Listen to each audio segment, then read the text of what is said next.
on Drink Champs, Kanye said that Ice-T put him on the anti-Semitic vibe. Well, Ice-T kind of, or Ice Cube, excuse me, Ice Cube, wrong beverage. Ice Cube here with a, look, he's got the monster on his head. That's his 666. I mean, all these people are satanic sellouts when we get down to it. To me, this is just a clown show.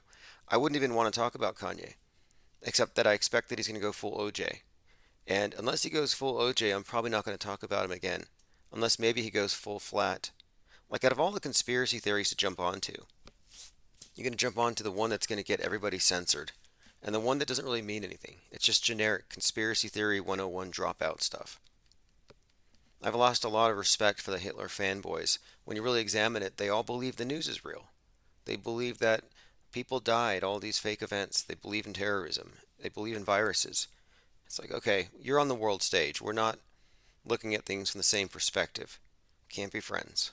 I mean, we can share conversations, but I can understand Ice Cube not wanting to be associated with this. It's Instaban. Rocco says Alex Jones deserves an Emmy or whatever equivalent. Oh, he does. Well, you know what? Whatever you think about Jones, whether or not you think he's Hicks, his performance art is unmatched. And if you don't think he's Hicks, you got to listen to the commercials on Infowars. And I do listen to Infowars. You know, I'm not a anti Alex Jones. I'm not anti anybody. I was listening to Chris Cuomo today. You know, Bela Lugosi's brother. Chris Cuomo was interviewing Kanye, and I think he'll be brought up today. But this is all manufactured. That's my point. They're manufacturing this. They're taking sound bites and they're trying to build up this narrative. But the thing is, I can't help but think he's playing into it. Not just the White Lives Matter shirt and the implications there, but if you look back, and I called this back in January, I said that Kanye in some way is going to be connected to this 2022 Helter Skelter incident or psyop, which I forecast back then, and it's coming true exactly. And I guessed it, well, I discerned it based on his involvement with Marilyn Manson and a couple of songs that he did, one in conjunction with Manson called Black Skinhead. But I was talking about how Marilyn Manson was really bringing back the Helter Skelter vibe. And I've mind mapped this out, and I'm going to be talking more about Helter Skelter 2022 here very soon. Okay, let me go through your comments. Kamikaze drones are trending in Japan. Yeah, you know, I was listening to some NPR this morning, and it was about how some of these kamikaze drones, they go like 100 miles per hour, and I believe Ukraine shot down something like 37 out of 41. I mean, they could swarm them. And I kind of figured this before. I thought before we see a fake UFO invasion, they might just send a bunch of cheap drones from China. You know, they don't ever really deliver the great special effects, just past precedent. AJ206 says government, academia, media, entertainment, game. Yes, the game program. The only way to look at this is holistically. And that's what I mean when I say metascript. You know, we have to look at the big picture. And you cannot separate media from entertainment. That's why we're even talking about Kanye West, because of his significance in entertainment. But then you can't separate government from entertainment, nor from media, which is how they directly tap into your minds. And academia would just be the think tanks and the writers, the directors, the ones who establish our worldview, the high priests, the authorities. And you know, in this case, with this recent thing with Kanye, it brings up all kinds of things about censoring, social media, how far is too far, it brings up mental health. There are so many different issues that are wrapped up in this. Plus, there's the idea here of now you're a conspiracist, which I resent that implication. You know, I don't want to be associated with people who are taking sides in these world stage. What do you want to call these? This is the perpetual war. You have these tribes, these groups, they clip these collectives, and from our perspective, you know, those of us who are being objective, we're not taking sides. We shouldn't be wrapped up with the branding of hate speech any more than Cuomo here just bringing it up. And we'll get back into that.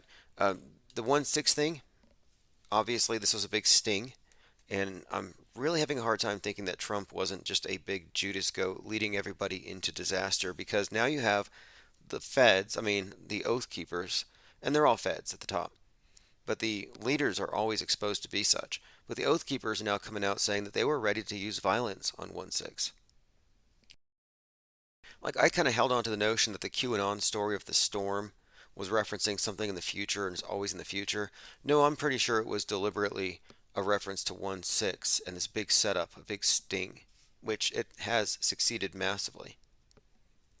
Again, a clown is now this martyr because QAnoners are threatening to kill the clown because a clown tried to help shooting victims. That doesn't make logical sense. But to the public, logic's the last thing on their minds. They're hearing, oh yeah, conspiracy theorists hate shooting victims, which doesn't make any sense at all. In fact, all we do is we criticize their performances. I haven't seen any tears yet. I thought $1 billion would have brought a tear out of you know who. Nope. $1 billion? I mean, you can't even get a decent acting coach. 10 years you had to perfect that performance. It still came off as inauthentic.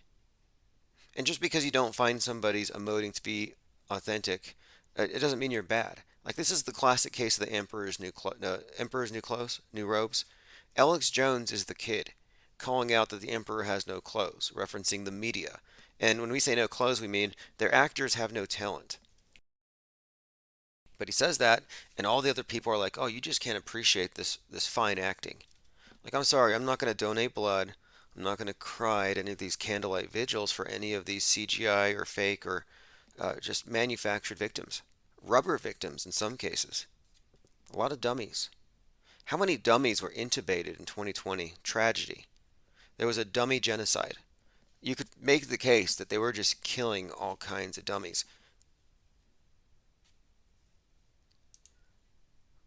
Going through your comments, I believe we generally like to start about 7. I've been having a number of side projects taking up most of my time, but they're kind of wrapping up now. I actually kicked off an eBay store. It's been about 4 years since I've been consistently on eBay, and it's a completely different project than this what we're doing here with Infinite Plane Society and Infinite Plane Radio, but it will keep the thing going. It's very convenient to have this going on the side. It doesn't take any of my time, and I'm going to increasingly do artwork that is relevant to our discussions. Like, I want to paint environmentalists setting themselves on fire, that kind of thing. ESL says brings up mental health. Oh, Kanye, yes. Medication, booze. He also called out Hollywood as the cause of his family's ruination. He's blamed pornography for ruining his life. And then you see him at some meeting with the Adidas executives, and he's showing them, X-rated content on his phone to make a point. And then he complains when the media patches together something to make him look crazy. And I don't think he's crazy. I don't think the media can diagnose crazy because, I mean, if you look at their perspective, they champion the self-immolating environmentalists, these fanatics. Like, the fanatics are all on the side of the MSM fundamentalism. ESL says brings up fashion, brings up fascism. Yes, until this recent bit of attention that Kanye got, I didn't really pay attention to his significance in the fashion world. I always ignored that. I always wear uniforms. Whether it's military, work uniforms, now I just wear the same thing every day. I'm not literally the same thing. It's black, maybe a gray, but like, I don't like to spend a lot of time choosing different wardrobes. I never paid attention to fashion. But then I'm looking at this and it makes sense to me why fashion would be a major focal point for the cult that runs the world, because fashion statements are how they change populations. It's really about that superficial. 2020 was a fashion statement, and they used that to bring about this fascist takeover, and it worked. It's a great way for the collective to intimidate individuals, the outliers, and to get everyone to assimilate. And it was the face diapers, what I'm talking about. And yes, there's a strong correlation between, I would say, fashion, fascism, conformity to uniformity, uniforms. It's all about mind control, groupthink. The next fashion statement, which I fully expect to take place maybe as some sort of a trend very soon, will be spacesuits. Now, at first, they may not be objectively for spacesuits. It'll look like it, though. It'll be PPE, gloves, your own air supply, and some kind of glass bubble for their head. But it's going to basically be a spacesuit. Like we're being walked into it. Joined by HIG says, "Hey Beaks, thanks for joining." David Pryor mentions there was a model named COVID in 2019. Oh, the predictive programming for COVID is voluminous. This isn't something they just thought of. Like, oh, let's press this red button and trigger everybody. No, this was decades in the making. In fact, I'd go so far as to say that every single zombie movie that you've watched was predictive programming to make you afraid of the unvaxxed. Do you remember that movie Sandra Bullock was in right before 2020? I believe it was called The Bird Box. And it was about a plague that took over the world, and all of the people who took off their masks would catch it. Only they caught it through their eyes. That's the only difference. The entire movie is Sandra Bullock taking a couple of kids across the country to a quarantine. And that whole storyline was just setting us up for 2020. It was all about being afraid of the crazy people who took off their masks outside.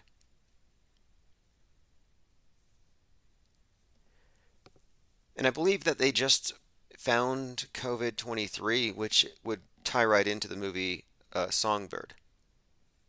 All right, let us continue. New Jersey, latest state to sue oil companies over climate misinformation. Now, we were talking about this.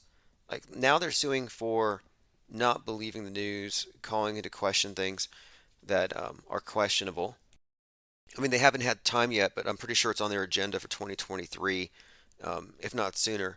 But eventually, they're going to come into your homes. And I say they, I mean the NATO troops with the blue helmets. And they're going to kick down your doors, whatever it takes. I would just let them in because I know what they're going to do. They're going to take the Q's and the question marks off your keyboards. Like, that's the next thing. They want to get rid of any ability to ask questions.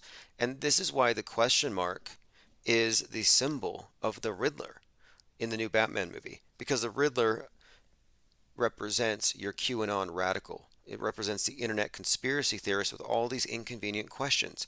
And what is a question but a symbol of disrespect to your authorities? It means you didn't listen. It means you're looking up, and you're not supposed to look up, as they say. Don't look up. They encoded that into that movie. And the subtext of the movie was basically climate change.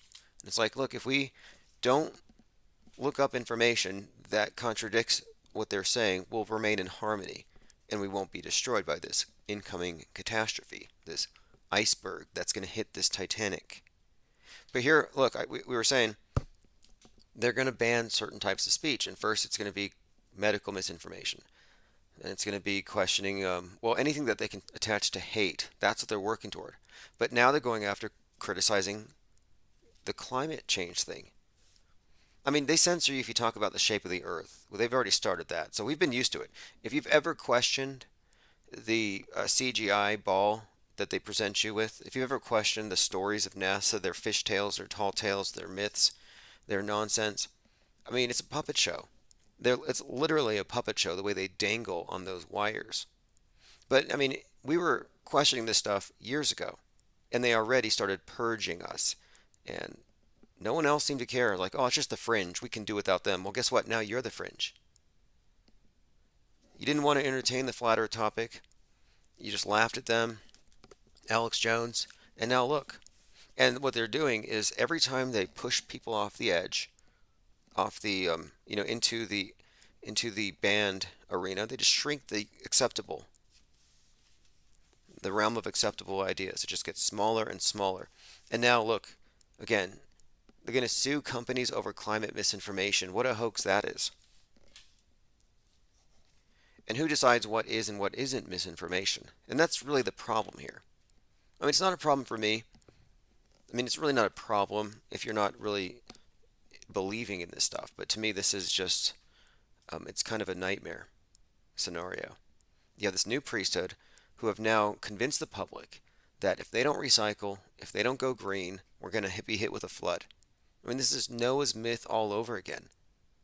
It's a new religion, and this is the new flood myth. And if you don't believe in this, not only are you going to be castigated as some kind of a heretic, but now, yeah, you might be sued for it. New Jersey has joined the ranks as the latest state to sue. Oh, Connecticut, no surprise there. Connecticut, too. To sue some of the world's largest oil companies for their role in denying climate policy and increasing the climate impacts. I mean, this is such a front anyway. Most of you know what this is, watermelon Marxism. And the end goal isn't saving the planet. It never was. It's just that the old narrative of class warfare, rich against poor, kind of wore off, and they needed to replace it with something a little more unifying globally. And what they did is they replaced poor with the planet itself. But it's still the same victimizer, the rich, specifically the capitalists. I can't breathe because capitalist oppression and pollution from this political and economic system. Going through your comments. Thanks for joining, everyone. Phone's going to be open here in just a moment. 833-311-1984. Waiting for Kanye to go flat Earth, but that's probably too far. In fact, I know it's too far. You know why? Kanye cannot go flat because he's already aligned with the space fakery industrial complex or entertainment complex. There is a whole area there that he's a part of because of Musk. And I believe there were already talks earlier this year, back in March, for Kanye to go to space and do some kind of listening party, like another one of these bizarre quasi-satanic rituals like they did for that Donde, where he sets himself on fire, burns the house, summons Hades on the day of Pluto return. I mean, that's what that was. That was a summoning. If you were watching on 2/22/2022, you watched the invocation of the Lord of the Underworld, who will be releasing the Kraken any day now. David A. Pryor says Bird Box was similar to Raiders of the Lost Ark. Don't look at it. Yes, in this case, in Bird Box, it was about a possessing demon that would come in through the eyes. But if you just replace it and you lower the mask, it's like, oh, you got to avoid the people who take the masks off. And the people who take their masks off are all crazy. But at the end of the movie, she and the kids make it into the quarantine camp and everything was fine. And Bird Box probably means, I'll have to look into that movie again. I have some ideas about what it might mean, but overall, when I first watched it, I thought, what could this mean? I was thinking maybe it means some kind of initiation, some kind of mind virus, but once 2020 rolled around, you could see they just cleverly moved the mask. And what they did is they associated terror with it. And I would say the same again. Zombie movies, they always have certain dilemmas. For example, every single zombie movie will have some kind of situation where a bunch of people who aren't infected are quarantined. They're safe. They're in their house. They're in the freezer at the grocery store. They somehow manage to secure themselves from the infected.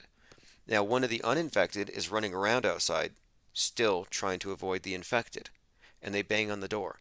And they have to ask themselves, do we open the door and let our friend in and risk everybody getting infected?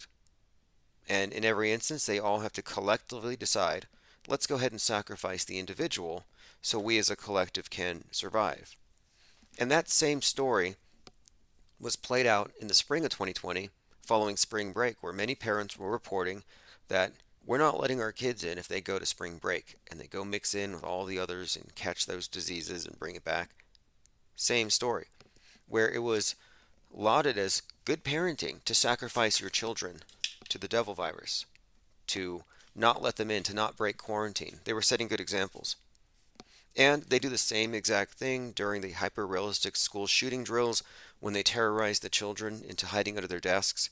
They always have some stray kid banging on the door, let me in. And they can't because then the shooter might come in. Like, no, the MAGA with the assault rifle 15 will get in. Sorry, you got to die to save the herd, the collective, the group. And it's just teaching again the value of human sacrifice. Thank you, Phase Polarizer. We at IPS appreciate the support. And text message alerts will resume in the morning. But things are going good overall. We're on 4 different YouTube channels right now, if you haven't noticed. They're all burners. And it's fine. You know, these YouTube channels, it's fine if they get deleted. Who cares? The fact is, our ground zero is definitely growing as I knew it would. And we have a lot of good things in the works, which we'll get into. But let us continue. Oh, we're on Gab now. I do have a Gab account. It's actually gab.com/flatearth. And look at this. Cesspool of hate. Jake Tapper explores Gab's digital netherworld of hideously racist posts and Nazism. You see what they do? They call it the fringiest of the fringe right. All these alternative platforms are eventually attacked, eventually brought down. Um, and this is what happened with Parler, if you recall. And this is kind of interesting because Kanye West is buying Parler. And if you recall, Parler was sort of the alternative Twitter. And all kinds of people joined it, all kinds of right-wingers, MAGAs joined it. And then it was hacked, and much of their personal information was then leaked. It was kind of a scandal. Anyway, Kanye is buying Parler. And I don't think it's a coincidence that at the time that Parler was growing, there was a shooter, a racist right-wing shooter, who looked like an older Dylan Roof, and he was shooting up massage parlors. So you had the Parler shooter running amok in Georgia, just killing people at these massage parlors. And then they're like, Parler's the worst thing on the internet. And they made it seem like maybe the Parler shooter had been radicalized on Parler. Yeah, and this is just brand smearing. It's just attacking the name. I mean, imagine if they had said the Twitter shooter because some shooter had a Twitter account. But again, I saw that as just a scripted takedown of that platform, and it worked. But it's going to be back because Kanye is buying it.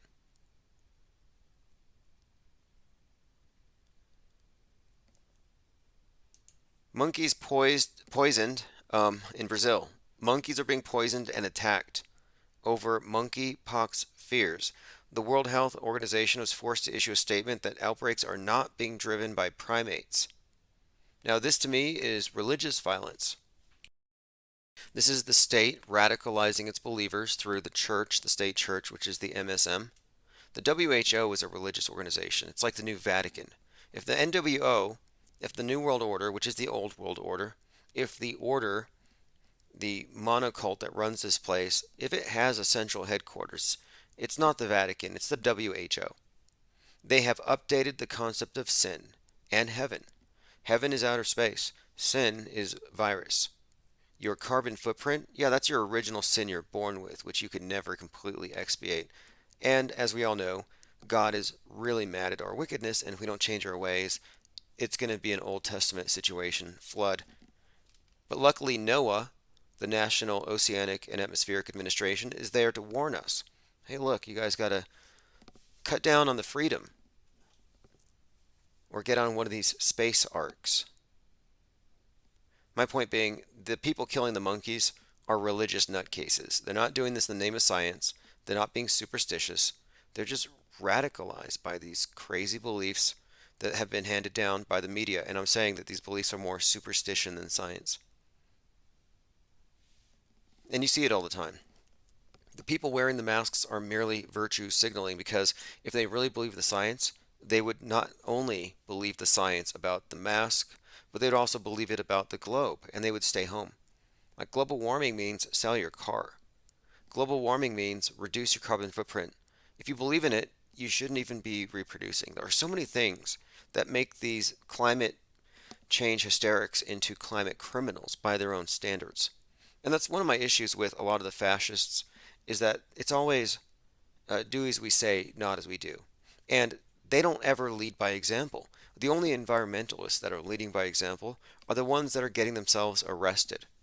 Those are the only ones who are doing right by Gaia. The rest of them, you're a bunch of hypocrites. You deserve to get the flood. When the ocean levels rise, All right, let's continue going through some of the top headlines, and if there's anything here that piques your interest. Again, I'm just bringing this up because New Jersey is going to sue companies over not believing in climate change. Oath Keepers, part of a psyop to destroy the last vestiges of American nationalism. Mission accomplished. Oath Keeper wanted Congress to be afraid of certifying Biden. In space news, there's a geomagnetic storm coming up. There's actually someone called a space weatherman, and the space weatherman has predicted solar flares and 40 Starlink satellites or more will fall. So you have to get your space junk helmets on.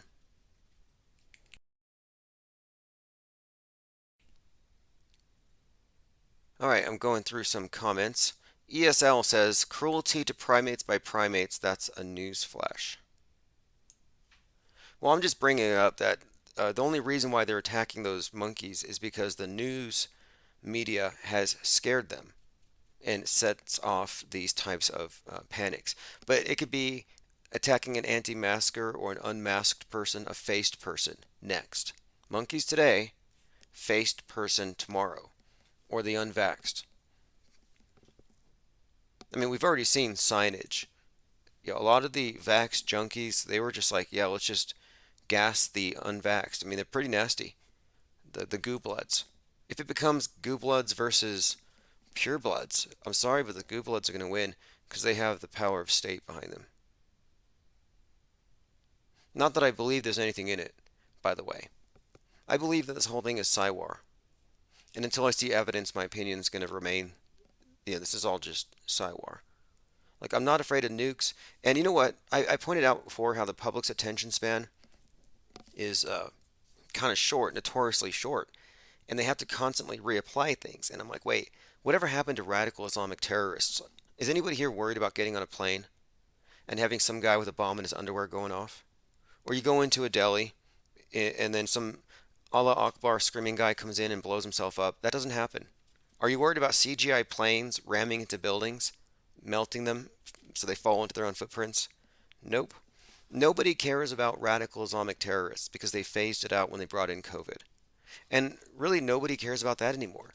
They phased it out with Putin. And then that got phased out. I thought that it was going to completely be wiped off the map by Chris Rock getting slapped by Will Smith, but it came back. But only because it was so bad and cringe that we had to watch. But the war got hyped up, overhyped up. We were expecting World War II. No, I'm sorry, World War III and Civil War II. Like what? It's going to be one or the other. Civil War, World War III, nuclear apocalypse, and then that didn't happen. And now we're all talking about Kanye and his bad words. So Kanye used a few bad words. We're not talking about the nukes anymore. Armageddon was last week. This week it's Kanye said something that could be taken as racist. It just shows you what the priorities are. It's all about holding attention. All right, let me see. Going through your comments. Joined by Zareth the Alchemist. Thank you for joining. Tomonoid 2.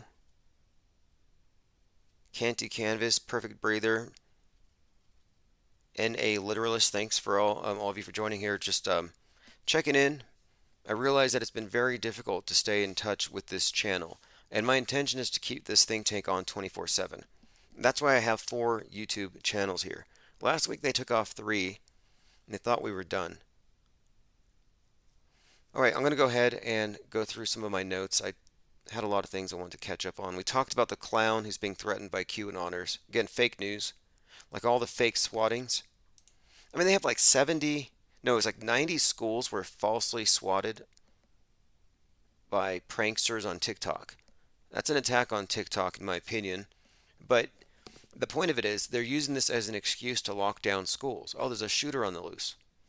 Well, the consequence of this is, according to the schools, oh, these children are being traumatized. It doesn't matter if it's a real shooter.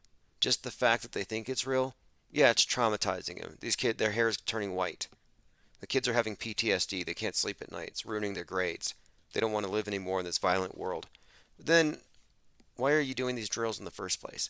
Like this incident or these incidents of the fake swattings have caused the schools to inadvertently admit the truth about the hyper-realistic school shooting drills, that it is in fact terrorism, by definition.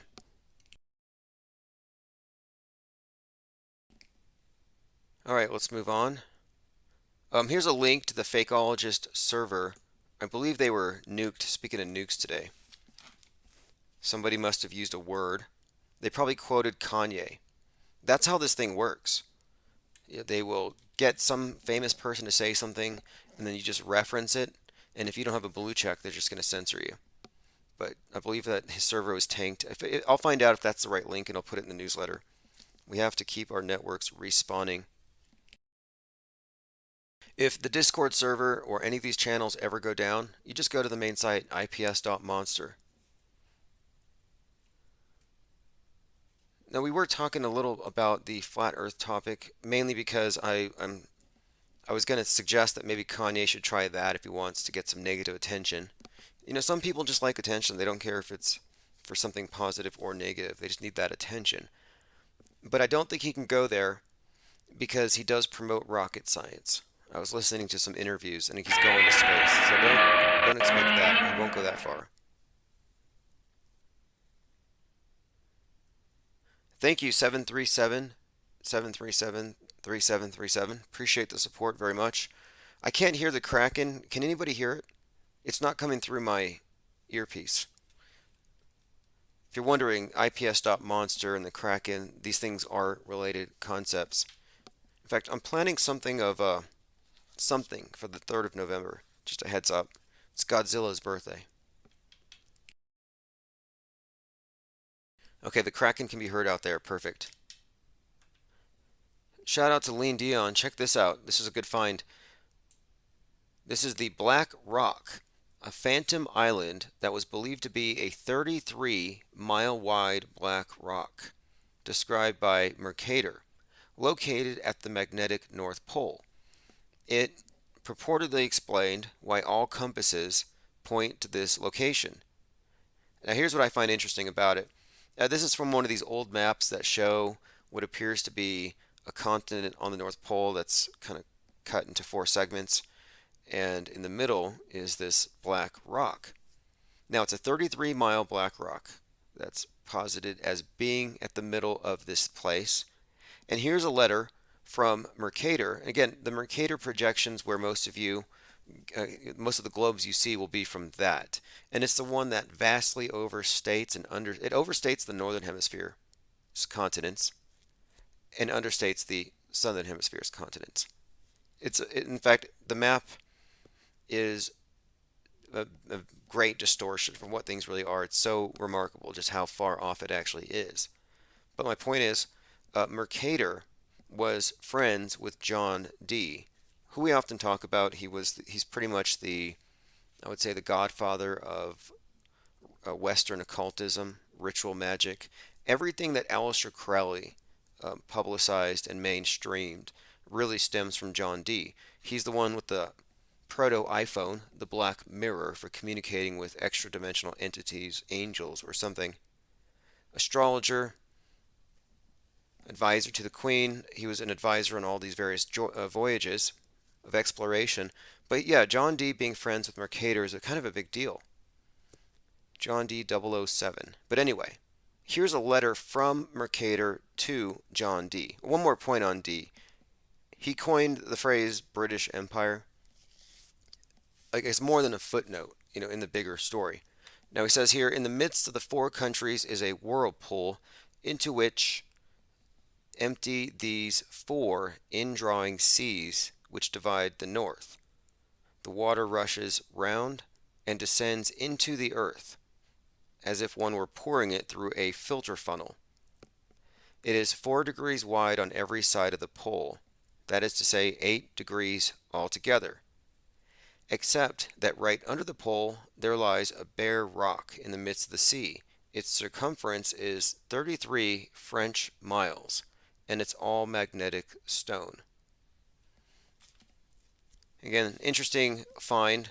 I posted that on my minds.com/infinite plane society. I mean, I've seen these images and I've heard about this, and I've mostly disregarded it, but whatever it is, it's interesting, the story there. Something is not, I would say that something's been wiped off the maps, in my opinion, but at a minimum here, it's notable that it's a 33-mile wide black rock because how often do we see this symbol of a black rock? And I can point to many examples of it, and it's always correlated with the 33. Like, just for example, I'll just jump to one really quick. Black rock. See, in Reno, Nevada, you have the Burning Man festivals. And at the last Burning Man festival before COVID, you had, it was the 33rd. And on the 33rd Burning Man festival at Black Rock, a 30-year-old man was found dead. Just kind of random. August 30th, 2019, a 33-year-old man died at Burning Man in the Black Rock Desert. His name was Shane Billingham, and this is the 33rd Burning Man. Interestingly enough, again, Black Rock, these connections, and I could go on to many others, but this is just one more to add to the mind map.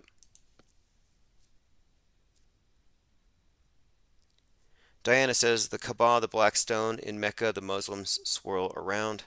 Yeah, it's a reoccurring symbol. I think it may even relate to the black monolith, and of course, that symbol has everything to do with the 2001 Space Odyssey and 9/11, interestingly enough. All right, let's continue. Another reason to join the Discord server. Cutting edge research, a lot of interesting things that you might otherwise miss. Flat Zone on Twitter has been doing some great work. Look, the media does not like you questioning their stories real time.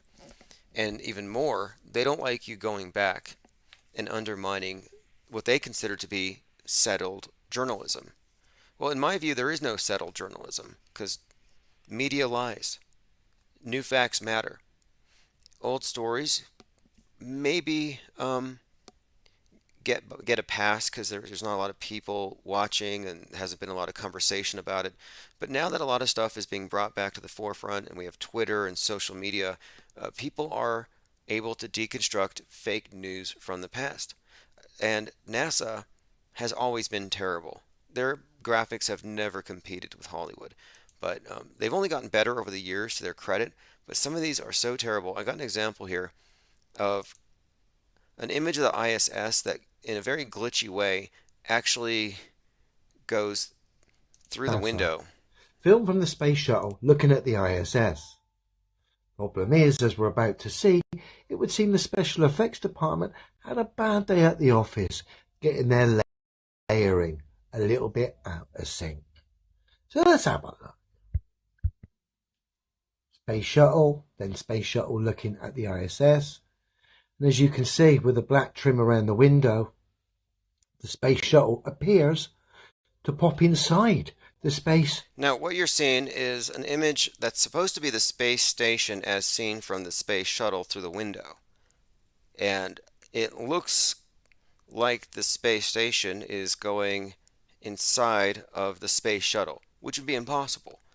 But the layer is obviously in the wrong spot and it's going over the windowsill. Now that's a glitch. Shuttle. Almost like they're coming in for a cup of tea. You right out there, lads? Fancy coming in for a cuppa? Yeah, why not? We'll bring the space station with us. Come on, lads. You know, I saw a similar error in the one of the planes going into one of the towers. And what you're looking at here are just a couple of layers, and that's all.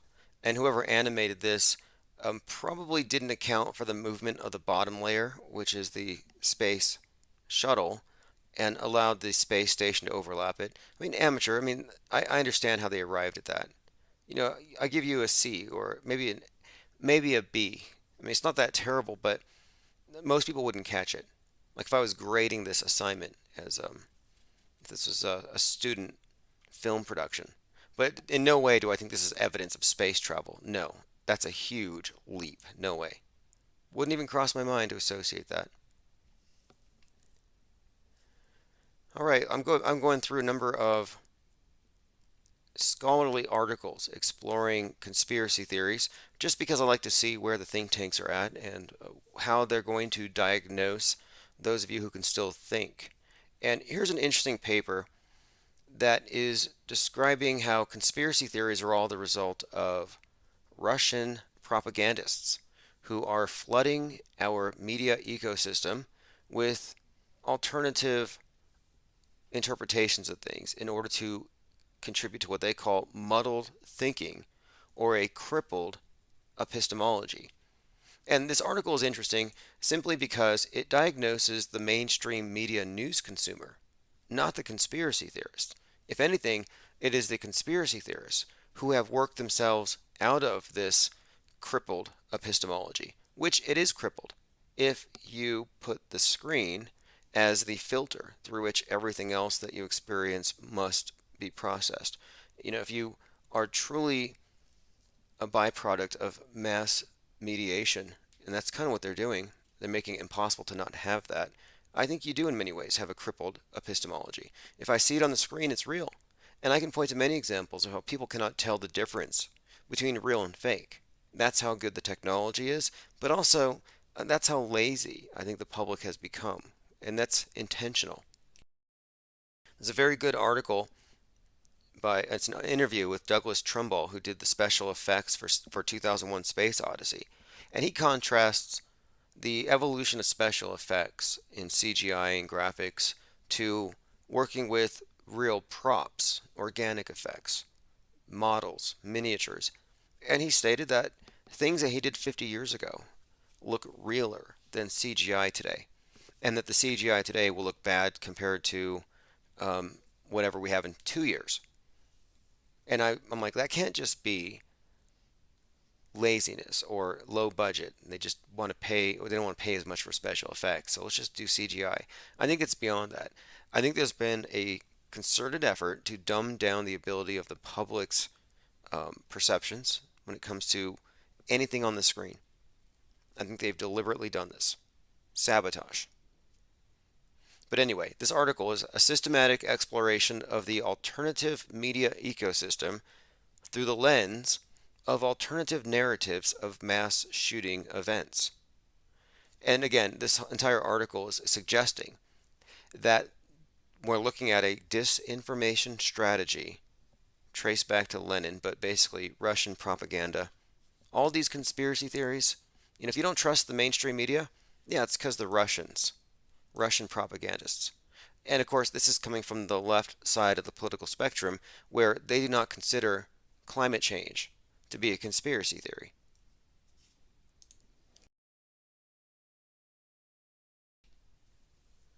ESL says the general consensus throws out flat earthers as the ultimate ignoramus. Yeah, in many ways they do. And that's because the examples they have drawn from have, for the most part, I think, reflected that misperception, and it's intentional. They're not going to bring someone on who might have a point. And I've debated with many of these professional anti-flat earther types, and I'm like not even saying I know it's flat. I'm not even positing that. What I'm saying here is that if you take the information that they use to arrive at their conclusions and you examine it critically, you can't really honestly arrive at certain conclusions. There are certain holes in the story. And a lot of it, I think, can be exposed by understanding basic video editing errors and glitches. And it's interesting, though, because I've debated these individuals, and their expertise is simply sticking to their debate points. They will not talk about the space station. I can point out obvious glitches, things that would get you fired. If your job was to do special effects for a movie, and you did some of the things that they do on the ISS, you would get fired. But they're not even able to entertain the notion that there might be special effects. And the last thing that they would want is for their audiences to be special effect literate. And that's what we are. We examine the special effects. It's a magic show.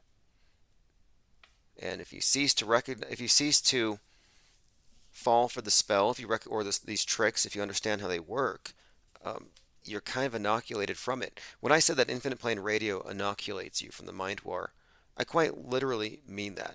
Once you see through it, you can't unsee it. I remember watching these fake launches by Bezos and Blue Origin. Comical things, But then I compared them to North Korea with their missile launches.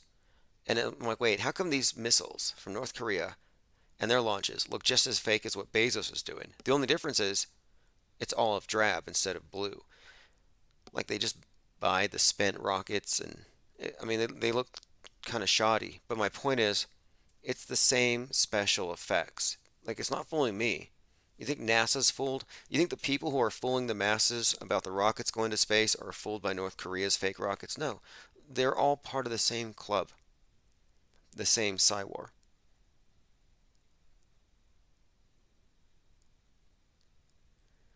All right, let me see here. Going through comments. Zaret says, kill the messenger. That's what they've been programmed to do. Oh, yeah. Earlier I talked about zombie movies and about how zombie movies were preparing people to be afraid of the anti vaxxer or of the unmasked, of those who weren't quarantined. And I think it's somewhat similar here, where the messenger represents somebody carrying what? A mind virus, a meme. You carry something that's bad, that's going to affect everybody. Kill the messenger, kill the person who's infected. That's kind of what they're bringing up here. That you might just be the messenger, but if it's a meme that has been banned, it's a threat to everybody. And now, as a carrier, I mean, you can understand now why the religions all prescribe stoning and burning and decapitating the non-believer. It's about maintaining the purity of the group mind.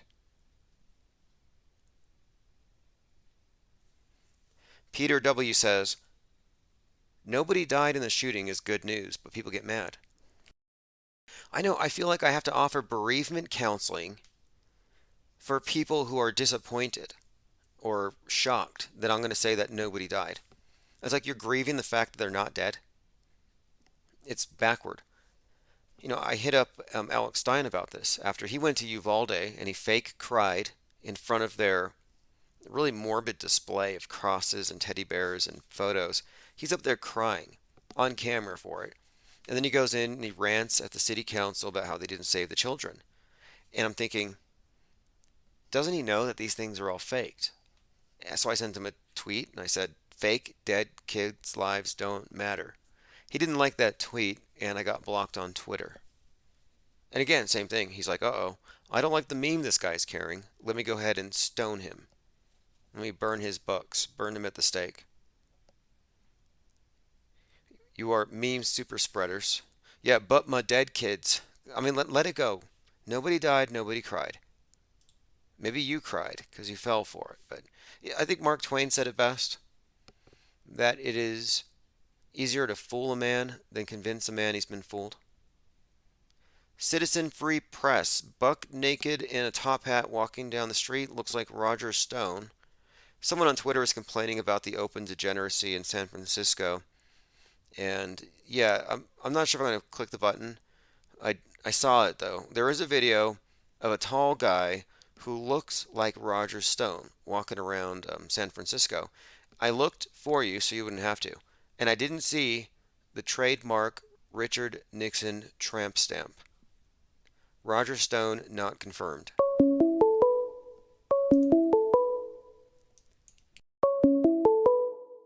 All right, phones are open, 833-311-1984. Infinite Plane Radio. Hey, what's up, caller? Can you hear me okay? It may take a moment for the NSA to tap in. Okay, there we are. Yeah, hi Tim.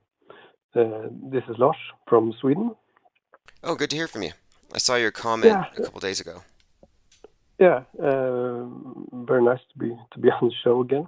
I was just thinking, when you showed this latest space station, masking error. You seem to be of the idea that it's just mistakes. I find it a little hard to believe. I mean, don't you think that some of the ISS space station special effects are? I get a feeling that they're bad on purpose. That are like kind they're of letting us know, dropping hints for people in the now.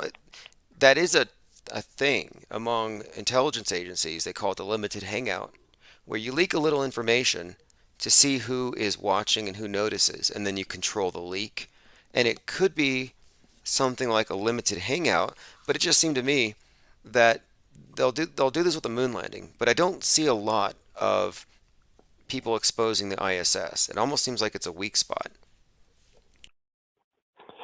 That is true, of course, and that goes the same for pretty much all of the big hoaxes. 9/11, or there's blatant,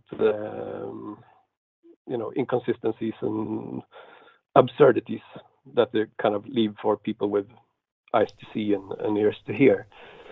But it made me think about there's this Matthew McConaughey movie from 2014, Interstellar, and there is this scene in it. Have you seen it? I want to see it. I haven't seen it, but I make it a point to watch these space movies that are influential. But no, what have I missed on Interstellar? Oh, it's this interesting scene, because Matthew McConaughey. I'm not gonna really spoil the movie for you. Well, it's not a great movie, so but yeah. Anyway, he is this astronaut, and he is getting angry at the authorities because the authorities is has put out, in the school system, and it takes place in the future. That's science fiction. That the space race was fake, that the moon landings were fake, and that it was, to how do you call it? To waste the Russians' Okay, so economy. okay, in the movie then you're saying that they admit that they had to fake the moon landing to beat the Russians in the space race war. Um, which I've heard people Yes, say that even yeah. people who debunk the moon landings, they say, yeah, we had to do it to trick the Russians, but they'll continue to say that the space program was still going forward with other technology. Is that where this movie goes? Not really, not exactly, because in this movie, it was true. The moon landings were true, and they have the ability to fly through space as they see fit and everything. So McConaughey, who he kind of Matthew McConaughey, he scolds them. So, oh, how dare you lie about science? So it's this reverse psychology thing going on, and this woman that he speaks to, holding this conversation, she's like, "Oh, but we worked hard to make the people, come to the conclusion that it was um, that it was fake." I You see. see where I'm going? Yeah. Right, right. And look, I saw So some, I was reading this article today. It was suggesting that the idea that the moon landing was faked is Russian propaganda to destroy morale and take away the sense of achievement that America has done. And I've heard all these various spins on it. And I think you're onto something though, with the idea of them intentionally leaking certain conspiracy theories. And I see them playing tricks. Like last week or 2 weeks ago, there was a news article about how people were looking at the mason jar of water just sitting on the shelf in the Chinese space station, and they were saying, "Oh, those are just crazy conspiracy theorists. It's surface tension." They, yeah, surface tension. Yeah, I saw that one on and I'm your thinking must have been on your Twitter feed. they must be releasing these stories, and then they say, "Okay, wait until the conspiracy theorists notice that it looks crazy, and then we'll correct them." Like I'm seeing tricks like that.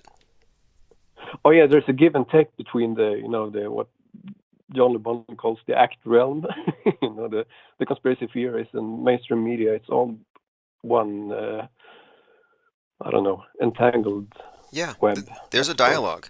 Like we are in an open dialogue with the I'd say the top of the PSYOP entertainment complex's organizers and directors. They respond based on public belief, and those of us who are incredulous must be, I would say, an object of a particular fascination because here we are, like the ones that let them know we're the litmus test. Can we fool these guys?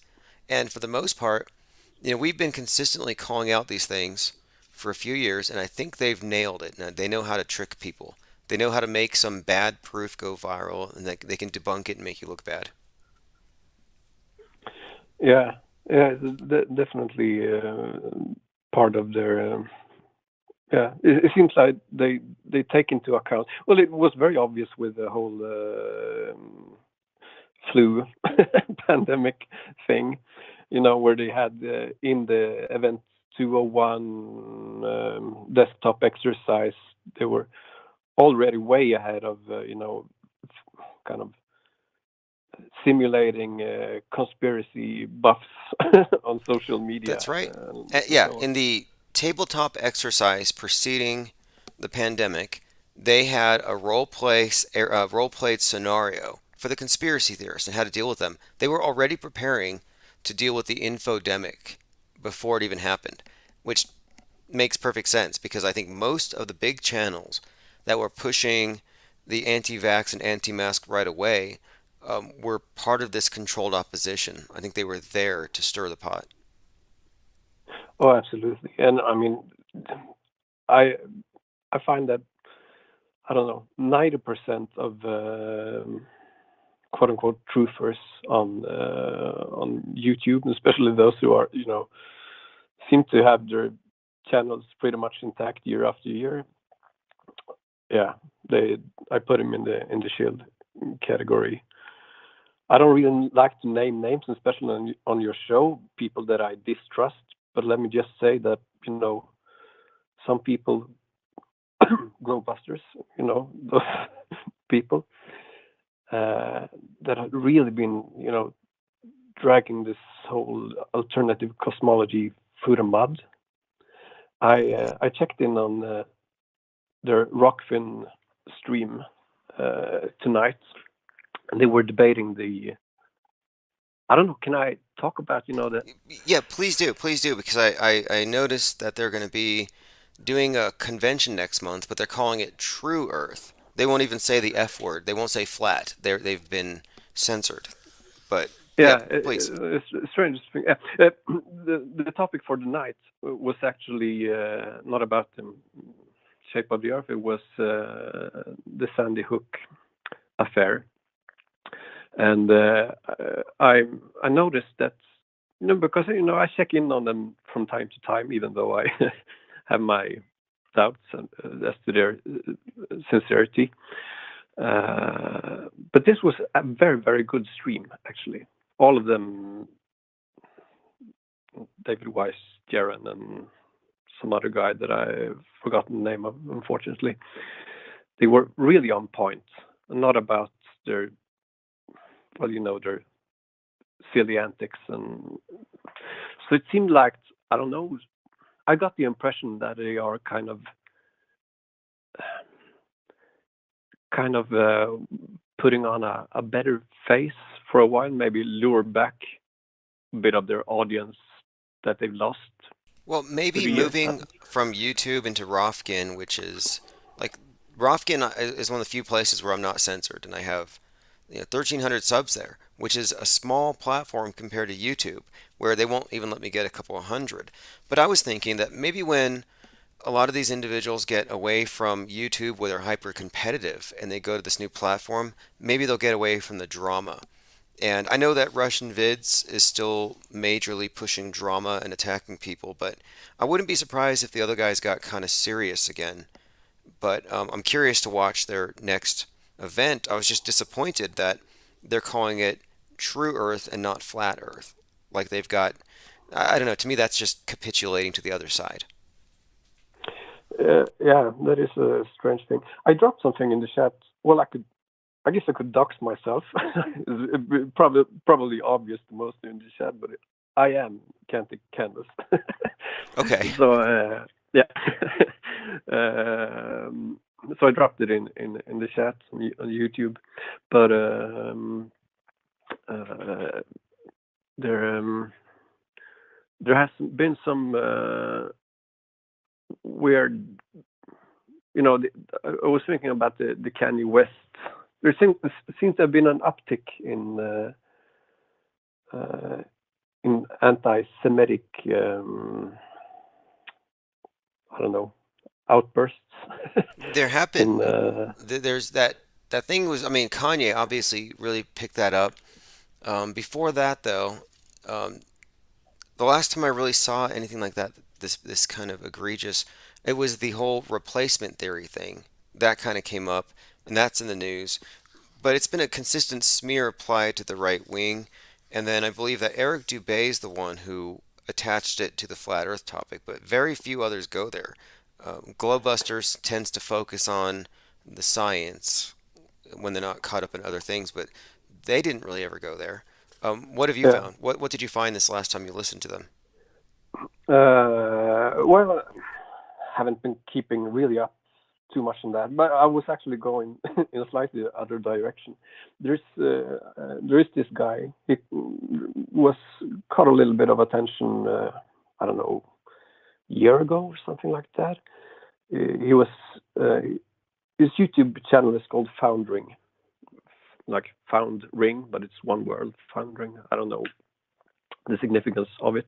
He's a he's an awesome piano player, and he makes these catchy little tunes, uh, kind of political, and one might probably say that some of it is anti-Semitic. That's why he caught some flack.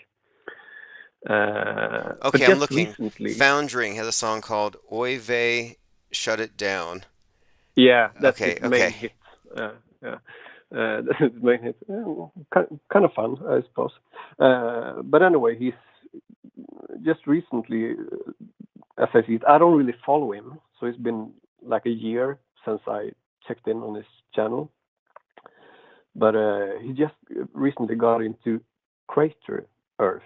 It's not flat Earth per se, but from what I get, it's pretty much flat Earth, but without the dome. That is infinite plane with with a bunch of possible words, you know, Yeah, yeah, terrain I'm a between bit the eyes. familiar with it, and of course, yeah, the crater Earth idea is still a flat cosmography, but it just suggests that the ecosystems are all enclosed in what appear to be craters, although they're not impact craters from falling rocks.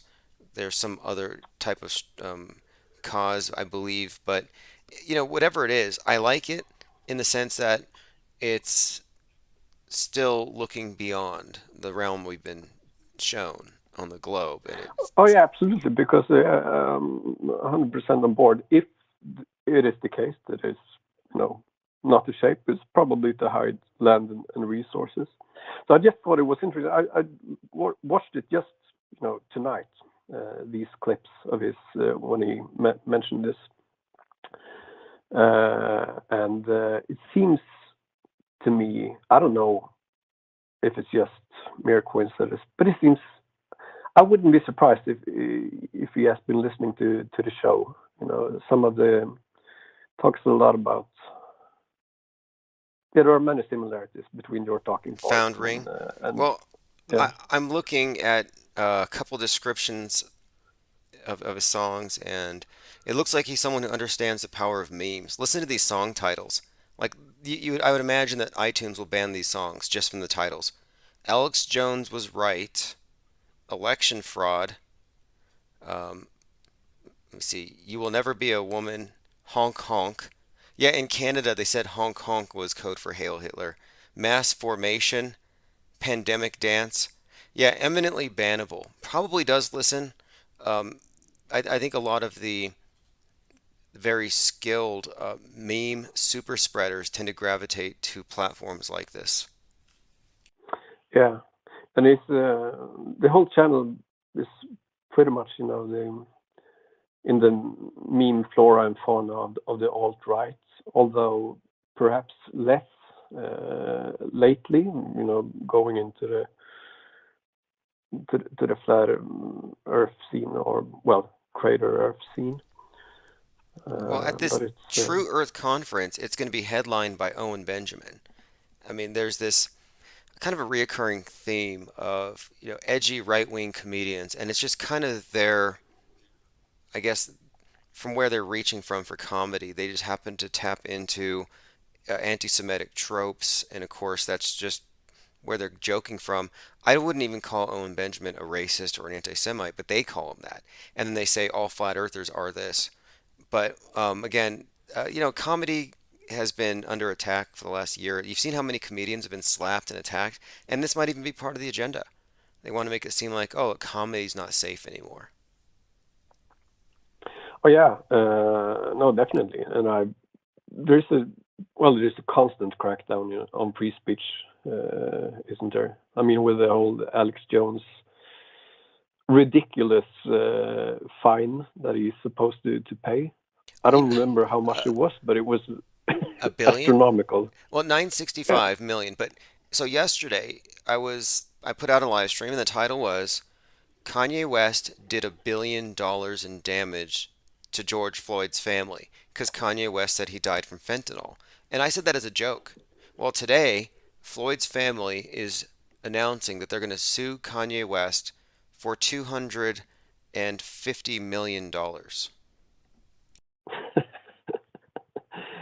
It's, Like, when do I get it's sued? ridiculous. I want to get swatted or sued because that's how you get big. That's how we blow up. Yeah. How's it coming along with your cyber stalker scientist Oh guy? yes, yeah. I have a couple of stalkers.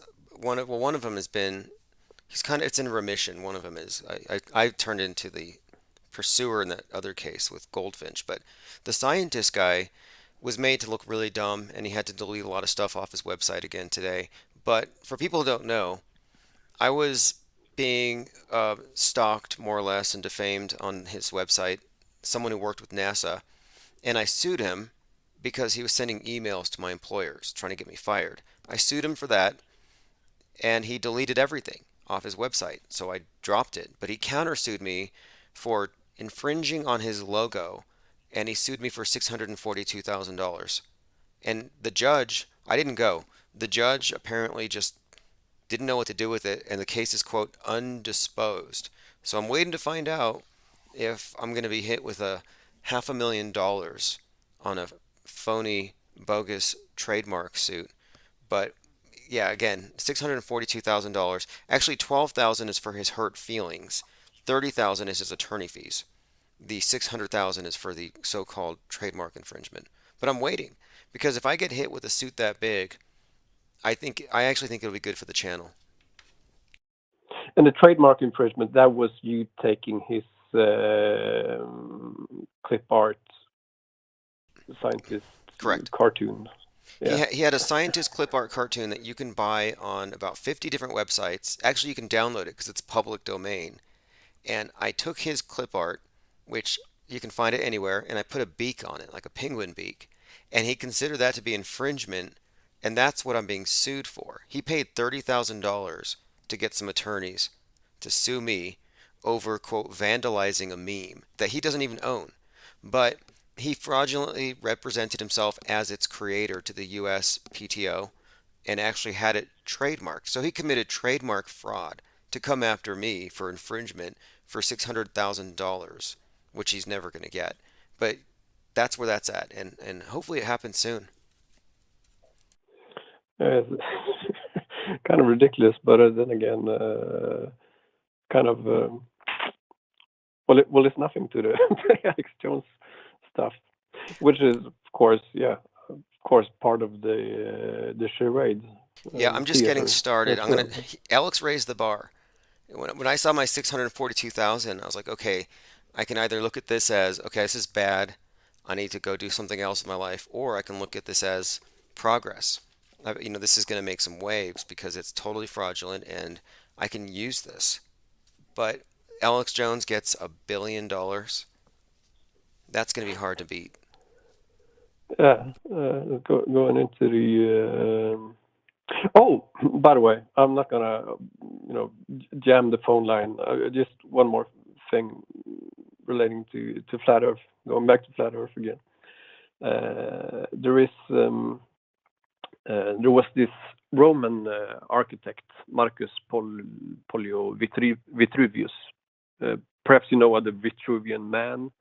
the famous sketch by Leonardo da Vinci. Hmm. That was the concept of Vitruvius. He wrote books about architecture, allegedly, 2,000 years ago, and and I've read them because yeah, I'm interested in in architecture and such. And I don't remember in what books. As I said, there are 10 of them. But in one of them, he actually discusses flat Earth, and he says, "Oh, philosophers, some of them say that the world is round, and regardless, this is how you level a construction site." But I just thought I'd throw it out there because I found that in some of the editions, I went to Google Books, searched it in English. This that I was referring now, that it was a Swedish translation. In the English one that I found on Google Books, this part was not included. Wow. Uh, Okay. You're suggesting that they've retroactively, more or less, altered the past for the purposes of political correctness, where they're going to go to these old documents and actually change the wording. oh, I don't know at all. Maybe if or if the Swedish translator Well, look, made I, shit up. I would like to see because there's the individual Auguste Piccard who was the first person to go to the stratosphere and he used a balloon. And at the time, he said that the Earth was flat as far as he could see, and that to his vision, It if was any, a upturned disc or something like that. yes, yes. In other Uh, words, it wasn't curving down. At the limits of his sight, it was still the atmosphere occluded the land, giving it that upturned disk appearance. But he never said he could see the curve. But on Wikipedia, they changed it. Instead of using his direct quote, they're going off one of his descendants, and his descendants are saying, "Oh, he's the first to see the curve." They literally just rewrote that. It's gaslighting on a whole different. Oh, sorry. I said I'll just give you one more. Yeah, I'm about to break that promise because I saw that on the another YouTube flat Earth guy, Taboo. What's it called? Taboo Conspiracy, I think. Taboo Conspiracy. He just uploaded a couple of weeks ago a video. There's this French Canadian sailor. He has, done ocean racing in the Volvo ocean race, circumnavigation stuff. And he had a really interesting presentation in concerning the magnetic declination. When you navigate the ocean and use regular magnetic compass, there are different zones in the world that where you have to, well, the compass needle apparently deviates from the magnetic north, so you have to make corrections to find your course.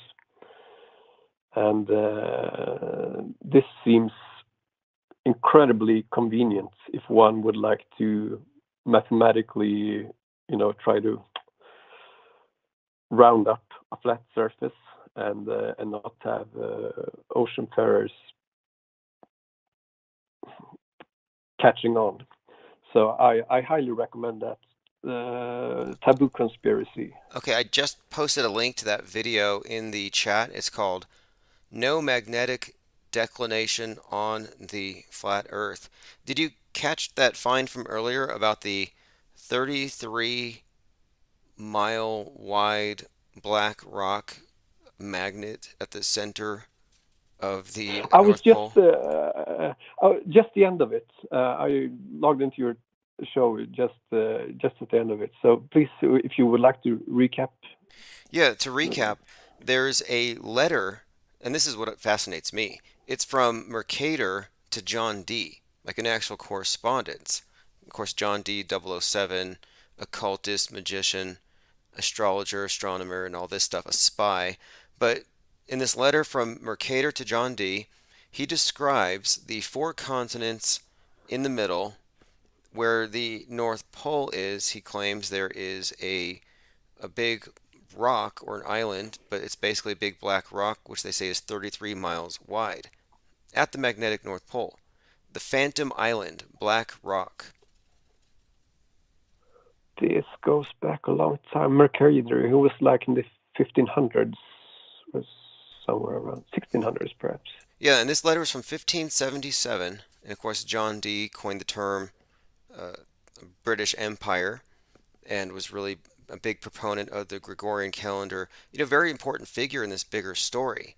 And the most interesting thing to me about John Dee, of course, is the work he did with Edward Kelly and really being the progenitors of Western occultism. And their entire magical system is, predicated on this idea that you can communicate with what do you call them, non-biological entities, angels, whatever it is, non-corporeal beings, through a black scrying mirror is what they called it.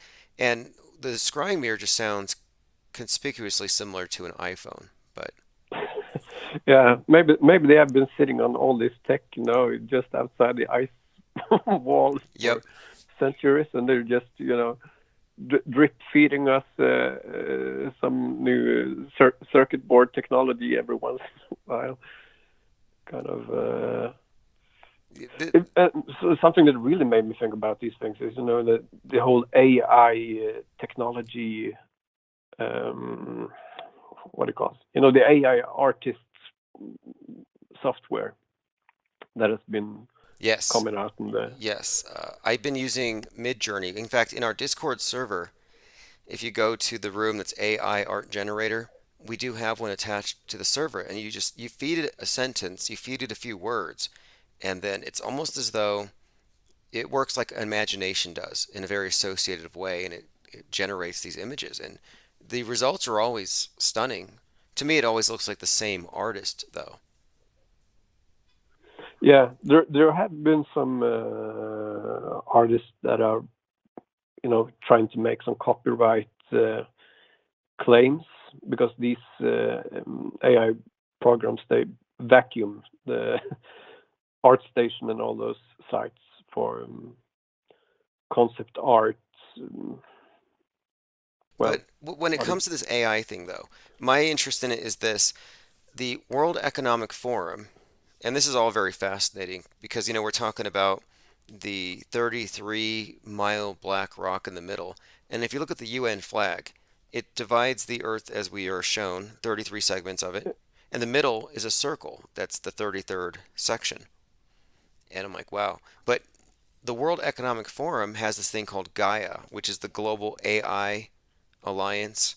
And again, these are the individuals who are, I think, starting to posit the idea that human government is too fickle. Human beings are too emotional, too greedy, too corrupt, and they might be able to get the public to accept the idea of some kind of augmented government that has some kind of higher authority than mere man, and not quite God, but something that the public will accept. And I could see the public as accepting AI as some kind of God proxy if they're sufficiently impressed.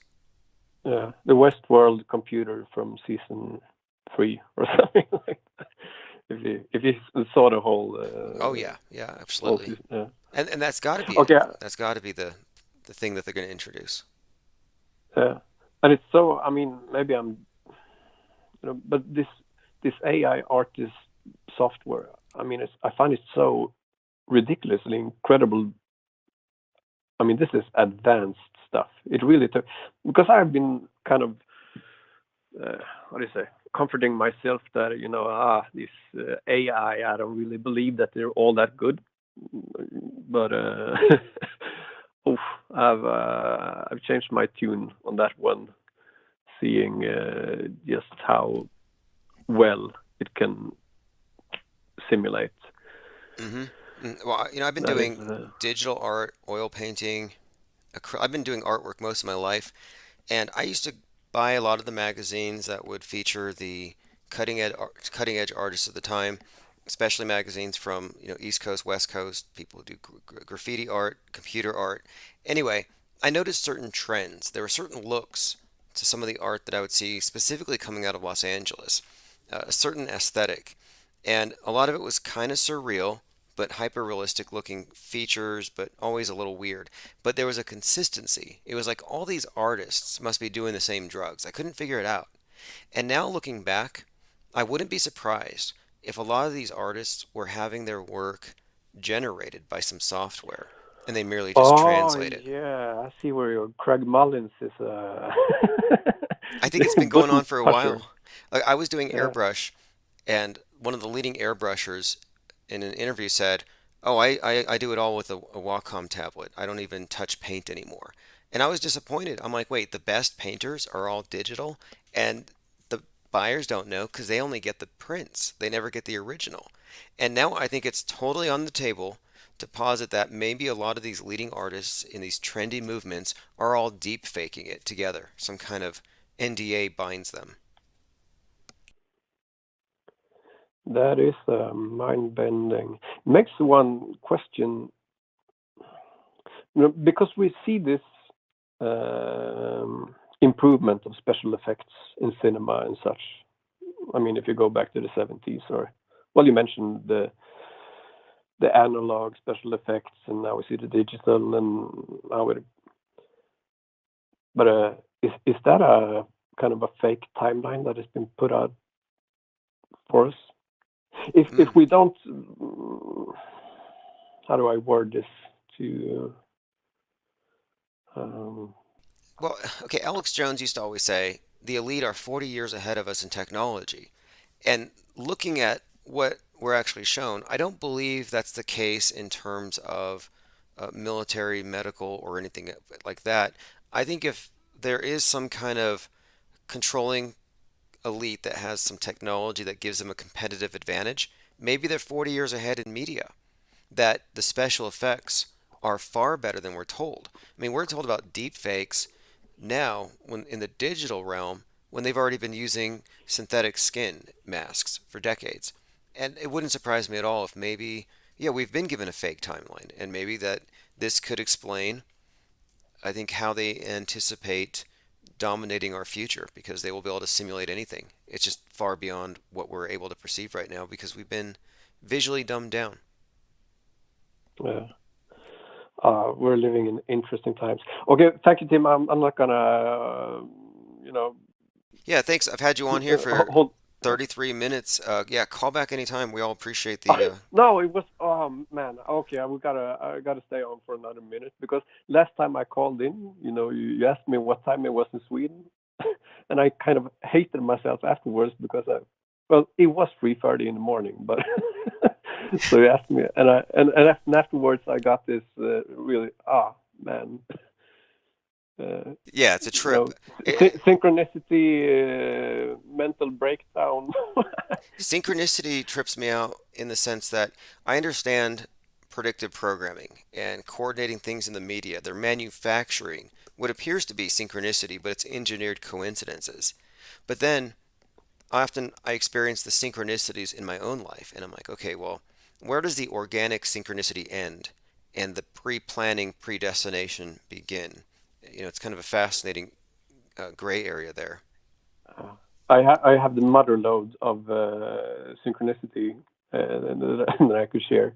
You know the uh, gematria system that Russian vids uses all the time, the Yes. Pythagorean Pythagoras gematria. I think there's a lot to it. I think it goes way beyond coincidence and a lot of things that he points out and such. But anyway, when I was a young man, I well, I met this girl, and she later became my wife. Afterwards, she became my ex-wife. But anyway, young and dumb as I was, I tattooed her name across my chest. And a couple of months ago, I have been doing this gematria, just for fun, analyzing names in my family. I never thought of analyzing her name that I still haven't, gotten rid of. still etched into my skin. And wouldn't you know it, it was, of course, 33. And that was kind of, yeah. When Right. you know the scene where Tom Cruise runs out of this high-rise building yelling for tech control Yeah, in when he Vanilla calls for tech Sky. support, that's and Yeah, yeah, and exactly that that moment. was pretty much me, internally screaming for tech support. I was, oh man, I'm losing it, but yeah. But hey, I mean, just, what's just nice though is I remember all these mind-blowing synchronicities in the past, and anytime I talk about it, they'd say, "Oh, you're crazy. You're losing it." Or you're focusing on, and I'm like, I'm not focusing on these things. They jump out at me. And it wasn't until the internet and the flat earth topic brought out a lot of people with all kinds of disparate backgrounds and experiences that I was able to actually communicate with people about this phenomenon of synchronicity. And that's one of the main values of this thing is that you have a platform with a lot of people who know what you're talking about, and these are topics that really just aren't popular. It's not that they're not valid, it's just that there needs to be more exploration and discussion on these topics. I always appreciate it when people share their synchronicities because it's very fascinating to me. we're just being really mind bender. Okay, now we're way beyond the safe timestamp of 33, so I'm gonna hang up. Thank you very much All right, for have a great taking my night. call. And Appreciate it. All right, let's see. It's 10/18/2022. Open phones, Infinite Plane Radio. Thank you for calling and all your chats. Covered a lot of things. He was talking about the name and the number. What he was referring to, the Pythagorean numerology thing that Russian vids often references. It's the one that's based on, I believe it's 9 boxes. You put the letters in. So, and then anyway, it's a way of arranging the alphabet so each letter has a numerical value. And there are often found very many interesting correspondences between words of shared numerical value. And this is as old as the written word itself. It's all these languages are kind of the same in this sense. The idea that these letters have their own little background stories and meanings. And of course, I would say that the synchronicities are part of this, whatever it is, these letters, it's a part of this, I guess you could call it almost like the source code for the matrix, but there's something in it. I can't quite rule it all out. And it's beyond mere, what do they call it? Pareidolia. It's not just apophenia or imposing patterns. It's not cherry picking. Those are easy logical fallacies, and that can be taken apart. You can make a strong distinction between cherry picking and a synchronicity. And when it comes to gematria and the numbers and the dates, yeah, some people definitely take it too far. They take it to the point where if you're adding and subtracting and blending things together to force them to fit, you're basically doing what QAnoners do all day. QAnoners have a bastardized form of numerology where everything adds to JFK. Everything, literally, in some way. And if it doesn't, they find some other way to spin it. I mean, it just becomes a cognitive bias that gets them to constantly find an answer that pleases them. But anyway, I can't discount it because when you look at the symbols, the symbolic language of the elite, it's undeniable that they place a prime importance on specific numbers. And this is just the esoteric language that's right in front of our faces. I don't go to any occult dictionaries to determine what these numbers mean. I just determine their meaning by their context. And I believe we have discerned quite a lot in this regard. If nothing else, though, it's the patterns that are undeniable and that you can anchor various psyops. You can anchor various psyops like 9/11 or the death of George Floyd or the beating of Rodney King. There are a number of any one of these. You can tie it to some astrological event, the rising of some planet, and the timing to me is what tells you that these are scripted events. They're not random. They're imposing order over the chaos, And it's too easy for people to say that these things are just random and you're just looking at coincidences. But I think we're objective enough, and the facts are facts, even if they contradict the big story. Today we've been talking about the AI, and again, I believe it's the World Economic Forum's Gaia that's going to be the next major implementation, the capstone of this big world order. The next thing that they're going to implement is going to be this, the Global AI Action Alliance, or Gaia. And Gaia is the name of the Earth God, or Earth Goddess. I mean, I don't know Earth's gender. This Earth God is generally male, but Mother Earth is how people refer to the Earth. I'm not sure exactly, how people interpret that, but to me it's more like Earth God, Sky Goddess. But they've taken the name Gaia, so maybe they've transgendered the Earth.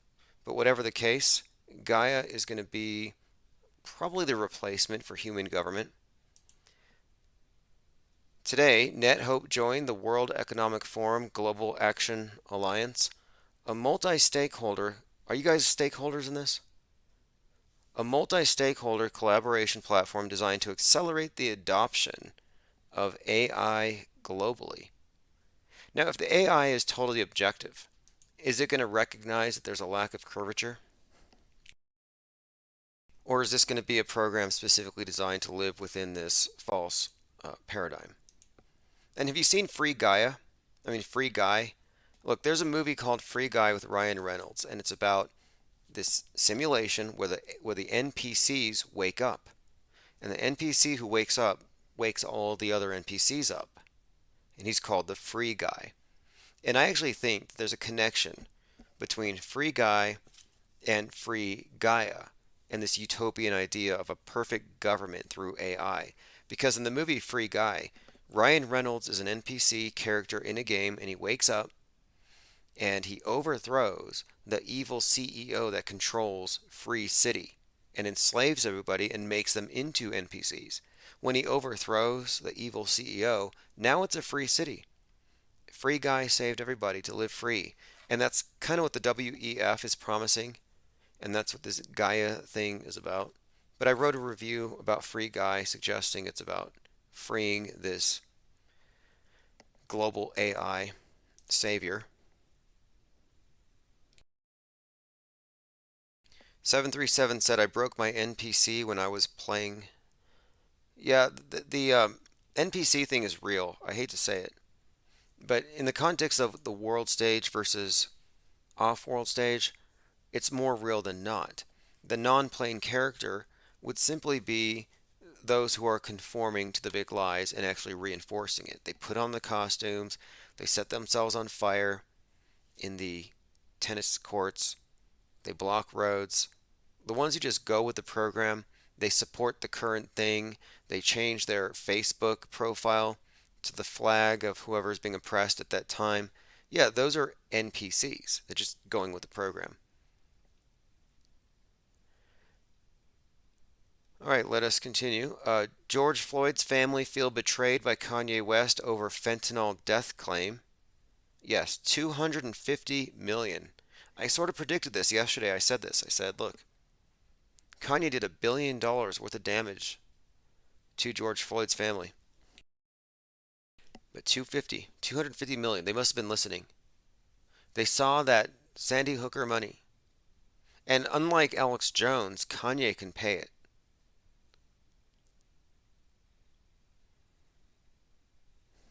All right, let's continue. Again, just for the record, I don't believe George Floyd is even dead. All the evidence suggests that he's an actor, and so is Derek Chauvin, and that they're friends. They've been friends for years. This was a psyop.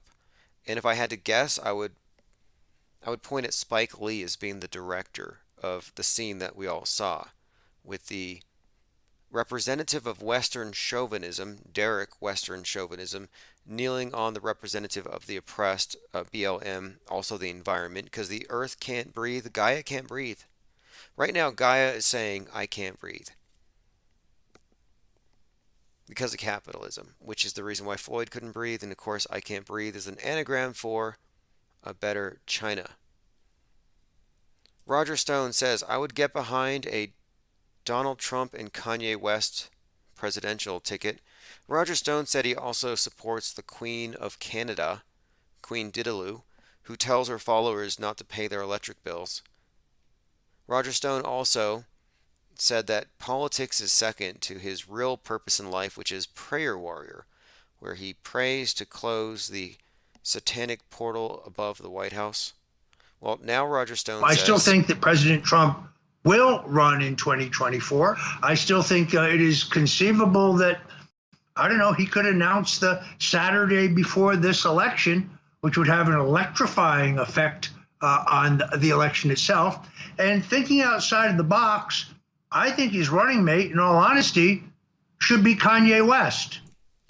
all right, Roger Stone says Kanye West should be Donald Trump's running mate. Now, Donald Trump did say something that is being construed as anti-Semitic. He says the U.S. Jews need to get their act in order. And I saw that, and I'm thinking, wait, is Donald Trump trying to riff off this Kanye West thing? I said this a lot about narcissists. They tend to have this tendency, not just narcissists, but celebrities, a lot of celebrities. It's all about the attention. It can be positive or negative. And I think maybe Trump saw Kanye getting all this attention, and he's like, let me try something similar. So Trump posts something here, and I even believe that he suggested that he could be the Israeli prime minister. Trump posts warning that U.S. Jews have to get their act together. No president has done more for Israel than I have. Surprisingly, however, our evangelicals are more appreciative of this than those people of the Jewish faith, especially in the U.S. Those living in Israel, different story. Highest approval rating in the world. I could easily be the prime minister. U.S. Jews, get your act in order before it's too late. All right, now they're saying it's anti-Semitic. I would say it's just Trump being Kanye. He's trying to do a Kanye. He's trying to be the black skinhead. That's the Kanye song. And Black Skinhead is a song that was done in collaboration with Marilyn Manson. It's got a Marilyn Manson tie-in there, which is key, because Marilyn Manson is the tie-in to Charles Manson and the helter-skelter race war that's supposed to bring about total chaos in America before the third party, aliens, the UN, Putin, before somebody fixes it. All right, just to continue, George Floyd's family continuing suing Kanye. Yep, they've already backed it up. $250 million is what they're going to be asking for. DOJ is requesting a 6-month prison sentence for Steve Bannon. Meanwhile, the leader of the Oath Keepers, and all of these Oath Keepers, are basically admitting that they were ready to do damage, to kill people, to bring in weapons. Take that, all of you trusting the plan. Everyone trusting the plan, lining up like sheep. Where we go one, we go all. Look what happens. Judas goats everywhere. Birds aren't real is fake. Yeah, there was a story a couple days ago, just to kind of recap it. There's a group of conspiracy theorists that are saying that birds are fake. These conspiracy theorists are actually well-funded PSYOP entertainment operatives. They all work with the Parkland High School PSYOP, and basically they're like, we survived this shooting, but conspiracy theorists don't believe it. Therefore, we're going to go parody conspiracy theorists. And that should tell you right there, that's damage control. Why would survivors of a mass shooting try to out-crazy the crazies? It's damage control. They realize that their performances weren't that good and they're doing their best to try to make themselves look like victims, but the fact that they're running around pretending like birds are fake to make a point, I'm sorry, that's too elaborate. It's a bunch of actors. ESL says Black Panther Cub, Black Skinhead. Is that a question? Yes. the Black Panther thing is interesting in this context. Kanye West is the son of a Black Panther, and the Black Panthers have been, I would say, just repackaged as BLM. It's the same organization, but the Black Panther, I mean, in many ways, I mean, BLM is now just part of the Democrat Party. But the point of it, there's a continuous tradition here. It's the same group, same vanguard of the communist revolution, just a new face. But in 2020, during the height of the George Floyd riots, the guy who played Jackie Robinson, Mr. 42, Chad Chadwick Boseman, died at the age of 42. And the reason why this stood out to me in the summer of 2020 is that he had just portrayed the character Black Panther, the king of Wakanda. Again, King Black Panther dies, summer of 2020. Meanwhile, the BLM and other activist groups are gathering in D.C. for the 57th anniversary of Martin Luther King giving his I Have a Dream speech. On Twitter, it's trending, Rip King, Rip King. Well, which king is it? The dead Black Panther or the dead MLK? And you can see how these are overlapping trends and that they actually refer to the same archetype. Dead Black King, dead Black Panther, BLM. You have all these correlations. Meanwhile, the child fans of Chadwick Boseman, and this is reported widely, are actually burying their Black Panther in their backyards, and they're doing satanic rituals. What I mean is, when this Black Panther character died, the Wakanda Forever is the movie, but the action figures of Chadwick Boseman were laid to rest by children, where they're actually giving like funerals. And the thing is, the hands crossed over the chest is the sign of Osiris risen. Again, this is the god of the earth, the god of death, the god of resurrection, the god represented by the obelisk. As these children are sitting around with their dead toy, with their arms crossed over their chests, paying homage to the dead Black Panther, the dead king, you have 250,000 people at Martin Luther King's memorial and at the Washington obelisk. And I'm just suggesting that the ritualistic veneration of the dead king is really about Osiris. It's not about Martin Luther King. It's not about Chadwick Boseman. It's about the dead earth god. And that's what they're all basically worshiping at the same time. Very powerful stuff. And when you look at toys, idols, dolls, before they were mass marketed and handed out to children, these were the things that would have been in the hands of the priesthood. And this idea of course, praying to dolls, this is literal idol worship when you get down to it. Again, they're worshiping a dead man at an obelisk, simultaneous, and the names and the trends all overlap. No coincidences here. And it goes much deeper when you delve into Chadwick Boseman, who played Mr. 42, died at 42. And of course, George Floyd had just died, and his twin, Steve Jackson, was 42. And Steve Jackson was the last person to interview Kobe Bryant before Kobe Bryant died at 41.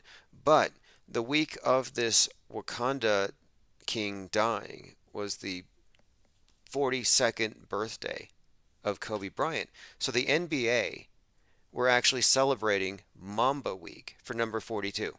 So you have Mamba Week, number 42, Rip Mamba, Chadwick Boseman, Rip King, Rip Dead Panther or Black Panther, MLK at the same time. And again, these things are overlapping on purpose.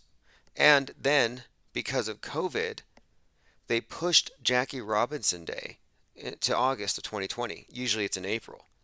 Well, Jackie Robinson, first MLB player to cross the, quote, color barrier, well, Mr. 42 was played by Chadwick Boseman. So Mr. 42, Jackie Robinson, is brought back into the public mind with this guy dying, and MLB put their uniforms all at number 42. So everyone in MLB was wearing 42. NBA celebrating a 42-year-old posthumous birthday. 42-year-old King of Wakanda dies. Anyway, you can see it's replete with 42s. And that's just the start of it.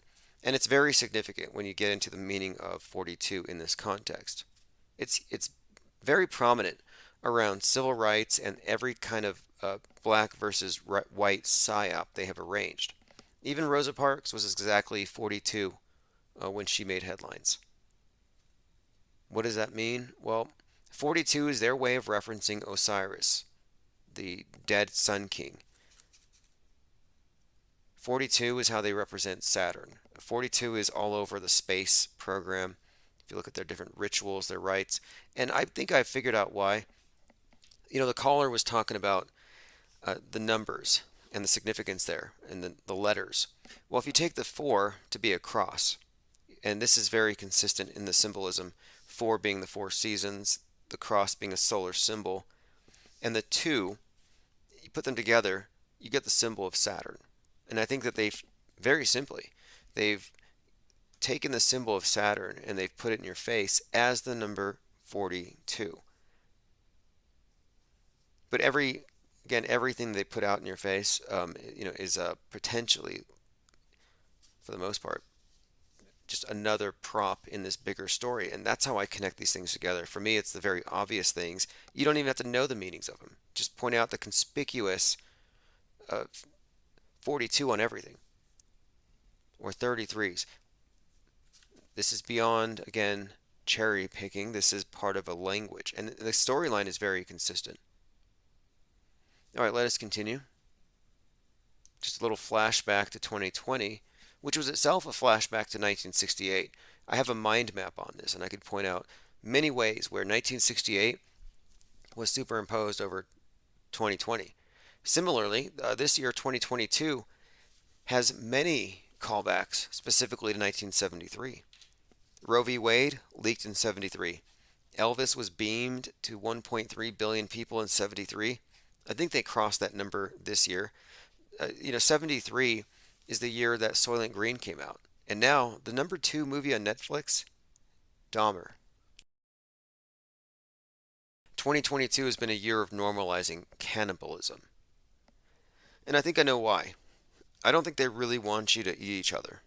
I think the reason why they are introducing and normalizing cannibalism and making heroes out of cannibals, creating burgers that taste like human meat, they're doing this because they need you to philosophically accept cannibalism, as in socially, economically.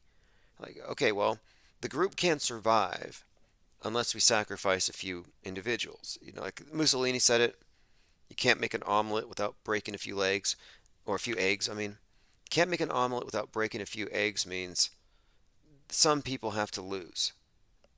And the idea of cannibalism for group survival means, of course, that some make the sacrifice so everybody can live. Communism. Any kind of system that involves one group appropriating the wealth of another group and then redistributing it. Well, eventually, someone's going to run out. And I think that's what they're getting us to accept. It's the ultimate in sustainability, a closed system, a zero-sum game. For one person to eat, someone else has to be eaten. And I think people have accepted that.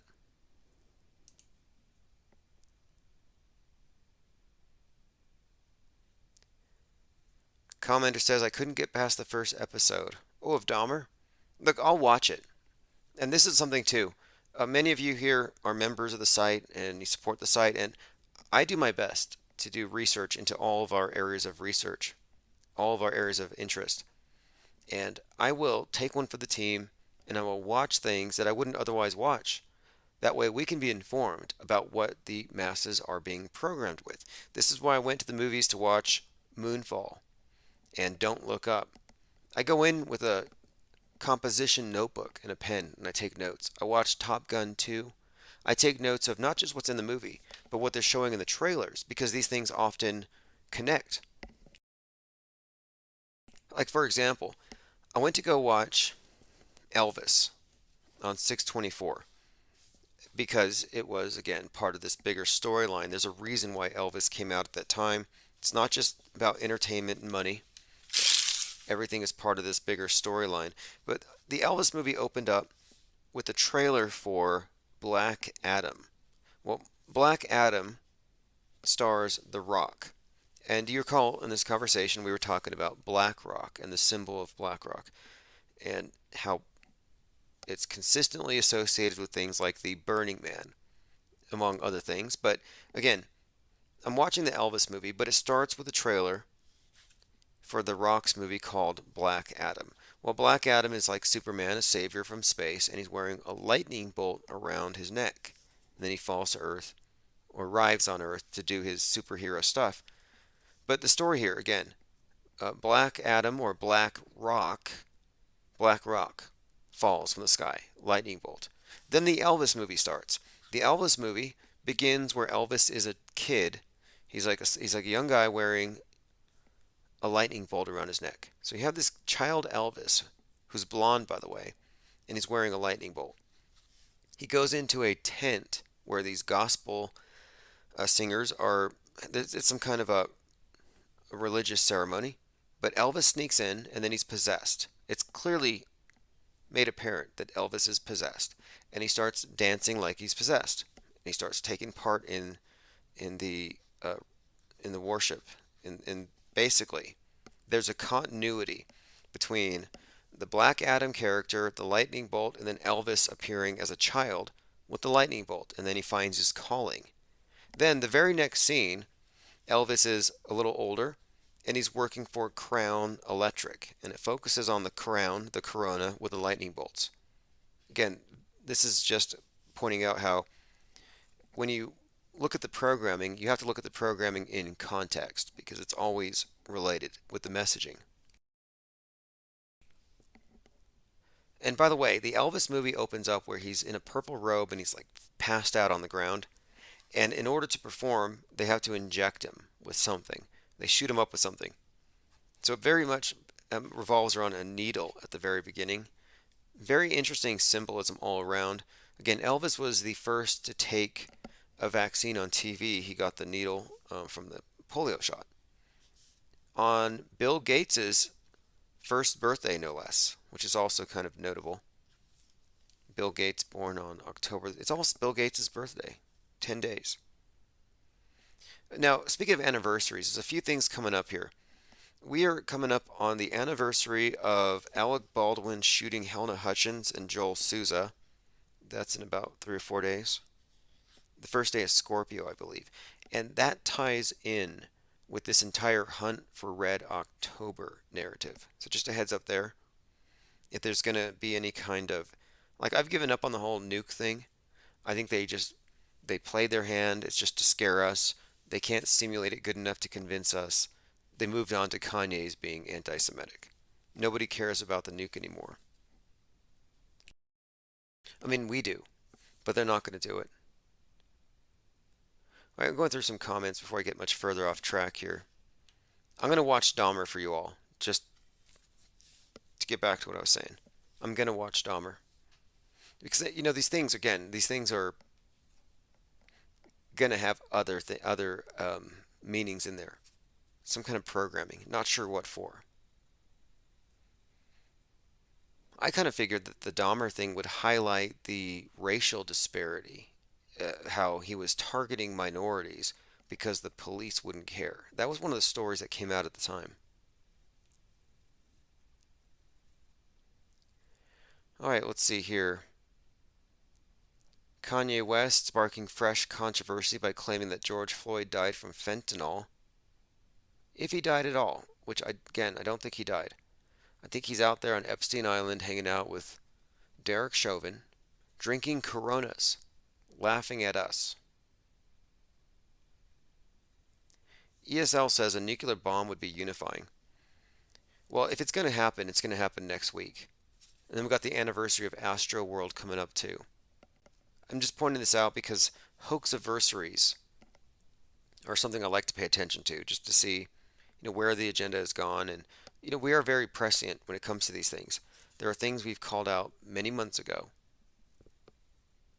that are, like, for example, I even said back in January that Kanye West's world is going to burn. And that's going to signify the burning of the West. There's some kind of correlation here. And it all ties into Kanye and this Hades Pluto ritual, Pluto releasing the Kraken. And then here you have the Russians with their Poseidon submarine. Poseidon, who releases the Kraken. So any day now. Diana South says, I don't own a TV. They call it television programming for good reasons. Sure. I mean, the programming's the primary purpose to it. The entertainment's just a side effect of the programming. By the way, we have about 90 people combined between the 4 YouTube channels, DLive, Twitch, and then another 17 people over on Odyssey. You can find the Odyssey link. It's always consistent, ips.monster. The only downside is that chat doesn't integrate. But if you're in Odyssey and you say anything, you type anything, I will read your chats because I have a separate window open.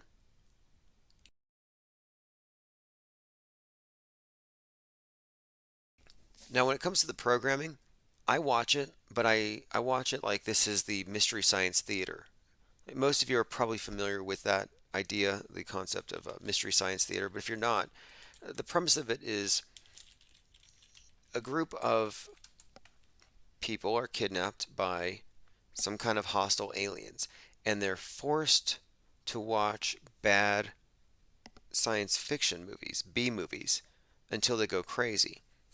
And in order to stay sane, the captives just comment and make jokes about the terrible movies, kind of like we do with NASA. Again, Mystery Science Theater 3000. And if you think about it, the MSM, aka the state church, is quite literally using media and cognitive dissonance inducing programming to drive society crazy. Our entire world is definitely crazy. The world stage is crazy. It's as in it's divorced from reality. It's technically a schizoid break. And those of you who see through it are not the crazy ones, as the crazy ones will try to convince you. You're the ones who are not experiencing an inverted epistemology. You're not the ones just assuming that because you see it on the screen, it's real. I mean, that is where people are at. Well, Mystery Science Theater 3000, though, is kind of where we're at. Because, yeah, we're captive to a bunch of evil scientists. We are captive. Try to avoid their messaging. I mean, you may not own a TV, but you're going to get the programming. I mean, do you really think you could have just switched off COVID? That was a TV-borne virus. Hypochondria went pandemic. Even if you turned your TV off, all of the people with the fashion statement walking around would have helped to enforce it. They would have made sure that you knew. Like, why is everyone walking around with a face diaper? But in Mystery Science Theater 3000, they stay sane by throwing popcorn at the screen. And that's sort of what we're doing here. At no point will we go rushing to the stage and engaging in something like this. Here you have a pair of hysterical young climate activists throwing soup cans, spilling tomato soup on paintings. Like, this is what you do when you believe it's all real. Like, the sky is going to fall if we don't stop oil paintings. Penguin Doctor says DSM-5, climate change denial syndrome, coming soon. Oh yeah, they will make it a mental illness. The DSM is reminds me of the witch's hammer, Malleus Maleficarum, the handbook for hunting witches. And the thing about it is, you can convict anybody. You just got to find the right thing, the right clue. You can diagnose anybody. That's kind of the ruse here.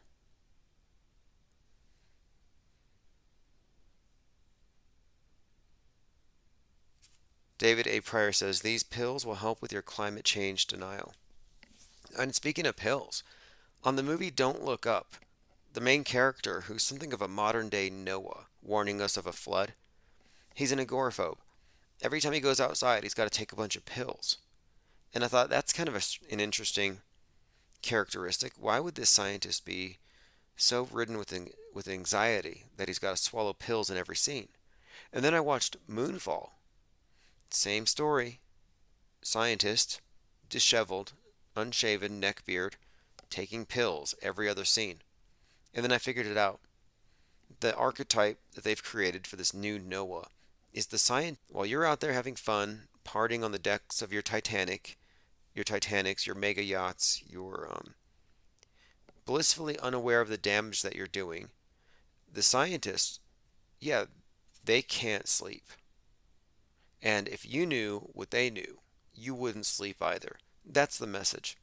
The fact that you're not on anxiety medicines about the state of the world and the state of the climate means you're just not paying attention.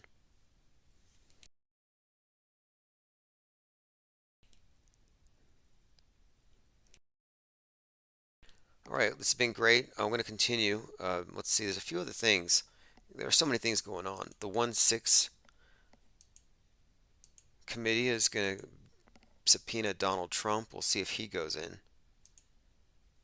Now, this is strange to me that you have the QAnoners waiting for Donald Trump to take on JFK Jr. as his running mate. And they're all hyped up. They're ready for John F. Kennedy. They're ready for all kinds of dead celebrities to make an appearance. And now they're like, oh wait, Kanye. I'm like, wait a minute. You're ready for Kanye West to be the VP for Donald Trump? I mean, he'll be marginally less annoying and maybe as informed as Kamala Harris. But what about JFK Jr.? He's been waiting in the shadows for 20 plus years to come back and pull off the mask and change his registration to Republican and then run as Donald Trump's running mate. He's been waiting for this his whole life, and now they're going to sideline him for Kanye West just because Kanye West blurted out some anti-Semitic tropes and got some clicks. Like, JFK Jr. is going to really crash his plane now. Like, what a letdown. And that's, you can't just change your goals like that and still remain credible. Like, wait a minute. You're going to bring back Kennedy and now you're going to Kanye. You're going to save the children who are being trafficked by the deep state and sacrificed to Satan. And now you're just going to stop the drag queen librarians. I mean, I understand how these things look and how crazy they possibly are or likely are. Sure. However, it's a big step down. It's a lowering of your expectations to go from let's save all the children to let's stop the liberal groomers. Or again, I mean, just saying, they seem to have lowered their expectations about what's possible. I was hyped for dead presidents, dead Kennedys coming back to life. And now you're like, let's go with celebrities who have what? I mean, look, I'm not a celebrity worshiper, and a lot of them are just really kind of mouthpieces to me. Like, is there really a difference between a Kanye West and an Anderson Cooper, an Alex Jones, an Al Gore, a Greta Thunberg? At the end of the day, they all have the same string pullers. Just Stop Oil activists are arrested after agreeing to come down from Dartford Bridge. Just Stop Oil. Now again, I'm in support of this. Please arrest them. Arrest them if you see them recycling. If you see your neighbor recycling, dial 311. Say, we got a climate change extremist here, and they're still living in a home. They use air conditioning, they consume electricity, they got iPhones, they got a car. You need to lock them up. They are doing irreparable harm to Gaia. Like, we need to lock up all of these climate change extremists.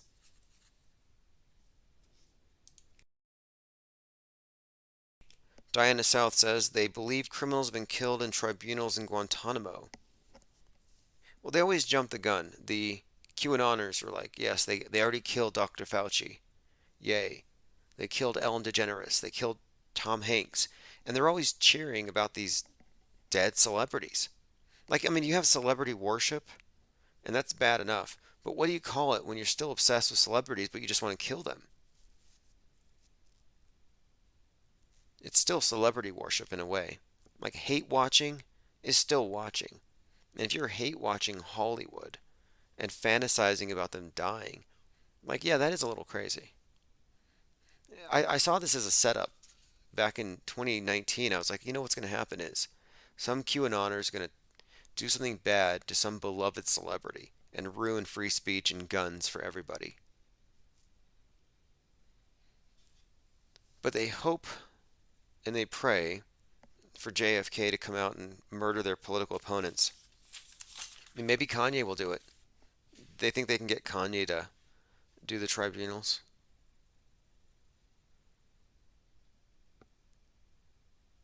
All right, let's continue. Cesspool of Hate, Gab's Digital Netherworld. Again, that's just all projection. Ice Cube does not want to be associated with Kanye West's outbursts. Yeah, this is really bad. I don't know what to make of it. Trump's latest rant about rape defamation case could blow a hole in his defense.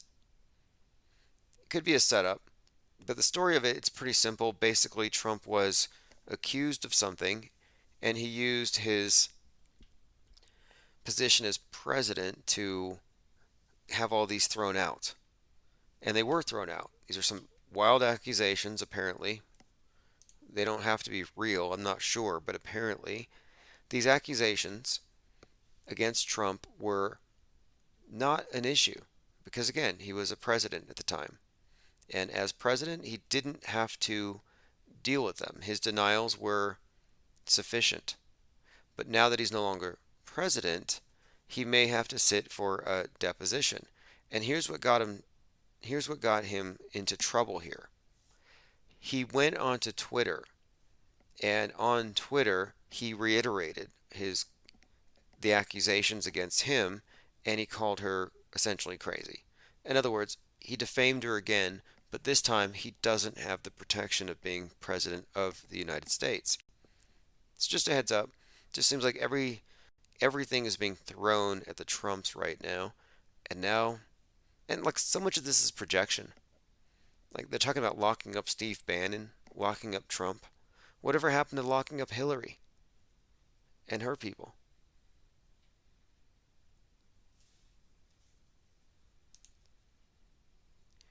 And then you had Trump talking about suing the media. If you recall back in 2016, he's like, we're going to open up the libel laws and sue the media. Well, who's getting sued now? Who's being destroyed by this? I mean, who is really being targeted by this? It's not the MSM, it's not CNN, it's Alex Jones, and now Kanye. It seems like anyone, and this is an interesting pattern to see.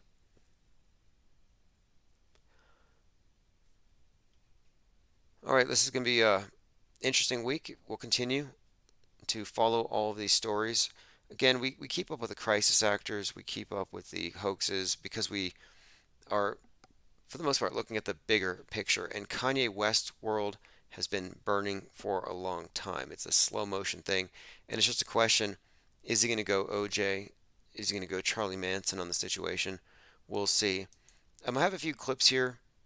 This is from Flat Earth Zone. If you follow me on Twitter, it's worth looking at. There's a whole lot of clips resurfacing where you can see consistently that the so-called astronauts in the ISS are dangling from cables, and they're constantly goofing up.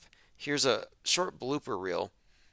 Here's from Earth Day 2022, where one of the astronauts is passing a globe to another astronaut, and they're in space. And the globe falls. It falls, doesn't float. So can you see hurricanes from space? Yes, you can. In fact, as we've been talking up here, you can see the whole hurricane, and that's pretty neat to be able to see it. You can see the eye and how it's forming. Now, they're always happy to tell you about how they can see. Oh yeah, we can see a hurricane from up here, but they never take their camera and show you.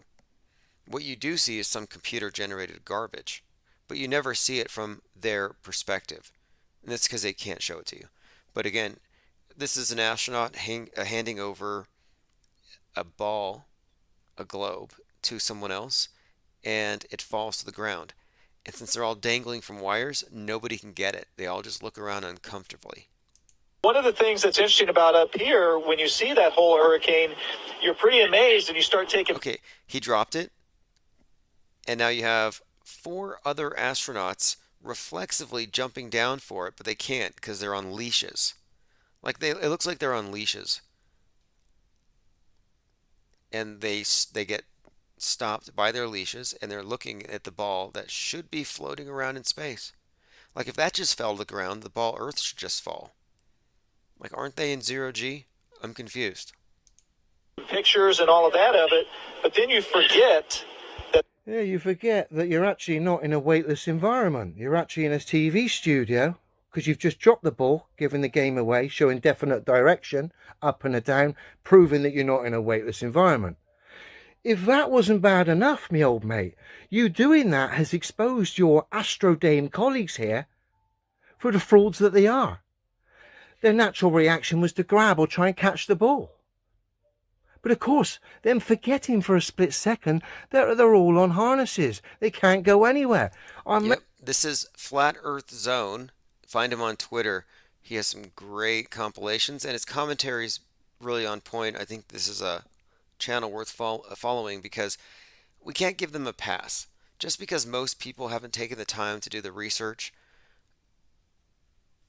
you can't just let them get away with calling you a conspiracy theorist when they haven't done any kind of validation of what they actually claim to believe. Like if you believe there's an orbiting space station, fine. But you have to own some of this stuff. Like I have an example here where you can see an astronaut, I believe his name is Randy, and he's obviously untangling his hands, but you can't see the string. Why? Well, chroma key. They chroma keyed it out. We actually have a guy here struggling with his harness. Right, Mark. His leg gets, and then it looks down, gets entangled, and then he gets entangled to the right. Now, there's a couple of things about this one. You have a couple of astronauts doing flips in close proximity. And you have to remember, they're up in space for 6 months. It's like being trapped in an elevator. Like you might like them, you work together and stuff, but nobody's taking showers. Nobody's washing hands. Here you have these individuals in space doing these somersaults and stuff to impress the viewers, but it's like, okay, your socks are in this guy's face. 6 months you haven't taken a bath. Like I don't think that they would be that close. It's not professional, and again, it's just a show to impress the children. But here you have Mark T. Vandehey, NASA astronaut, shamefully looking at the camera like he looks embarrassed because while he's doing a flip, his foot gets caught in the wire. He's tripping on it. And you can actually see on his back, look, you're in space, there's no gravity. Why do you need a belt? Why do you need your shirts tucked in like this? I mean, if you look at these guys, the way that their shirts are tucked in and their belts are very tight and their pants are they look like stuffed sausages. But you can tell that there's some kind of harness in his pants. You can tell that there's a cord there. It's pulling at his shirt. But they hide the cords using chroma key. I mean, to see through the fake space, you do need to be aware of the special effects they have at their disposal. And these are special effects. It's not science, it's special effects. Here's an interesting connection, the Tupac and Kanye connection. Now, I mentioned how Kanye West's father is a Black Panther. Well, Tupac Shakur had a mother and father who were both active Black Panther Party members in the 60s and 70s. That's one connection. A month before Shakur's birth, his mother was tried in New York City as part of the Panther 21 criminal trial. She was acquitted of 150 charges. You have pictures of Tupac at the age of 17, essentially being groomed for his world stage role. There's some interesting theories about Tupac. In fact, Miles Mathis is convinced that Tupac is Jewish, and that's all a deep fake, which is kind of interesting. Anyway, we're talking about the most iconic rap beef of all time was between Biggie Smalls and Tupac. Who was in the center of the drama? Diddy. Diddy, close personal friend and collaborator of the notorious B.I.G., and Diddy helped Biggie revitalize the New York rap scene. Now they're pointing out this because it was Diddy who tried to stop Kanye from talking about the Jew thing and brought about this bigger conflagration. So right in the middle of this drama, you have Diddy, and this is a feed on, it's a thread on Twitter, and it's just pointing out there's some fascinating connections between all of these characters. And I use the word character advisedly. Now let me move on. It says it's interesting how both Kanye and Tupac are the most iconic rappers in the past 30 years and have so much in common. They've both been the most outspoken when it comes to political ideas and, quote, fighting against the system. Isn't it ironic how two rappers with Black Panther revolutionary parents were/are speaking out against the system? Sounds like grooming. Yeah, I would concur with that. There's definitely a pattern here. And when you see Black Panthers or Patriot Front or Proud Boys, to me, these are all just fronts. They're all just fronts of the same agencies. And then, of course, I brought this up myself when I noticed that the significance here of White Lives Matter, it all ties into Kanye and Helter Skelter. Again, Kanye Helter Skelter, which is about the race war instigated by Charles Manson, or he attempted to. Now, if you didn't know, Charles Manson's killings were to be pinned on the Black Panthers to incite race war. Now, here you have the son of a Black Panther, and what is he doing? And of course, Trump jumping on that bandwagon saying Jews in America need to get their act together and appreciate what they have, claiming that, quote, he has the highest approval rating in the world and could easily be prime minister. Could you imagine that, Donald Trump and prime minister of Israel? I'll continue to delve into this, but the Kanye West, Tupac, Black Panther connections, throw in Diddy. Yeah, there's something here worth digging into, and I'll continue to delve into that.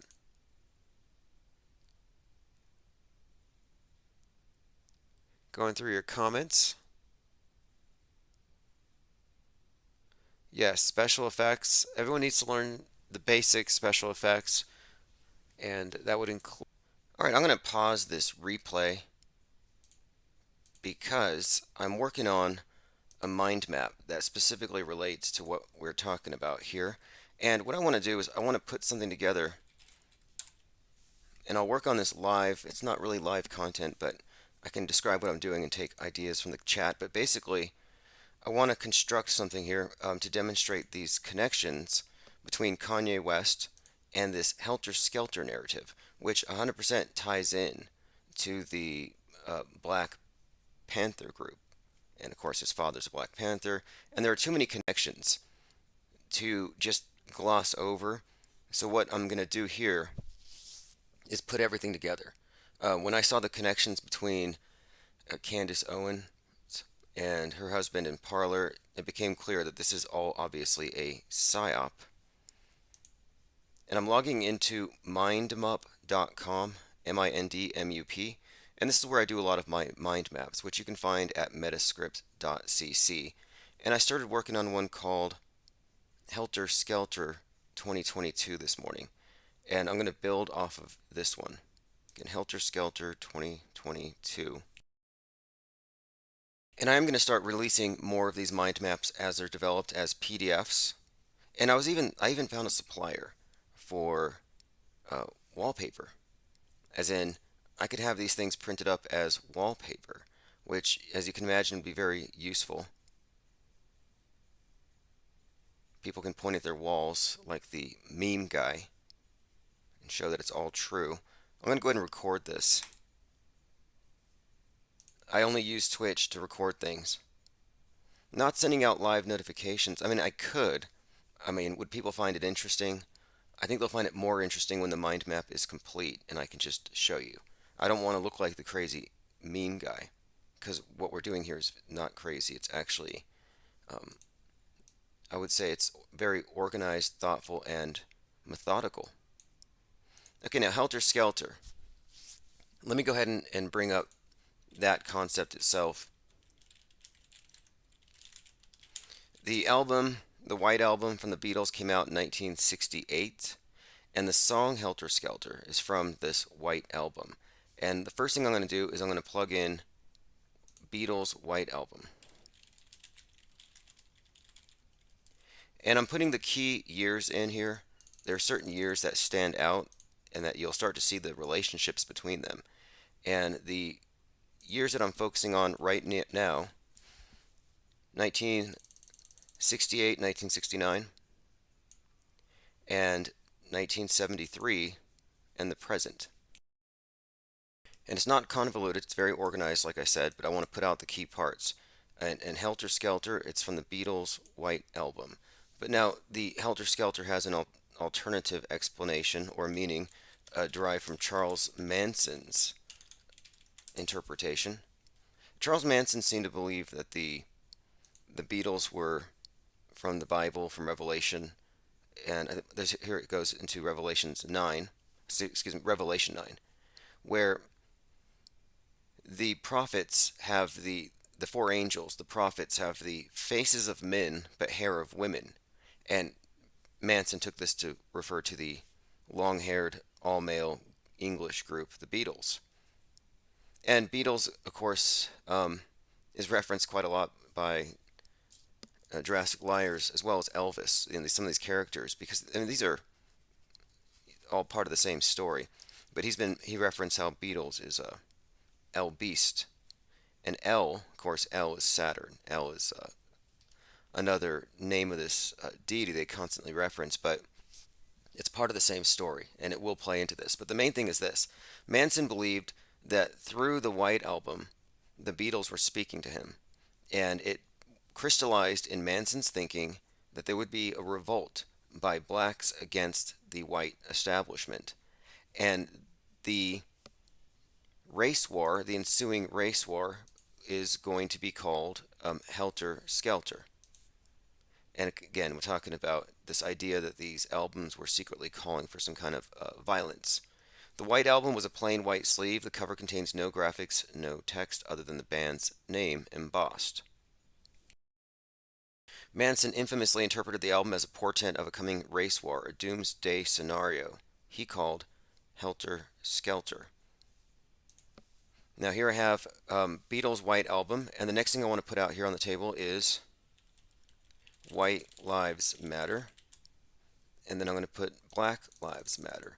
Now my contention is that these are terms that are used to incite the public, obviously on racial lines, but really it's about the alchemical transformation of the world, of our minds, and the black and the white represents this duality. So here you have Black Lives Matter, White Lives Matter, Beatles' White Album. A couple of other important points here I have to put out here, then we'll start showing you the connections here. Alright, now let me bring out a couple of key characters. I'm going to put Kanye West. Goes by Ye, obviously, but the West's name, I believe, is just a way of referencing the West. And right now, the way the West is being framed, it's the Antichrist West, and Putin's going to have to nuke it. Judgment Day has been referenced recently. I mean, the rhetoric's definitely been ramping up in that direction, and this is all consistent because we're talking about a doomsday scenario. So here you have Kanye West. Okay, next, let me put Charles Manson. And when you see these connections, it'll stand out. Okay, Charles Manson, Kanye West, and I am going to put O.J. Simpson on here, and you'll see why.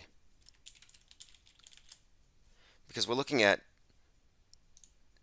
PSYOP characters, and they have a common director, in my view. And these stories are all very well integrated. Okay, next, let me put Marilyn Manson.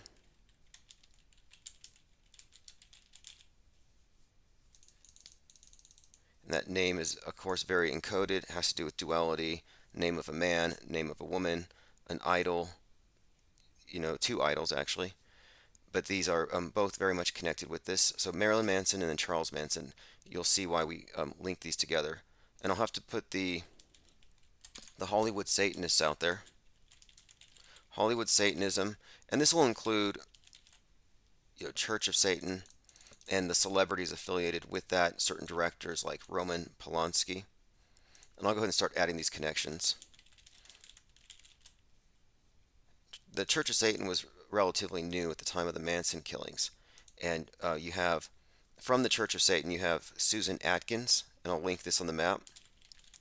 Susan Atkins is the one who carried out the homicides on behalf of Charlie. And then, of course, we can add here Susan Atkins, Church of Satan. That would be the, again, an important link here because Marilyn Manson is also a Church of Satan member. Whatever that means. I don't think they have like services. I think it's more about just an honorary thing. But whatever it is, the connection there is what's important here as we're building this story up. Now, Kanye West, of course, his connection to Marilyn Manson comes through. I'll put a couple of things here. One is the song Black Skinhead, and I believe he spells it with KKK. Now, if you've heard the song Black Skinhead, the first time I heard it, yeah, BLKKKSKKKN head. And this song came out in, it's kind of old, I believe. Now, when I first heard it, I thought, I didn't really know Kanye or Ye, whatever. I was just like, is this guy ripping off Marilyn Manson? And I kind of just ignored it. This guy's trying to basically remix somebody's song and claim it as his own. I didn't think it was all that original. I think it's just kind of derivative. But anyway, looking back at it, now it makes a lot more sense.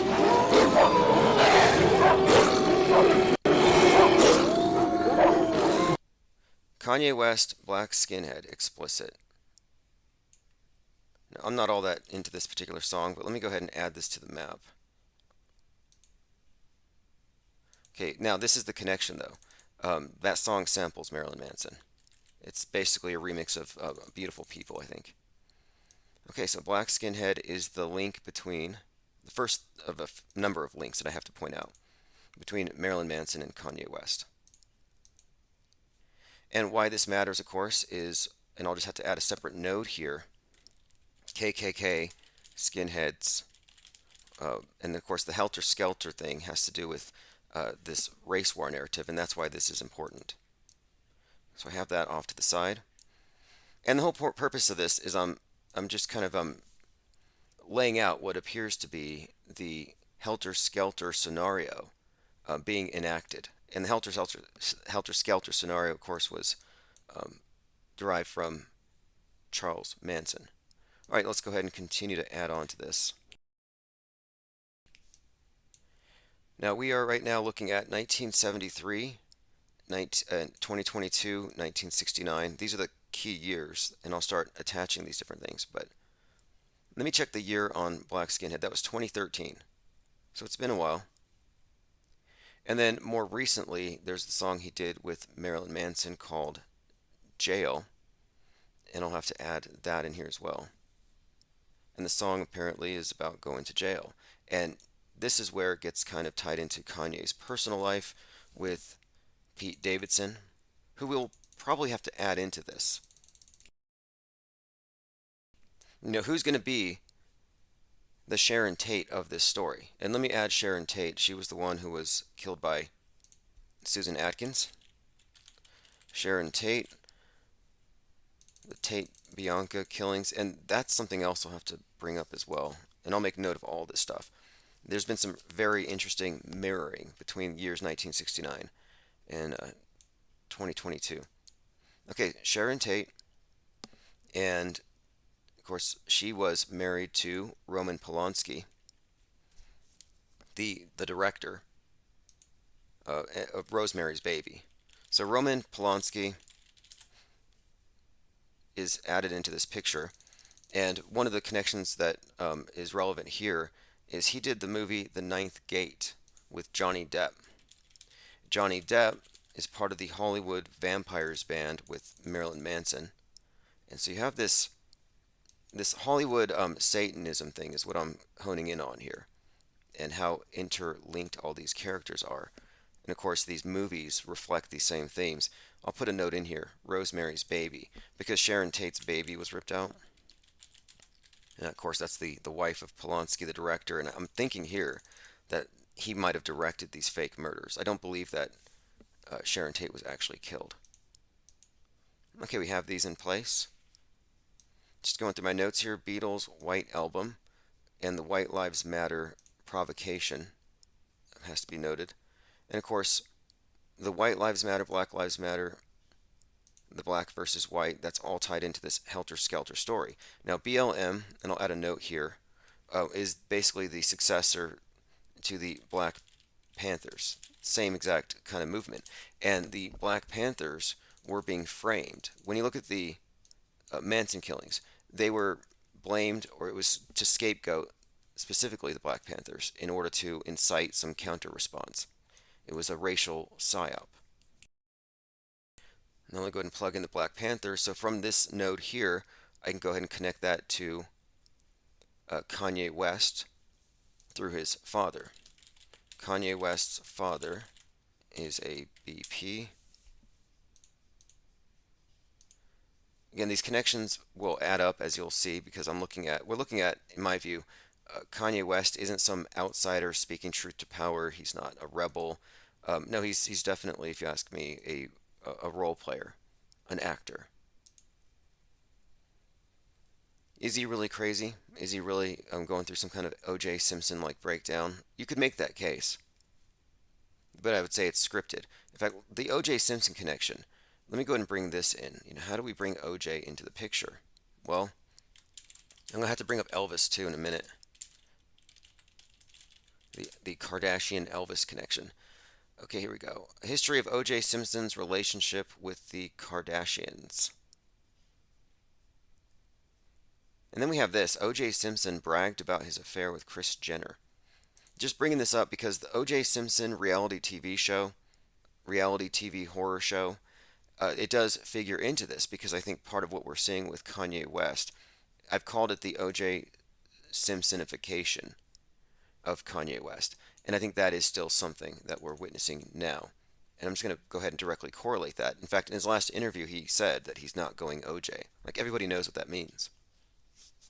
And of course, OJ Simpson's connection to the Kardashian is worth honing in on. Let me add that. And I think Robert Kardashian dated Priscilla Presley for a while. Kind of an Elvis link. And Elvis does kind of figure into this. It goes into a bigger story about this black star narrative that's existed since Elvis, but continues, and it does connect with Kanye. And in the new Elvis movie, which just came out, the director plays the song Black Skinhead before every scene, and I'll show you what I mean there. And does it even make sense to report on this? Does it even make sense? No, to me it just sounds like they're building to something. Elvis director played Kanye West's black skinhead to hype actors. Filmmaker for Elvis reveals they played black skinhead on set for all the dance scenes. Interesting, right?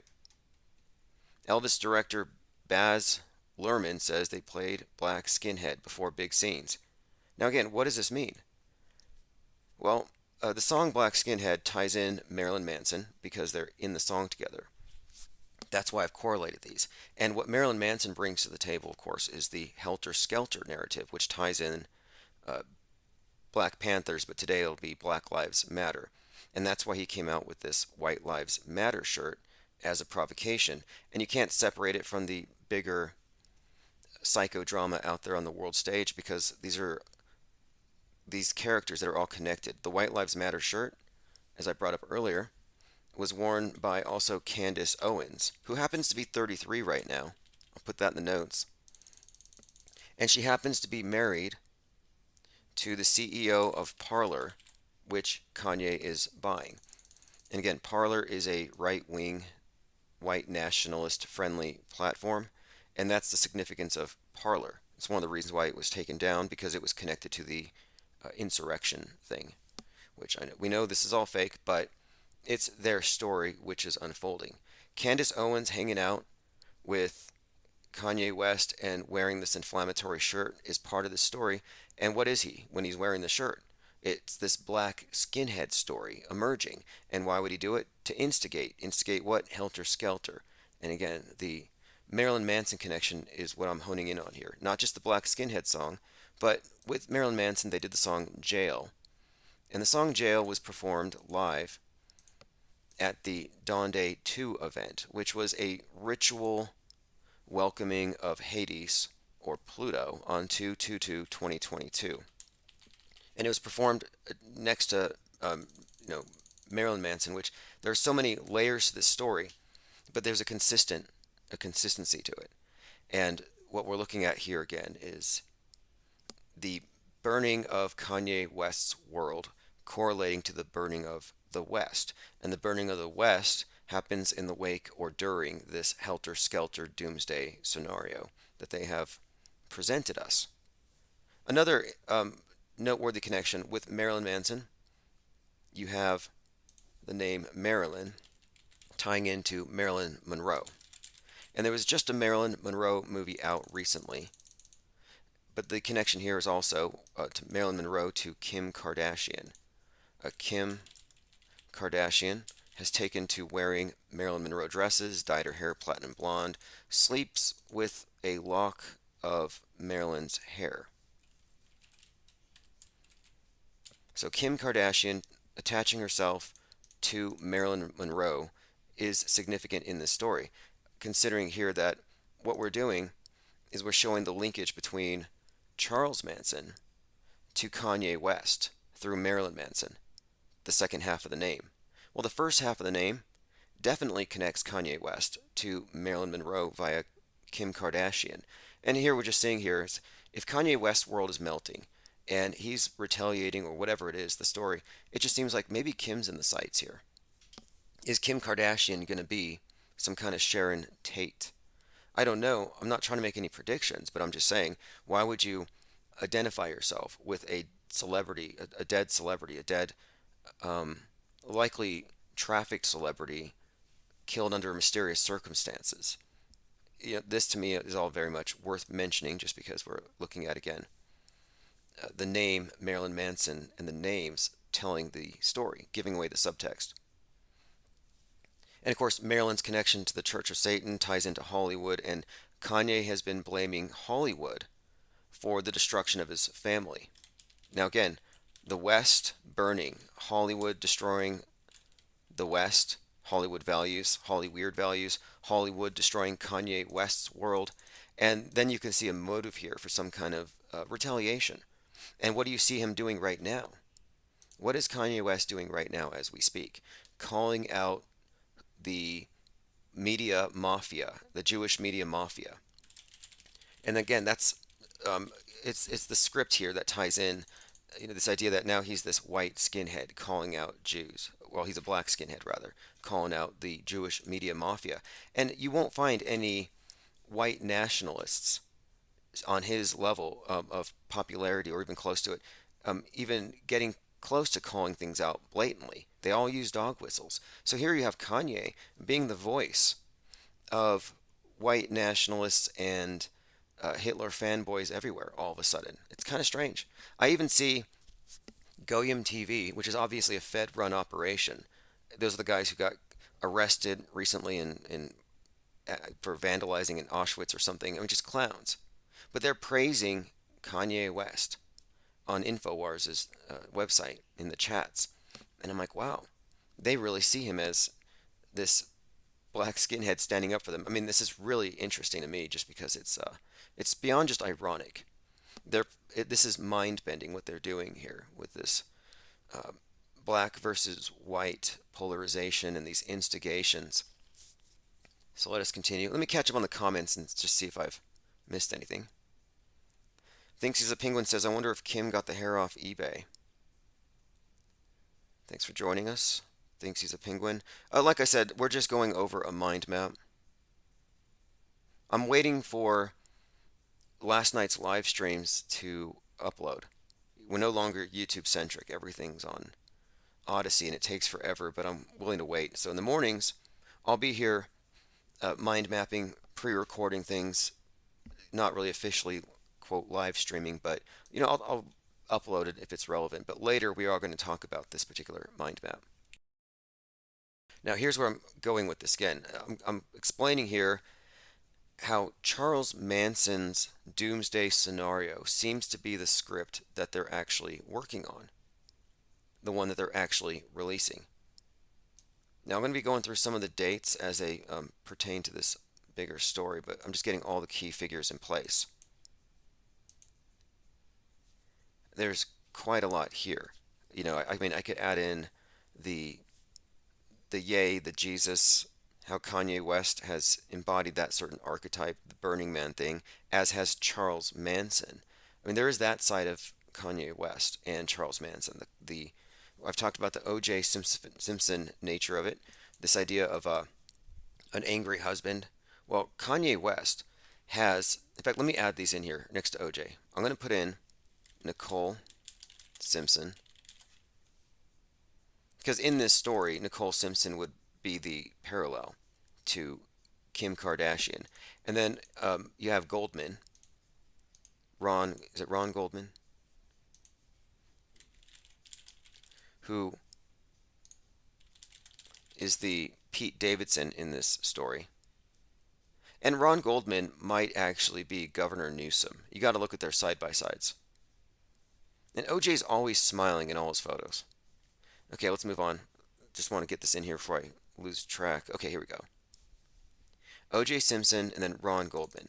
Now again, in this story, in this parallel, we can connect Pete Davidson.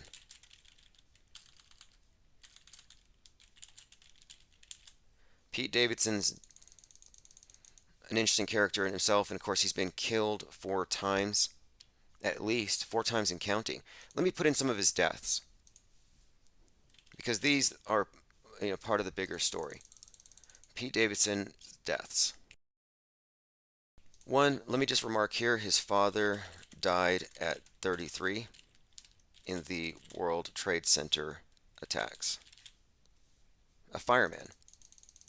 And I think there's a code here again. I'm talking about the ritualistic aspect of it. 33, fireman.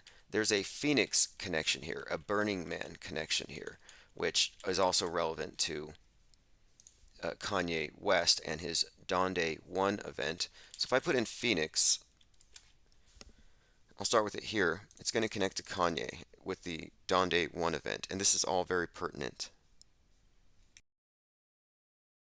I'm going to go ahead and just put Christ. When Charles Manson emerged on the scene to be a cult leader, he was 33. Just a heads up. Same age as Candace Owens. All right, here we have it. Christ. And where's Charles Manson? There we go. And then, of course, Christ and Kanye West. And I can, show how these are relevant. Kanye West, the crown of thorns, the whole Donde thing, basically in his own way typecasting himself as a Christ, all very significant here. Now I mentioned the black skinhead being played at Elvis, so I'm going to go ahead and attach black skinhead to Elvis.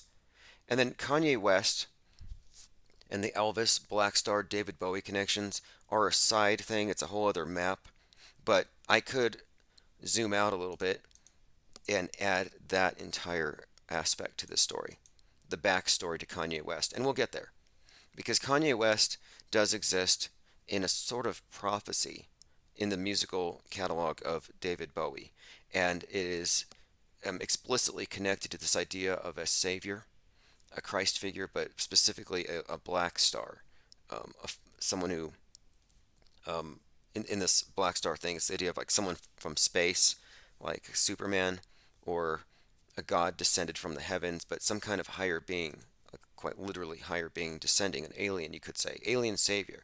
And what I've connected here, what I think I'm seeing here, is that a lot of the predictive programming that we've been getting for generations, and it maybe starting with Elvis, it's been predictive programming to ready the masses to accept an alien savior. And they sell you things in advance with predictive programming. And I think Elvis may have been perhaps selling you on Satan in advance, or whatever, this world savior, however you want to describe this notion of some kind of new Christ. Well, it's been sold to you through first Elvis and many others. You can see many other musicians embodying the same archetypes, but specifically, there's a reason why Elvis is such a powerful icon. I mean, if you look at the image of Elvis, I think in terms of images in the world, it might be one of the most recognizable photos in existence, one of the most recognizable faces in existence, the most iconic. And that's significant because icons, idol worship are, really the main part of what this world church is all about. Again, and then I have Kanye West even saying, let me play some audio here. Kanye West said he wanted to be the next Elvis. Kanye has more Billboard hits than Elvis. Kanye inspires Elvis Presley's movie cast. And I mentioned, I believe there's a Kardashian Elvis connection that would also relate to this. Here we go. Kanye West, I want to be Elvis. And the way he talks about Elvis is very interesting here, but these aren't flippant statements by somebody who's off his meds.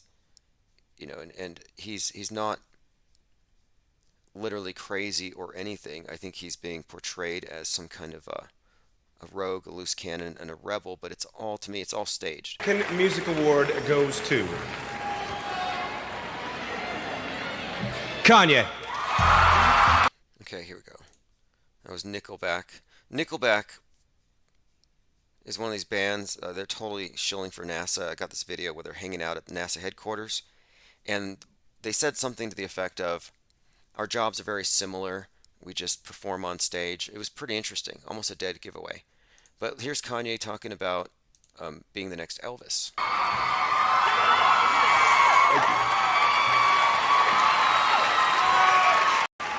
Yeah, I like to thank everybody who accepted, me trying to break, new boundaries in music. I wake up in the morning and just think about what stereotypes I want to break.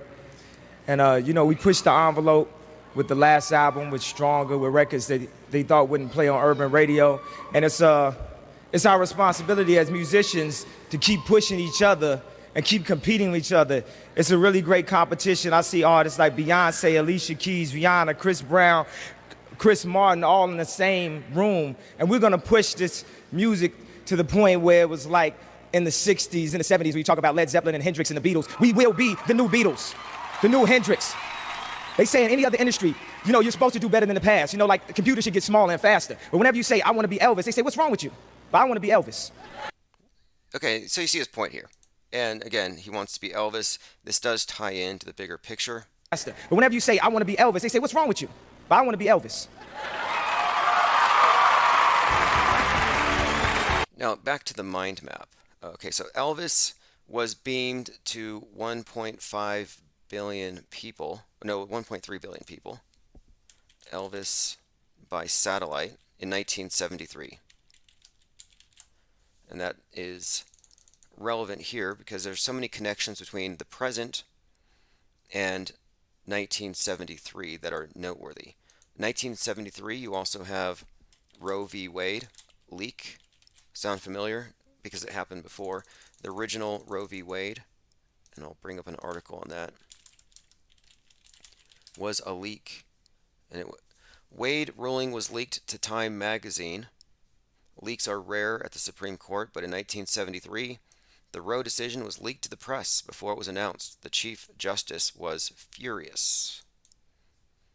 Again, 1973, you had the Roe v. Wade leak.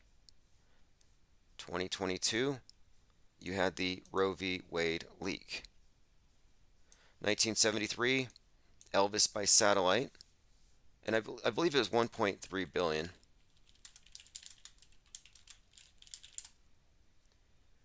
Yeah, it was estimated that 1.3 billion people at the time, again, this is Aloha from Hawaii via satellite.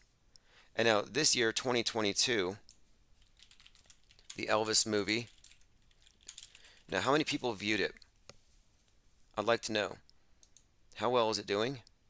Big success, critical acclaim, but I'm trying to get the numbers. But I would argue that Elvis in 2022 has been viewed by 1.3 billion people. It's probably comparable. Again, just another correlation here. Elvis by satellite, Elvis the movie. So I'll have to put that separate. They wanted this in the public consciousness. They wanted this idea out there, this person, this icon. Like I said, it's all about the idol worship. In fact, I went to watch the movie and I decoded it. It's just rife with symbolism, lots of stuff about Black Star, about the Black Rock. And the movie trailer before the Elvis movie is the movie called Black Adam, which I believe just came out. I may have to watch it, even though it's The Rock. And The Rock's kind of a sicko, I think, based on this skit he did on SNL about child torturing robots. But anyway, his movie Black Adam is about this savior that appears to come from. Let me take a look at the synopsis. But from the trailer, he's a Superman like character who has a lightning bolt around his neck. And of course, he's played by The Rock. Black Adam is a 2022 superhero film based on DC comic character of the same. Premiering, okay, it already premiered. 5,000 years ago, the city was under the rule of a king. Blah, blah, blah. And The Rock's going to save the world. I mean, I don't really want to get into the story. I'm just looking at the symbolism because the intro has The Rock flying around with a lightning bolt around his neck. And the Black Adam, therefore, gives you the connection here of the Black Rock. And Black Rock is very significant to all of this. It's a wordplay on his name, obviously. Now, the lightning bolt around his neck is continued when the movie starts. When the Elvis movie starts after this trailer, it begins where Elvis is a kid. And he's got a lightning bolt around his neck, like a very big pendant. Young Elvis with a lightning bolt around his neck. And then he says here, young Elvis Presley wears a yellow lightning bolt around his neck in the movie. And it's because he was a fan of some comic book character. Now, did he really do this? I don't know. But they made it a point in the movie. I mean, you got to see it. I have an image of it on the screen. This might have been, it says here, 10 things fabricated for the movie. I mean, they probably added this. They fabricated it. Why? Why was it necessary for young Elvis to appear like in this desert scene, just in the middle of nowhere, with a lightning bolt around his neck? And then he goes into a tent where it's a black church and they're singing hymns, gospel music. He goes in and he's quite obviously possessed. And here you have him like he's crucified, arms out with a lightning bolt around his chest, young Elvis. This was a detail that was added specifically for the movie, evidently. But again, what are you seeing here? Black Rock followed by this. To me, I see a correlation. The correlation is the Black Rock trailer was preparing you for this descent. Like it's the Black Rock refers to a falling star, like a meteor. When it in the night sky, it's just a light, but when it falls, it's a rock. And the falling star correlates to this rock star. It correlates to the idea of the lightning bolt. Satan falls like lightning. And here you have Black Rock followed by Elvis, same symbol, lightning bolt here. And here he is getting possessed. And then the next scene, it cuts to Crown Electric. He's working for Crown Electric, another lightning bolt, crown above his head. This symbolism is key to understanding why Elvis is so important in this bigger picture, because Elvis, of course, relates to El or Saturn, Satan, you could say, but it's not specifically accurate. But we're looking at the way they represent it in all of its various facets. Elvis has a black star on Hollywood Boulevard. Shout out to Jurassic Liars, Stellar Research. Elvis Black Star Hollywood. The mystery of the only black star. Now, when Elvis, before he died, he had a song out called Black Star. And it's about seeing a black star before you die. In 1960, Elvis Presley recorded Black Star. It was intended to be a title track for a film, but they changed it to Flaming Star. Black Star, David Bowie's connection to Elvis Presley. Well, David Bowie and Elvis Presley share a birthday, January the 8th. And on David Bowie's final album, Black Star, it was released on their birthday. But on the album, it has a song, Black Star, which ties into everything that we're seeing here, because it is believed by many, and I can go into this, that the song Black Star is a reference to Kanye picking up the torch. Elvis is the Black Star, Bowie, Black Star, and it goes into Kanye. And the Black Star is a reference to the Starman. Starman is the prophesied savior in the David Bowie musical catalog. Starman is the name of the effigy they sent into space. That was, the work of Elon Musk playing a David Bowie song. Starman is also a reference to 2001 Space Odyssey, because David Bowie's the Space Oddity. But Space Odyssey is about the descent of David Bowman in the ship into the monolith, and then he becomes a star child.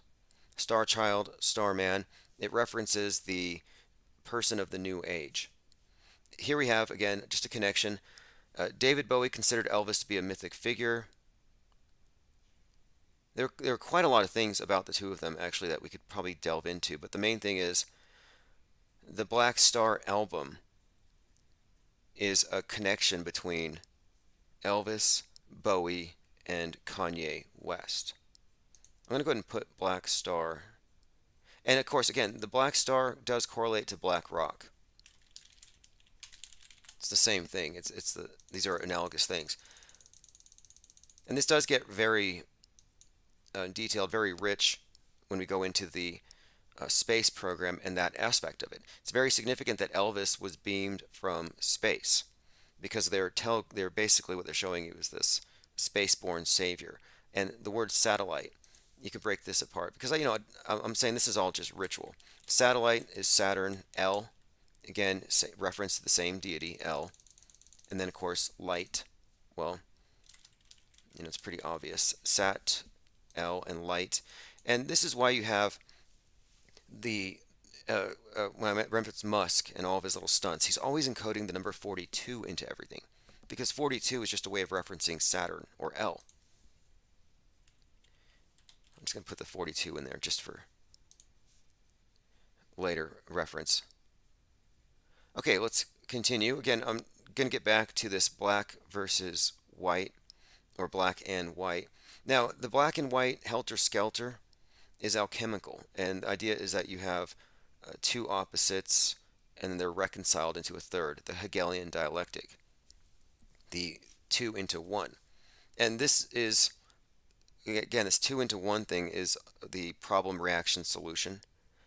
So helter-skelter was intended to incite a response. And again, to get back to what helter-skelter was and his interpretation of it, it was the idea that there was going to be a race war, and it was going to be instigated by the Charles Manson killings, or inspired killings, which were blamed on the Black Panthers.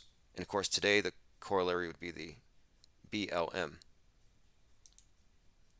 Again, Elvis showing up in the picture is fascinating, because in the new Elvis movie, they, for some reason, say that they played the song Black Skinhead before every scene. Does that make any sense to anybody here?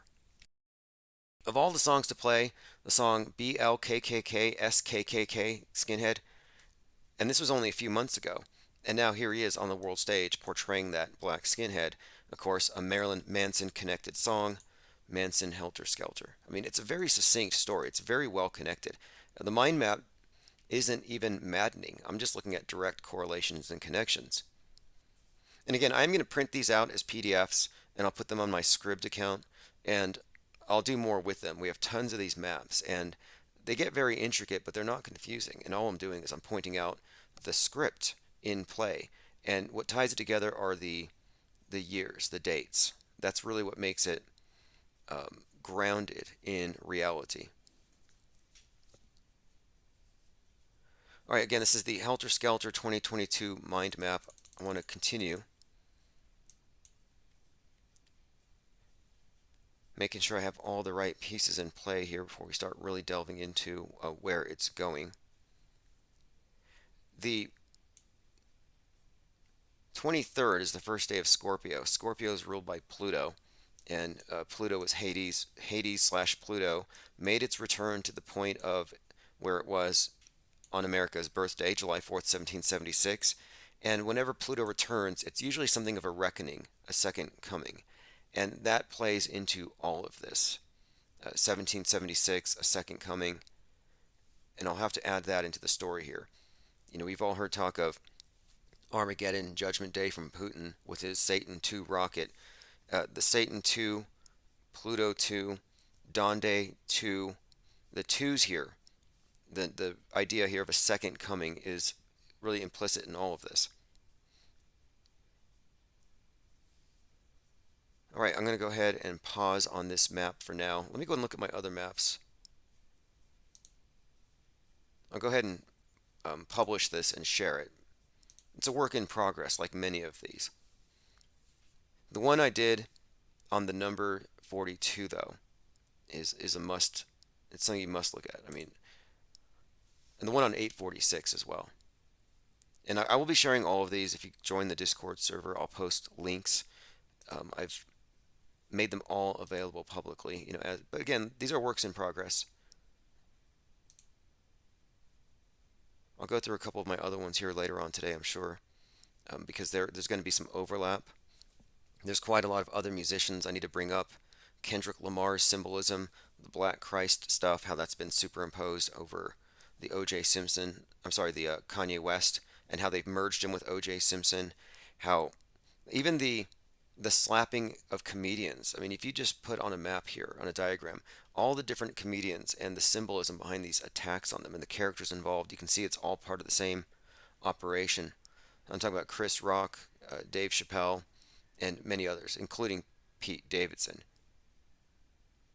The mind map on 846 is worth looking at. This is the one that shows you the correlations between 9/11, the George Floyd killing, Jayland Walker, Amir Locke. Same themes. And I've done deep dives onto many of these world stage personas. Tom Cruise, of course, is another one of these who's going to figure prominently in the Space Oddity story as he's going to the space station next. In fact, I could add quite a lot onto this one because what's happened recently is the Top Gun 2 movie contains a scene at the very beginning where he's reprising the role of Yuri Gagarin, the first man in space. And he's about to go in his next move to the space station. And this is all very significant because the space odyssey is what we're all going through. It's the transition into this space age. The space oddity is the David Bowie connection. And space oddity, which parallels, I mean, David Bowie's music has paralleled our transition into the new age. But the song about Major Tom, my contention is about Tom Cruise. And Tom Cruise going to the space station was already the reason why he's been prominently figured in this story. And of course, his connections with Kubrick going back to Eyes Wide Shut. But now, since I've worked on this map the last time, I have to add this Yuri Gagarin connection. First man in space, last man on the space station. And again, Tom Cruise has already been depicted as dead in space, dead on the moon in a South Park. There's something here to it. And I believe I've mapped most of it out, but I'm going to have to add quite a bit. Like a lot has happened in the last year that I could build significantly upon this particular mind map. Discussing the connections between Aleister Crowley, Jack Parsons, L. Ron Hubbard. All right, well, I'm going to go ahead and leave this window open. I'll get back and add on to that one as well. All right, I'm hoping I'm adding some clarity, to some of this stuff. But look, we have to go into this again, the Kanye Bowie connection, because these are things that I'm not coming up with. I mean, I am making certain links, but there are many others who have pointed this stuff out, just showing you how this is low-hanging fruit. People are meant to see this stuff. Conspiracy theorists prove that David Bowie and Kanye West are connected. Is Kanye West really the starman David Bowie prophesied?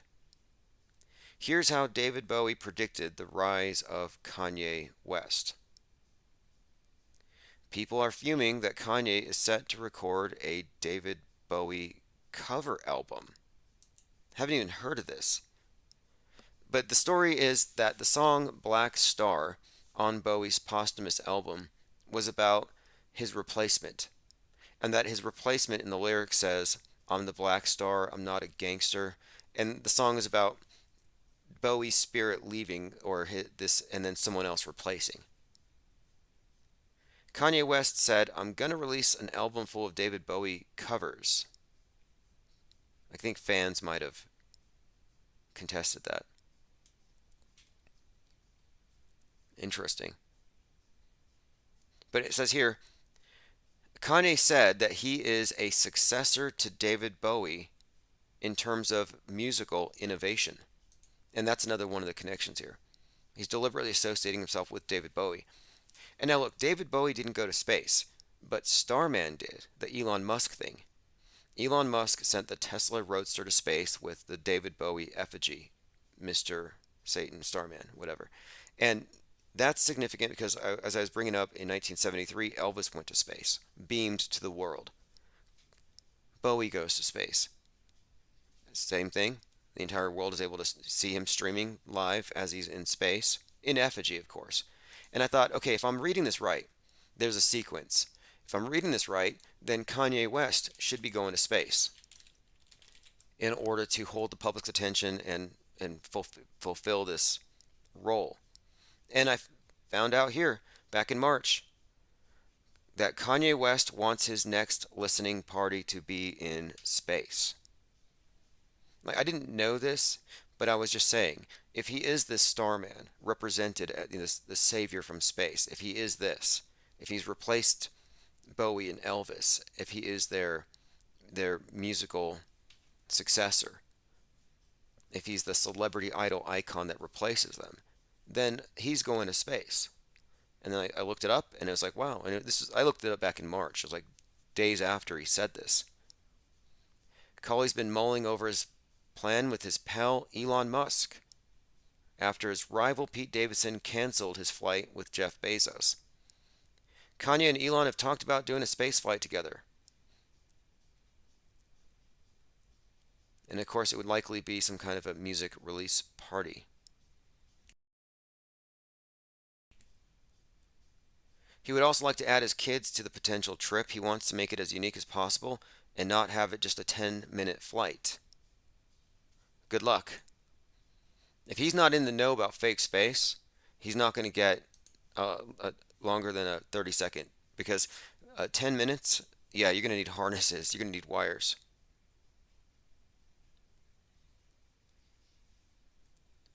All right, I'm going to turn it back to the 24/7.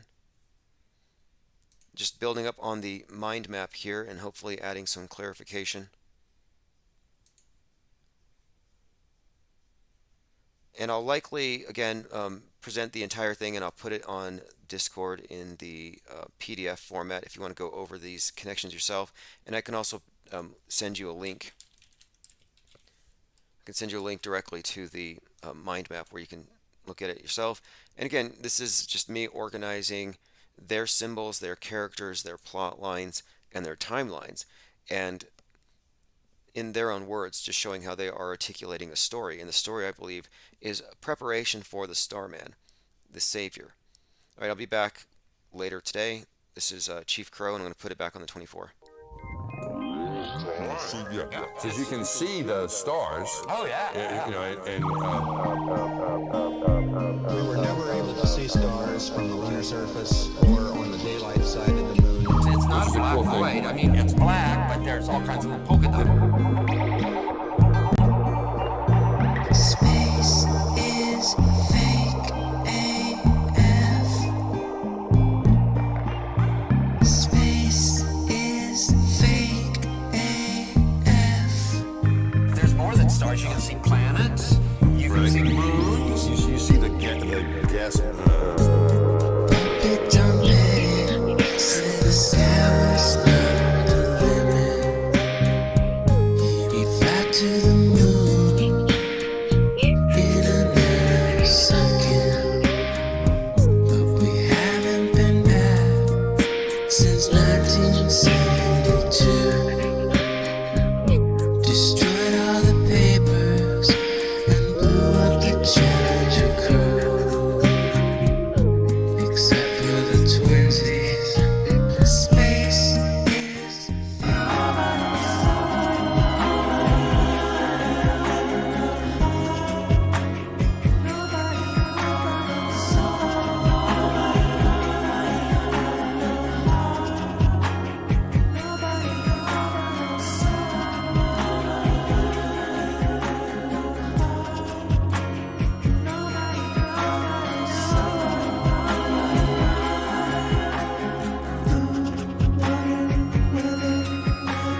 It's 9/22/2022. Another one of these days with a disconcerting number of twos. At least it's not a Tuesday, like when Pluto came back and turned everything upside down. It is the equinox, equal day, equal night. Portals are open. Marina Abramovich is spirit cooking. And we're back online after a desperate attempt by YouTube to censor us. They basically pruned a few more channels. Our main channels are all done, but it's no big deal. We have shifted ground zero. Ground zero is no longer YouTube. We are on ips.monster, which is infiniteplanesociety.com, but it's much easier to remember and share. And eventually I'm going to get some better IPS domains, but I do have .monster. And what that will take you to is to the place where we have our own viewing stage and chat. It's Vimeo. It's private. Right now it's open, but we could do members only stuff. It's separate from everything else, but we're on everything else as well. And if you want to get in, just go to ips.monster. It's super easy. Then we have the fully integrated chat that's now based in Discord, which records everything. It's a record, stores all of our links, all of our great memes. So I'd say we've been upgraded despite the fact that they've chopped off 2 of our heads. And they're replaceable. Beaks are a dime a dozen. We just spawn them all day long. There's nothing they can do. We're metastasizing.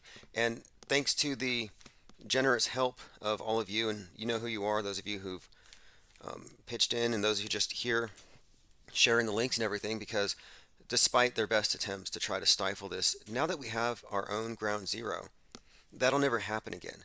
They will never tip our raft. We're actually starting again from basically square one. But I sent out text alerts.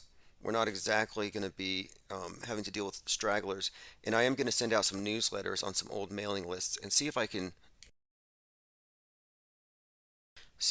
bring back some familiar beaks from bygone eras. We're joined by Osher, Miguel 2010, Angst G737, Lando Rock. Miguel 2010 says the auto host tune is quality. Yeah, that is classic Chief Crow. I put a link in the Discord.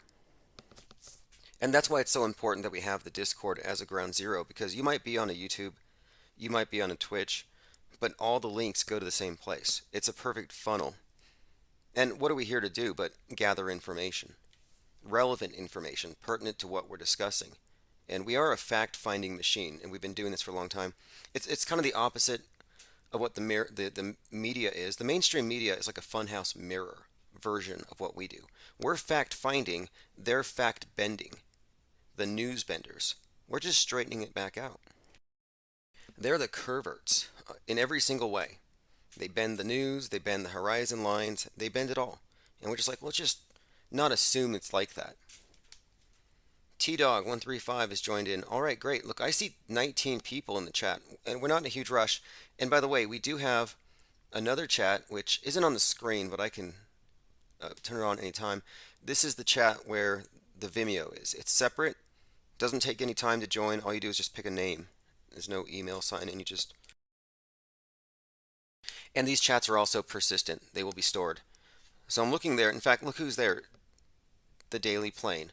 Like I said, I was going to do an email blast and reach out to some people. And the Daily Plane was there when we started the Flat Earth Report. And he had the Daily Plane as a newspaper where we were aggregating all of the information on the Flat Earth topic back when it was pretty much new.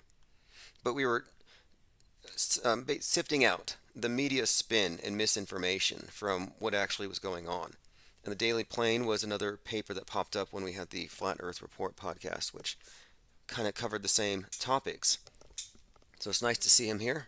Also, the Daily Plane was the one who also set up or sent Mad Mike Hughes, the Daredevil, called Daily Plane, who then reached out and connected with me. Then he called in live and laid out his plan to paradigm shock the world with the Daredevil stunt with Research Flat Earth on the side.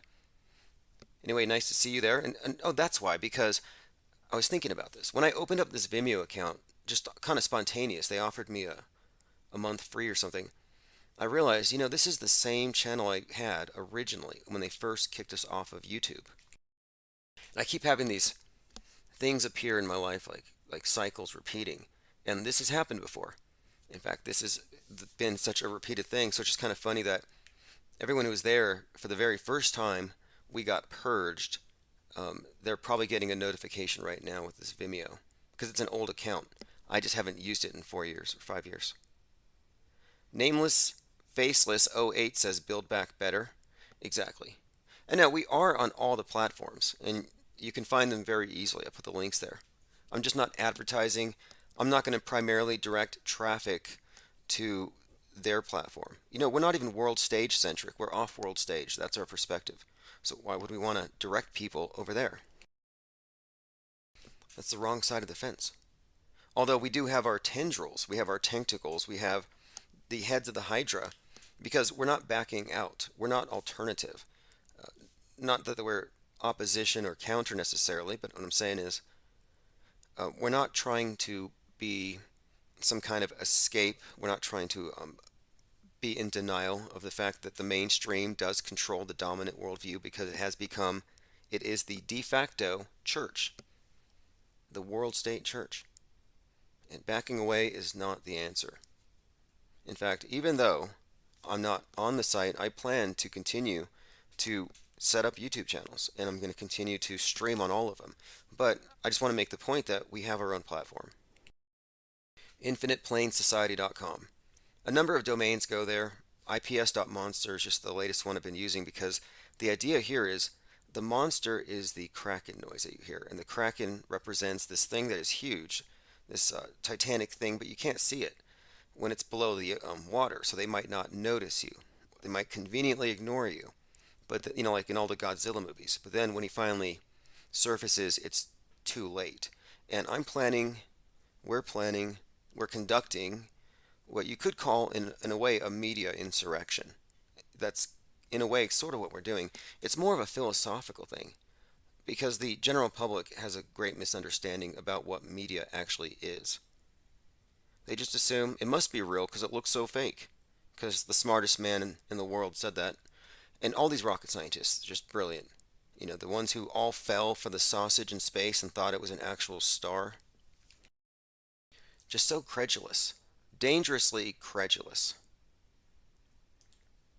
Now I saw a comment in here that caught my eye. And we're not going to rush into the list of things that we're going to be discussing today because I want to give people time to show up. I sent out text alerts, I sent out newsletters, but again, we lost thousands of subs as far as our ability to reach out. But it's not a big deal. We're bouncing back fast, and that's literally thanks to everyone here. Wonka World says, hello, fringe dwellers. You could say fringe, you could say cutting edge. They think fringe, but the truth is cutting edge. I just saw this article, I think it was from Salon, and it was like, why are libraries refuges for the mentally ill? And I'm like, I spent the best years of my life in the libraries, and I kind of resented that. I was like, what are they talking about? And again, I think this is the idea that information is deadly, information is bad, information needs to be regulated or something. We may talk about that as well. I'm surprised they haven't burned books yet. I thought they were going to use COVID as an excuse to burn books.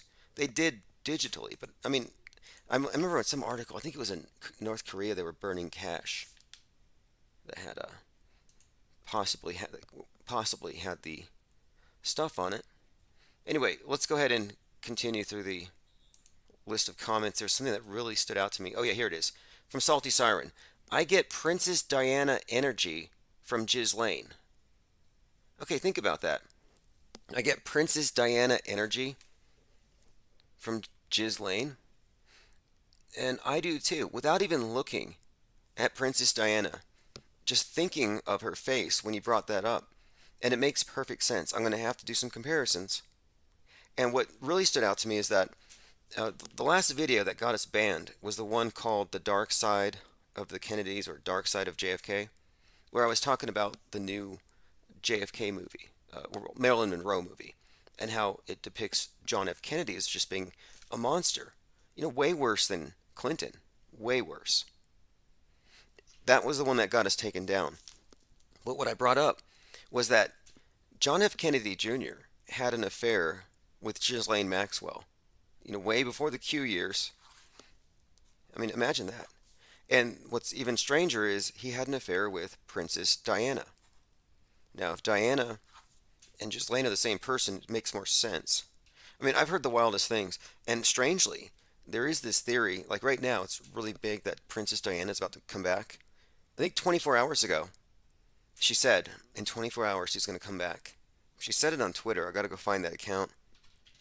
It's this bizarre mix of like fan fiction and political zealotry on the right, where they are worshiping dead celebrities and dead royalty, and they're waiting for Princess Diana and Michael Jackson to come down on a UFO and help them vanquish the library storytime drag queens. It's like really twisted these days.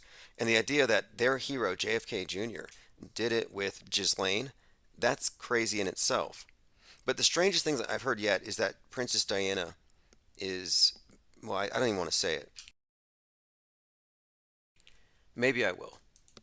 I didn't say it. I didn't come up with it. But some people believe that David Furnish is Diana. You know, Elton John's husband. And I looked, and they have a very similar smile. I'll go with that. All right, let me go through some comments. Joined here here in the Discord server, where you can throw animated GIFs and they will pop up on the screen. That's one of the things we've added.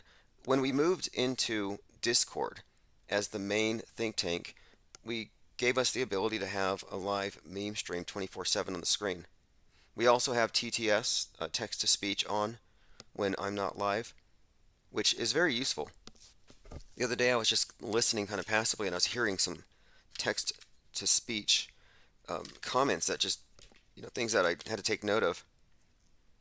Let's see what else is going on. Someone had mentioned that the Vatican is having all of its money returned, and there's some rumor on Q Street that they're going to be paying back they're going to pay for our electric bills, I think, or something. Jasara and Nasara. We'll see.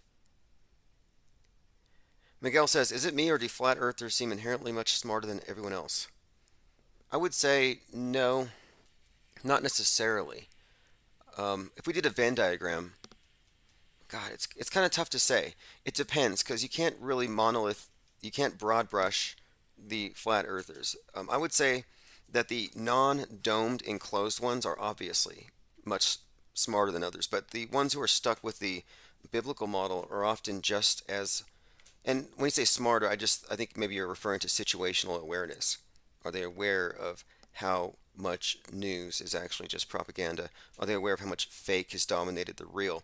And I would say no, the people who know what's going on are the ones who have questioned the fundamentals, who haven't fallen for the trap of joining a cult, which is what the Domers became. It became a huge cult. And not only was it a cult, but they weren't interested in disproving the idea that we were underneath some great magnificent dome, which we might be. I have no reason to believe so, though. Like, I see these videos on Twitter where people are showing Elon Musk's rockets, and they're saying, oh, look, it's hitting the firmament. No, it's a light show. And it does look kind of strange at night. It looks like it's going through some kind of a portal, but it's just the light and the trails. But to suggest that it's hitting, quote, the dome, it raises a lot of questions that nobody answers. Like, if there is a dome, is it curved or is it flat? If it's flat, then it's not a dome. If it's curved, then it ends somewhere. Are you going to say it ends outside of Antarctica or something? And then does it hit the ground? Does it go all the way around? Are we inside of a glass ball? It raises a lot of questions that nobody bothered to answer. Hank G says JFK coming back, Princess Di, JFK Jr., who else? Andrew Breitbart. I had held out hope that Andrew Breitbart was Steve Bannon in some kind of hideous mask. I mean, Steve Bannon looks deep fake.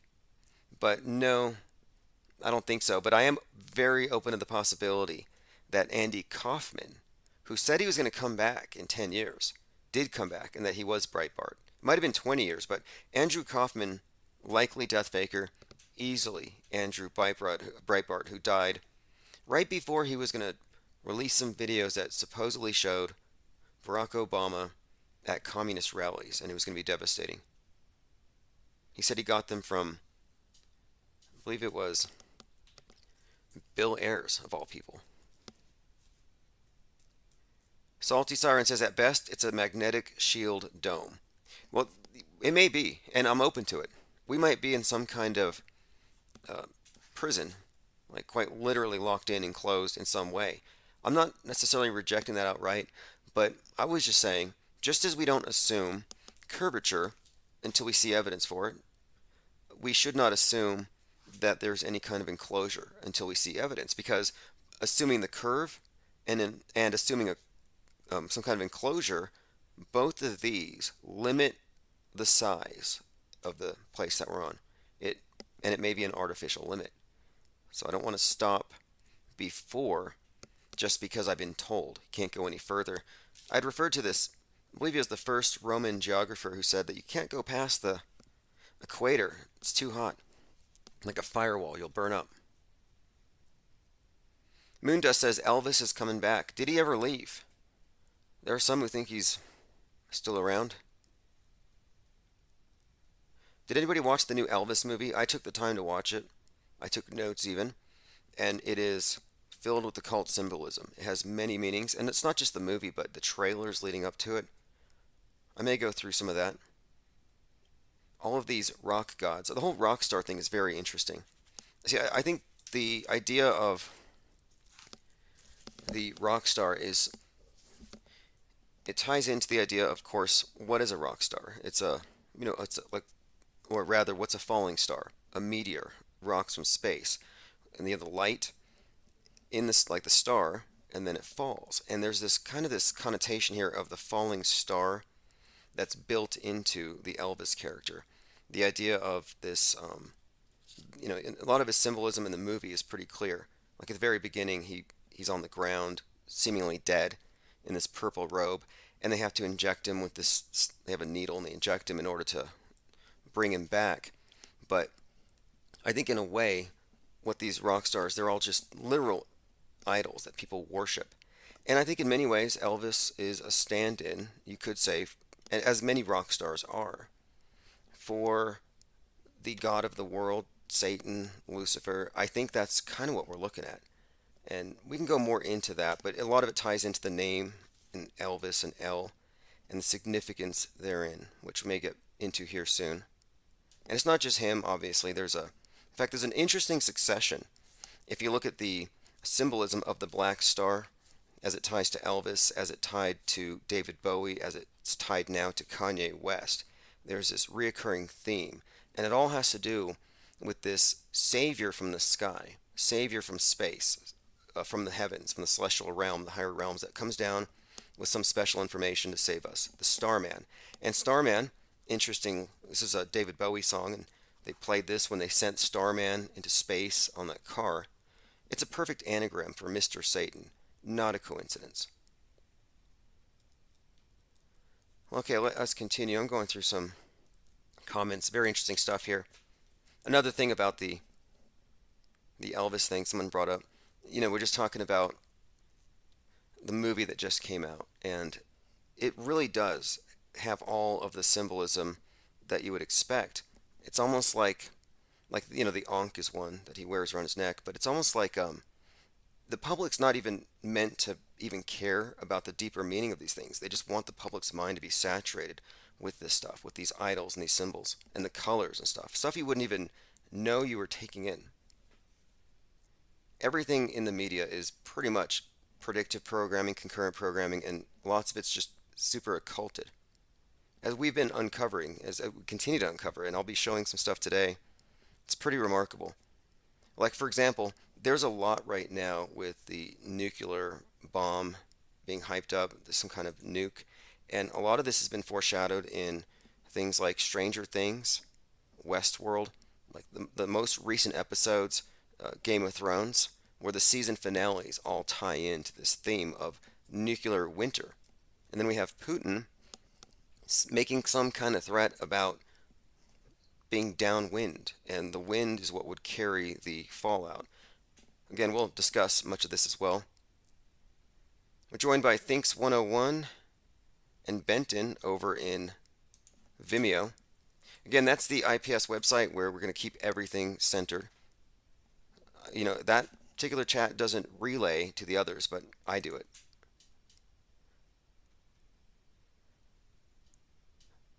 Okay, I'm going through your comments, everybody. If you want to call in, it's 833-311-1984. Okay, let's go ahead and go through the mines, and then there's just so much to go through here. We've been down for a couple of days, but I've been going through a lot of the hopium because, as you know, Donald Trump has pretty much thrown out enough hopium out there for the QAnoners to glom onto and think that it's game on, it's storm time, and it does seem to be so. I mean, you got to look at the Drudge Report. There's just panic that Trump is faced with this desperate choice: lose it all or start a civil war. And then you have Putin, victory or nukes. Putin's backed into a corner. Then you have Trump closing in, walls closing in, indictment watch. I mean, think about this. You have both Putin and Trump both backed into a corner. Just how it's being framed. And of course, with, here we go, Trump pushing civil war. We've been hearing this for some time. But I think it's perfectly timed, of course, with the equinox. And this is what I was discussing the other day. The significance of the equinox as the sign of Libra and the balance. And there's a very specific comment made by Putin the other day about his happiness with the balance that they have struck with China. All right, let's start with this, though. I think this was a big one. So if you're looking at the screen, this was the cover of the Drudge the other day. 222-page filing. New York sues Trump clan for fraud. They should have spelled clan with a Q, which is how I've been spelling it. But 222 pages. Right there, that's a pretty good indicator that this is connected to the bigger story. So just a little recap. On 222, Pluto returned to the position where it was on July 4th, 1776. And it signified the rebirth of America. And of course, Pluto is Hades, who releases the Kraken. And this Kraken meme has been forced into our minds since 2020. It was tied to the election. It's been tied to Trump. It's been tied to this reoccurring theme, really, of the flood, like flood the polls. And I pointed out the Batman movie had this theme of March 4th, right-wing terrorists came out on March 4th, and I said it was going to be foreshadowing real-world terrorists that look exactly like or act just like the Riddler. And just like the Riddler sent his terrorists to blow up a dam to flood the election, the corresponding characters in the real world are going to activate and do the same thing. And even now, the GOP's main slogan is "Flood the Polls 2022." And all of this is stuff that, we've predicted here. So 222 is specifically related to the return of Pluto. And, historically, at least this is the way the telling goes, the way they describe it, most nations don't last for a second Pluto return. That this is kind of like the end of the empire or something along those lines. What's interesting about it, of course, is 1776. The first Q drop was 10/28/2017. 1,776 days later, the Q drops, the Queen. These relationships are very interesting, considering too that the Queen died also 911 days after 3/11, which is the novel Corona Day.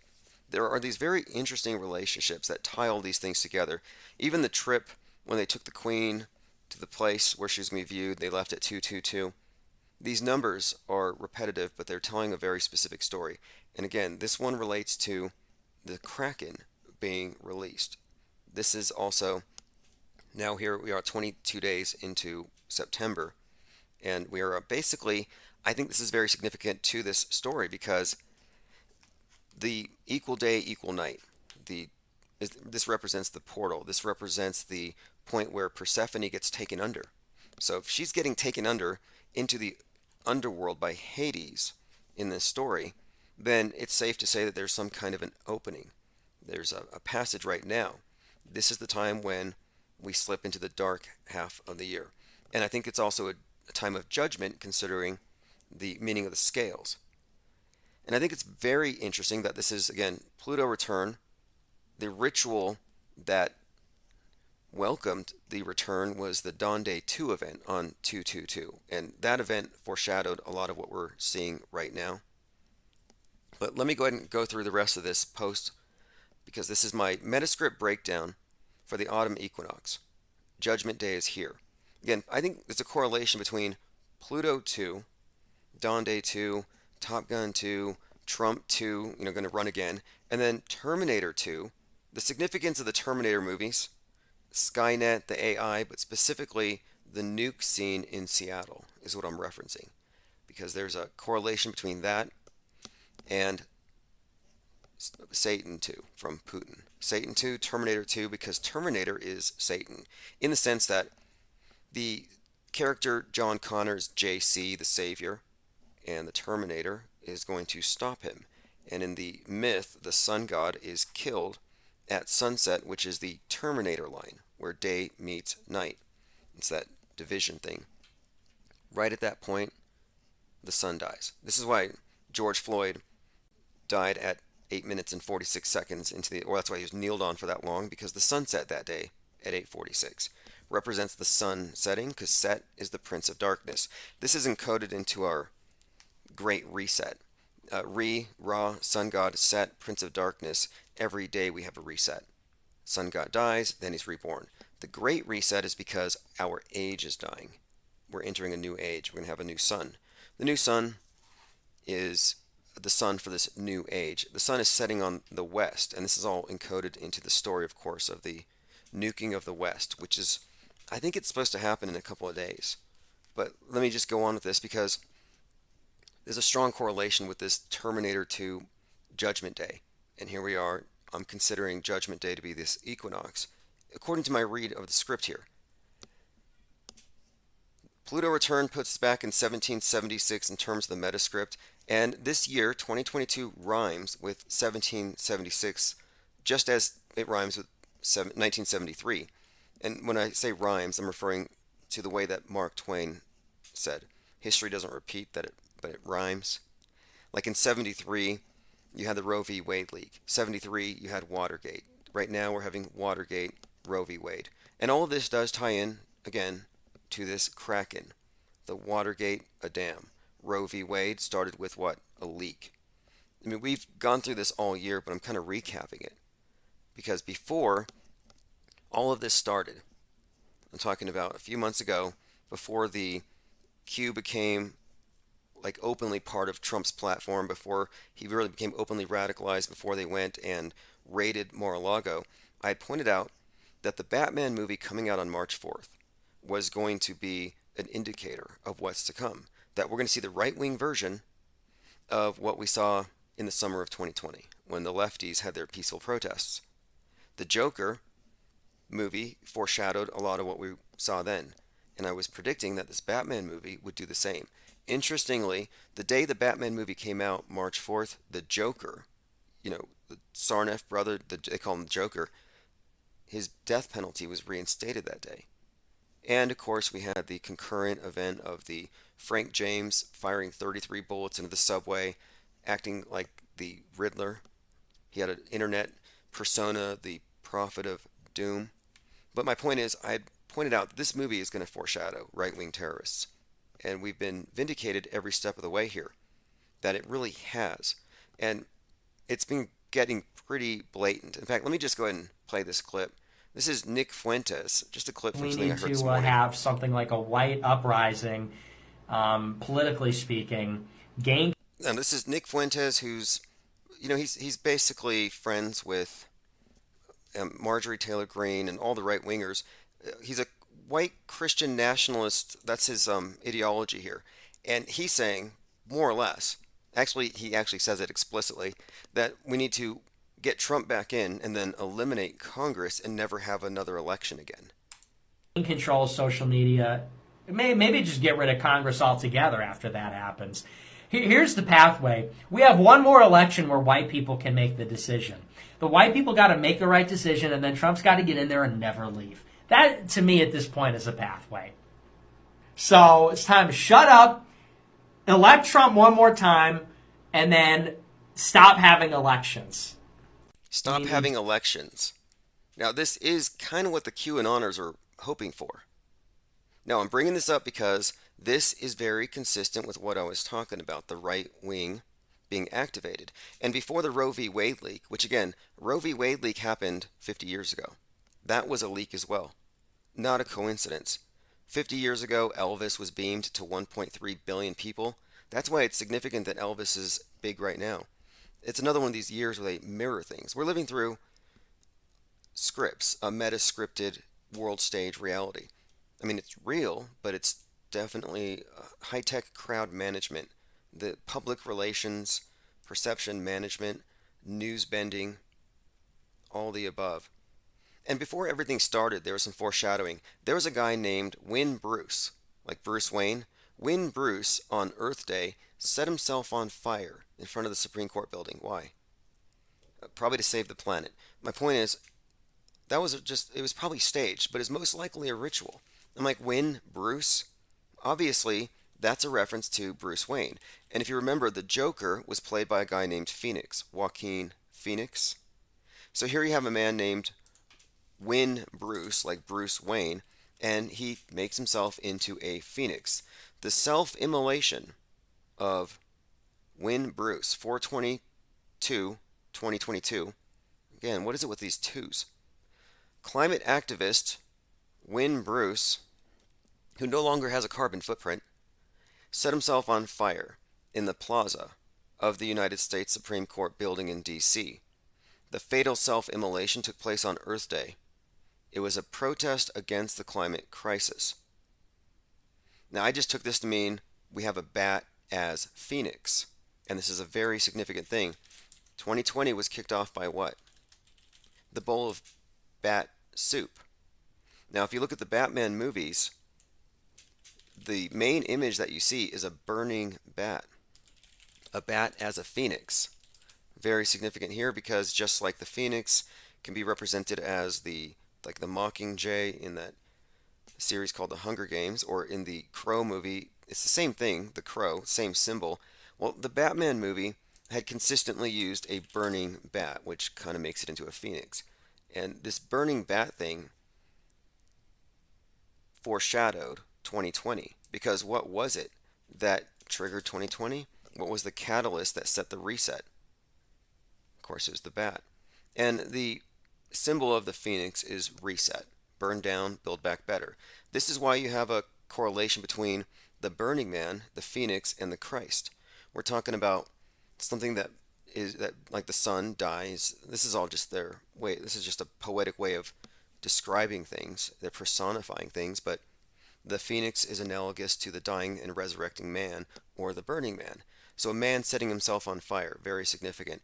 They were two very conspicuous individuals who set themselves on fire at the ellipse. One was in 2019, and then one was exactly 33 years before, in 1986. It was both of them 33-year-olds. Like, why do you have these 33-year-olds setting themselves on fire by the obelisk? Well, 33 is the Christ number, the number where he dies, where he transcends. And if you break down the number and the symbolism, it ties into obviously the spine, the segments of the spine, the vertebrae, the crown chakra being the top, 33 at the top, and it represents the elevation of consciousness. And they call it the fire snake in their terminology, the New Age. Not just New Age, but this idea that our consciousness is more or less something that is not in your brain necessarily, but it has more of a place along your spine, and that when certain things occur, they're able to, when you transcend, it shines out the crown. This is just their idea of like the crown of thorns, or the halo behind many of the saints, or Christ, you'll see the halo. Yeah, this is kind of what it represents. Again, we're talking about their symbolic system. I'm not talking about the biblical Jesus, but I'm talking about the burning man as the same as the phoenix. But the burning man who set himself on fire in front of the White House last time, the 33-year-old, had a USA shirt on. And this is before they burned USA. I thought that was very, very interesting. Again, this is what they like to do. This is part of their rituals. They burn someone at the Bohemian Grove. Every single May, at DC, they actually do something called catharsis at the mall where they burn an effigy of a man. Like every single year. Look, catharsis on the mall. There's a 45-foot sculpture of a nude woman who I think represents ISIS that overlooks it. DC has its own Burning Man, catharsis at the mall. Like, isn't this weird to anybody that they burn an effigy in front of this obelisk? And the rituals around this obelisk are very interesting. There are so many of them. One that they did recently was they projected the entirety of Apollo 11 and the Saturn rocket taking off on the 50th anniversary of Apollo 11 on the side of the obelisk. The significance there is the obelisk is an ancient symbol, but it's been replaced by the rocket. But they mean the same thing. They mean the exact same thing. Space is a replacement for the other concepts of heaven. And now they can literally take you to heaven in their obelisks. It's the only difference. Same theater, but the burning obelisk, the burning rocket, when they launch it, it's all theater. They're not really going to space. Now, the other night, somebody spray painted something vulgar on the Washington Monument. Did anybody catch that? And they were all offended by it. I'm like, you're offended by somebody writing, here it is, Washington Monument vandalized with red paint.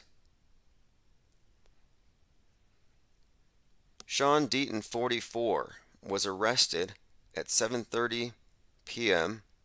He was charged with trespassing, tampering, and vandalism. I read it, and I think he wrote down, we're all getting effed by this. Like, he wrote that on, yeah, here it is.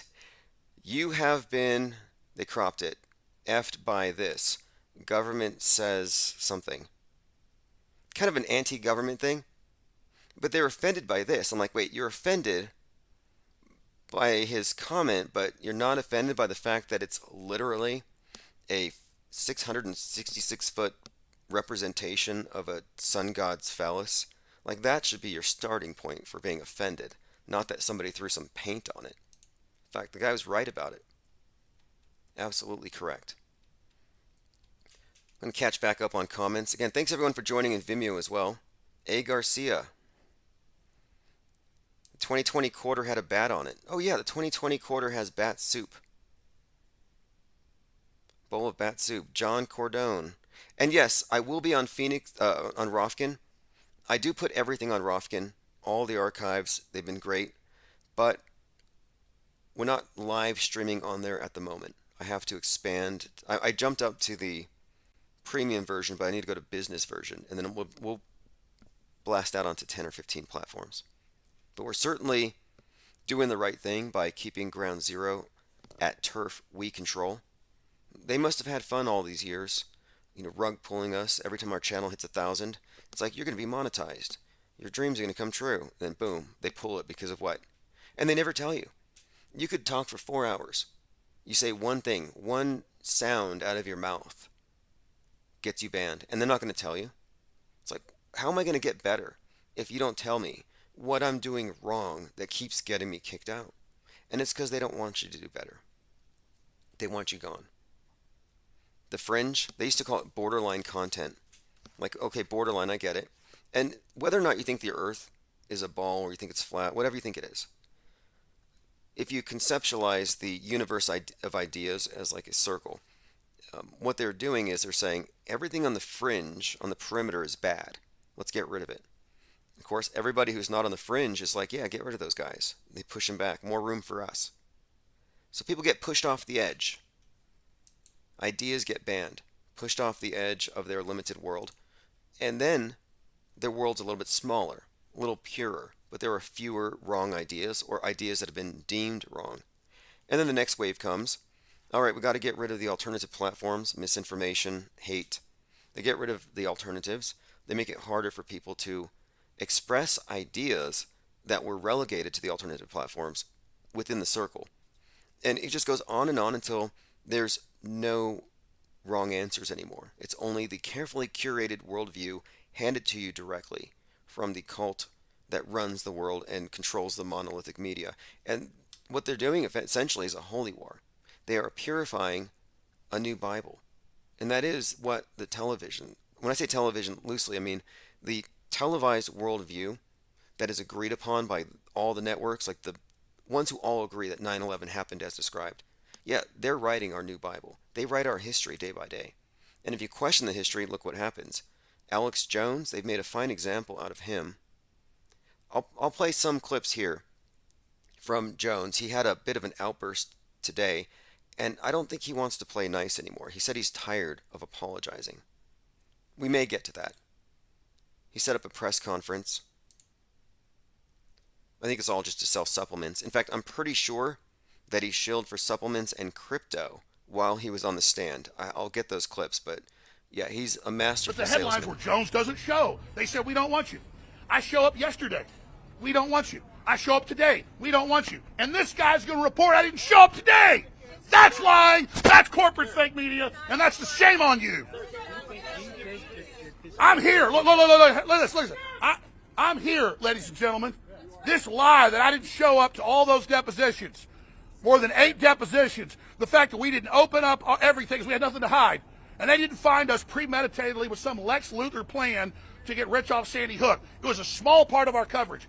That's another thing the judge ordered. I not say it's a small part. Their evidence is like 24, 23 minutes. All right, there you have it. Now, speaking of the equinox, and I was mentioning the judgment thing, look at these instances here where the Trumps are being sued. Jones is going through this. Marilyn Manson, and there's a reason why this stands out to me. Marilyn Manson is being investigated by the LA District Attorney. The judgment theme is kind of in the air.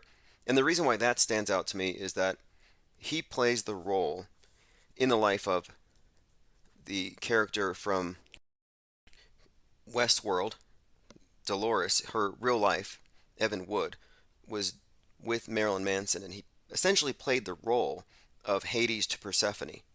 And this was encoded into their relationship, and it's all scripted. I think it's all staged. I think it's a Hollywood fake relationship because it's too perfect. As in, their relationship, Evan Wood and Marilyn Manson, is a perfect mirror of Dolores and the Man in Black in Westworld. Even to the point where her father's being threatened. Like, these are repeated themes. And it's given away in her documentary, if you ask me. I think it's all a hoax on both sides. But I think they need to have the Manson meme out right now for a number of reasons. One, the Hades connection, Persephone. This is the exact day where she gets dragged down to hell.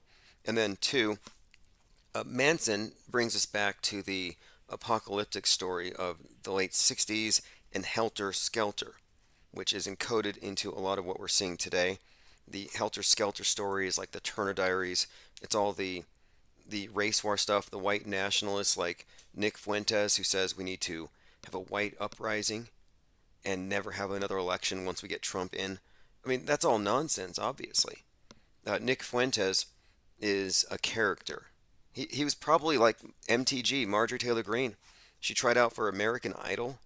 Like, they scrape these people from very desperate places in their lives. They're like looking for gigs, out of work actors. I believe even Candace Owen was an actress looking for a gig, and they find him. My point is, Manson also, I think, ties in to the name ties into a couple of things. Aquarius. Charles Manson, by the way, was 33 when he became a cult leader. But the idea of the sun transitioning to a new age, and now we're in the age of Aquarius, man's sun, is encoded in this. And Manson was there at the Pluto return ceremony on 2/22/2022, produced by Future, who goes by the name Pluto. Of course, he was there with Kanye West.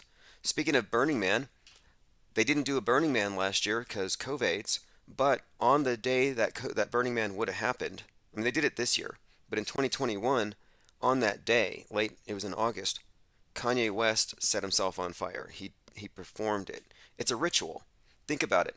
Before Kanye West did the Phoenix thing, which is just a stunt, but he goes out in front of the public and he sets himself on fire. I think I have a clip of it here. Yeah, famous. Here we go. There's a few pictures of it, but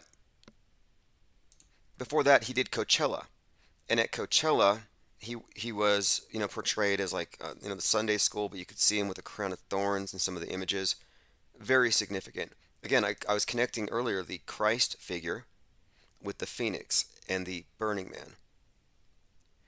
And there's much more we can go into, but I don't want to get into too many tangents. I want to stick with the list of topics.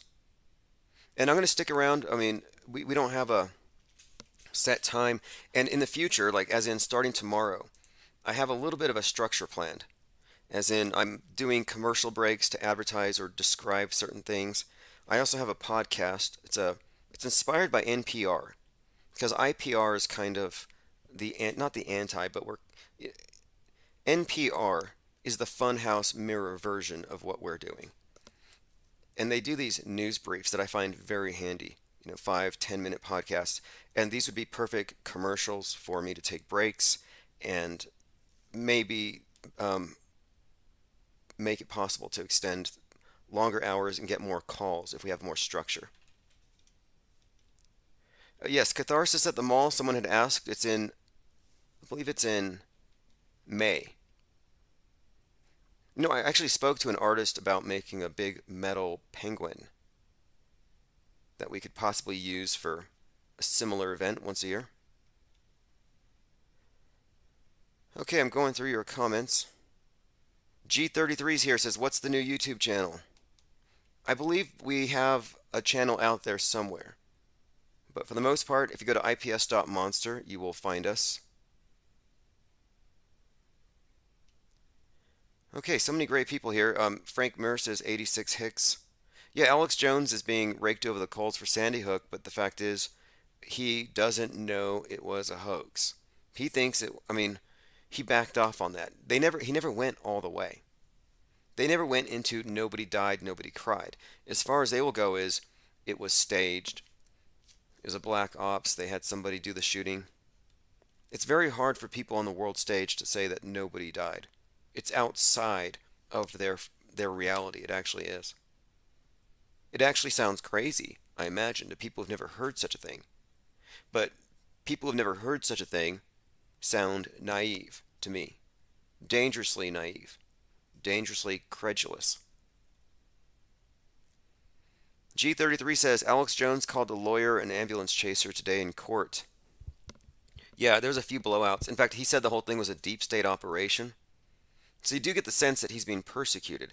And his ex-wife came out on Young Turks, which is an enemy platform, and said that he's like Charles Manson. Speaking of Manson, she said he's like Charles Manson, and that what you see, what you hear, is the modified Alex Jones. That the real one is way crazier. That's what she said. I think she's just mad because she wants more money. Okay, let us continue. We're going through the Metascript breakdown for the autumn equinox. Okay, this marks the point again where Persephone gets dragged to Hades as spring-summer gives way to fall-winter, the dark half of the year. This was ritually reenacted last year with Gabby Petito, who's going to have a movie about her life and death story that's going to come out on 10/01, like in a little over a week. Girl in Room 13 just came out. Anne Hesh kind of filled that role this year. Eliza Fletcher, Anne Hesh, these are all you could say, in a sense, priestesses, or they're reenacting Diana. They're reenacting their embodiments of these various goddesses. They're playing roles. The Virgo, the Spring Maiden being kidnapped. It's all very much, I think, scripted theater. That's why it gets all this attention. You think if you go missing, that if someone takes you in a van and drives out, that it's going to make the news and they're going to talk about you on TMZ and show some very flattering pictures of you? I don't think so. The Gabby Petito thing was definitely a story. It was fake. They admitted it in the pictures. If you look in her glasses, it says fake. They have little hints. In fact, there was a movie called The Notebook, which had some kind of some similarities to the story of Gabby Petito and Brian Laundrie. I mean, what a name, Brian Laundrie. But this movie, The Notebook, relates to them, and the FBI evidence that had a letter from her had a movie poster from the Notebook along with the evidence. I mean, it just didn't, to me, it's just so obvious that these things are ritually staged events. I think it's also notable that Marilyn Monroe's new movie was just released. And we have another, again, mysterious death, kind of a who knows what's up with that one. The movie makes it seem like she's being trafficked, basically. Girl in Room 13 is about human trafficking. Princess Diana crashed into Pillar 13. And this all ties into something here. The cracked Pillar 13, Diana is the Roman version of the Greek Artemis. The Artemis missile failed to launch to the moon. Again, the lunar connection. They couldn't launch it to the moon because it cracked. And of course, Broken Arrow is code for nukes that are missing or compromised, or accidents involving nukes are referred to as broken arrows. There have been 32 broken arrows since 1950. So the magic number 33 is up. And I think that's part of the foreshadowing here. As you'll see, we'll get deeper into this because, again, we enter Libra, the sign of the scales. We see the balance of light and dark, night and day shifting to the dark side. And then you have Russian President Vladimir Putin thanking the Chinese leader for his, quote, balanced approach to the Ukraine crisis. And he blasted Washington's, quote, ugly policies.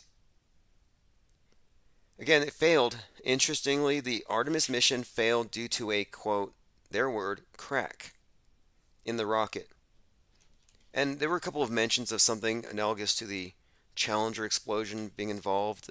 They brought that name up. They brought up that shuttle. But again, a crack. Also, Eliza Fletcher kidnapped. Story very similar to these others in the theme. The world's paying attention. She was kidnapped. Where is she? She's missing, and then they find her. And of course, the name Fletcher is an arrow maker. In military code, broken arrow is an emergency situation, and then you have President Putin saying this: those who are trying to blackmail us with nuclear weapons should know that the wind patterns can also turn in their direction. That's what Putin said. The wind patterns can turn in their direction. And this is where I think it's a threat of nuclear fallout.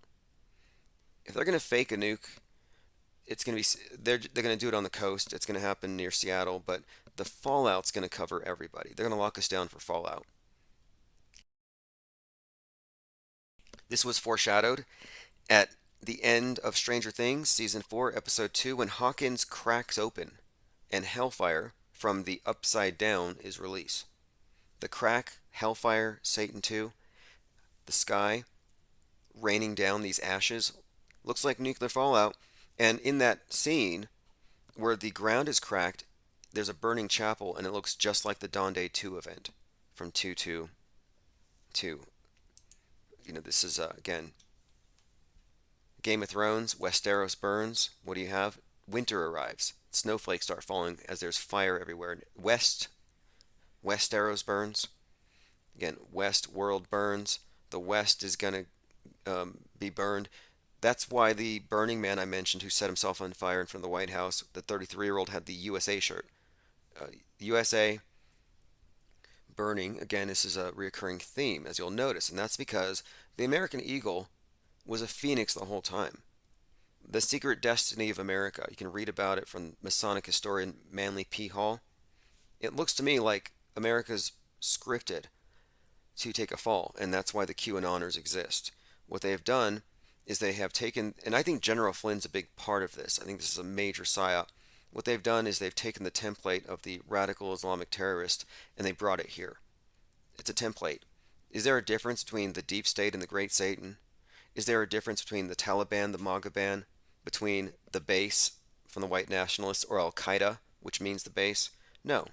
Is there a difference between, in terms of their goal, between a Quran radical and a QAnon radical, between an incel and a terrorist in a terror cell who wants his 72 virgins so he blows himself up? No. No difference. Fallout can circulate around the world for years until it gradually falls down to Earth or is brought back to the surface by precipitation.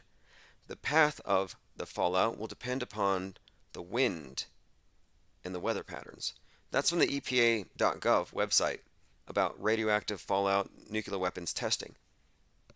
So when Putin said, those who are trying to blackmail us with nuclear weapons should know that the wind patterns can turn in their direction, is kind of hinting that the weapon is not just the ground zero, but it's the after effect. Very similar to what we experienced with COVID. Ground zero.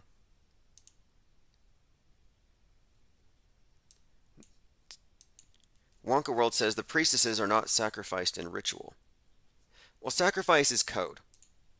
In Hollywood, you think sacrifice is getting stabbed to death. It's not what it means. It's all just symbolic. The high priest has a dagger. The priestess has the chalice. The great rite of Wicca, they put the dagger in the chalice. What do you think that means? The Rocket Man, William Shatner, he was big in the news last year because the movie Halloween Kills came out, where the guy walks around with the William Shatner mask and he has a knife. And I was just discussing the symbolism then, the significance of the dagger. The virgin sacrifice doesn't mean a virgin in the sense of she's never done it before and they're going to kill her. That doesn't make any sense. It's a waste of a person. What it means is the Virgo, Isis, the representative of the goddess. Sacrifice means to make sacred, and it's all about the what do you want to call it? The sex magic, the union of the god and the goddess as avatared as the priest and the priestess, drawing down the sun, drawing down the moon. These are all things that you can read about, but you can see that the virgin isn't literally killed. Only in the movies, because they can't tell you the truth. It's exoteric. The esoteric is a lot less, well, it depends on how you look at it. It's less violent. Like, think about this. In the Catholic Mass, is it about eating flesh and drinking blood? Or is it another iteration of this great rite concept, where the bread with the cross represents the god, and the chalice with the wine represents the goddess? My take on it, just if I was an anthropologist, I would say, yeah, obviously, this is the god and the goddess. It's the same story. It's pretty darn obvious. You just can't ask the people who believe the exoteric story for what they think it is. Okay, let us continue. Miguel 2010 says, I took DMT and went into the dream world. It told me that everyone is everything and everything is everyone. I hope it's not true. I mean, I read somewhere that everyone has a few atoms that came from Hitler and Jesus or something, but there are some people that I want no part of, like Authentic Intent, Goldfinch, obviously. I mean, I could list a lot of people. Like, I don't think I share anything in common with them. Okay, let's continue. And again, I don't think that Gabby Petito, Anne Hetch, Eliza Fletcher, or Princess Diana were killed in these rituals. It's all symbolic. It's interesting how many of these sun gods are ritually killed and brought back. Death and resurrection is a huge part of all of these cults, these mystery religions. The equinox is a time when Hades or the underworld would be accessible following the logic of this astrotheological tale. The day of balance or judgment would be the day I would expect the Kraken to emerge from the underworld. This corresponds again, like I said, Stranger Things 4:2. Is it Hawkland opens up? Hawkins. I put Hawkville here. It's Hawkins opens up as a result of an earthquake that's 7.4. Now, this is another interesting bit of concurrent programming, a new term. Predictive programming when you're looking back, but when you're seeing it real time, it's concurrent. And concurrent with Stranger Things 4:2 and a 7.4 earthquake causing it to crack open, there were drills being conducted in Seattle for 7.5 earthquake, 7.5 magnitude, which they said would bring a what? A tsunami 42 feet high. Another 42 connected to this. The resultant ash falling from the sky resembles a nuclear fallout situation, resembling the finale of Game of Thrones in the wake of Westeros burning, and it resembles a nuclear winter. Also note the recent judgments and actions against Alex Jones, the Trumps, the LA District Attorney against Marilyn Manson, Manson being a Hades archetype. abusive boyfriend of Evan Wood, who plays a Persephone archetype, a mirror of her Westworld relationship with the man in black.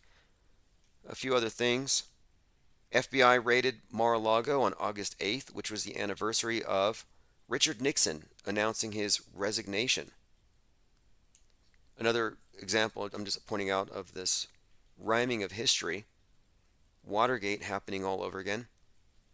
And in Stranger Things, there was something called a Watergate, where the Demogorgon came from. Like a Watergate, these memes are everywhere. When they're telling their big story, it's in every single show. And then if you want to text Trump, it's 88022. He gets rated 8822. Very interesting connections here. Again, this is just part of it. I started off, though, looking at the 222-page civil suit that will be used to bring him down. I mean, this is all connected with the judgment. So I said, Equinox, Judgment Day is here.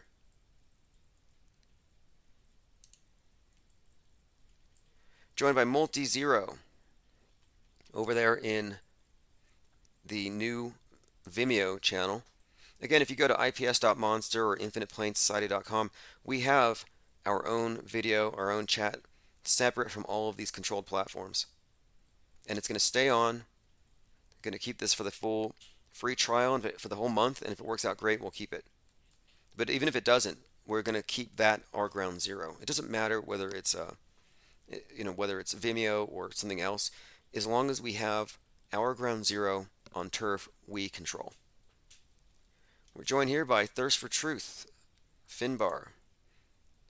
All right, we don't have the usual numbers because they've removed a couple of our channels, but we're going to build it back, and this time it'll be permanent. Like, this is permanent growth here. I don't know what they could do to stop this. All right, let's continue. Lots of interesting things have been happening these last few days. Today, September 22nd, is the anniversary of the movie Seven that came out with Kevin Spacey. And I remember pointing out that Kevin Spacey wasn't even acting, that he pretty much is that guy. And here are a few headlines. Kevin Spacey accuser Linda Culkin dead after being struck by a car. Massage therapist suing Kevin Spacey for sexual assault dies ahead of trial. Kevin Spacey accuser dies by suicide after actor posts "kill them with kindness" video.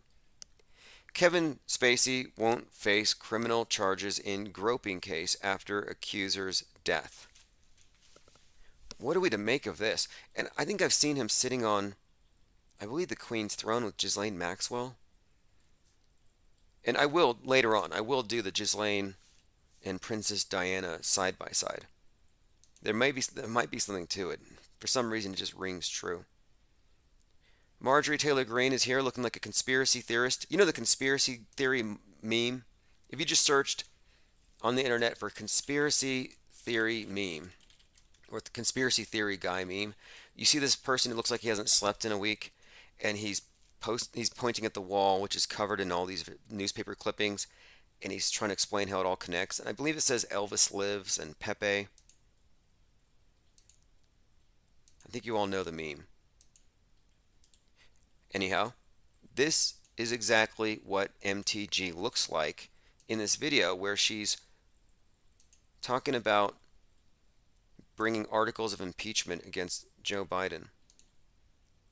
I'm so bored with mainstream blue pill politics. They're not even trying. G33 got the text. Oh yes, if you want to get the text, go to infiniteplane.media and sign up. You can find that link at ips.monster, simple domain. One domain, it's the only one you need to remember, ips.monster.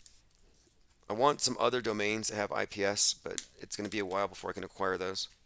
But it takes you to the same place.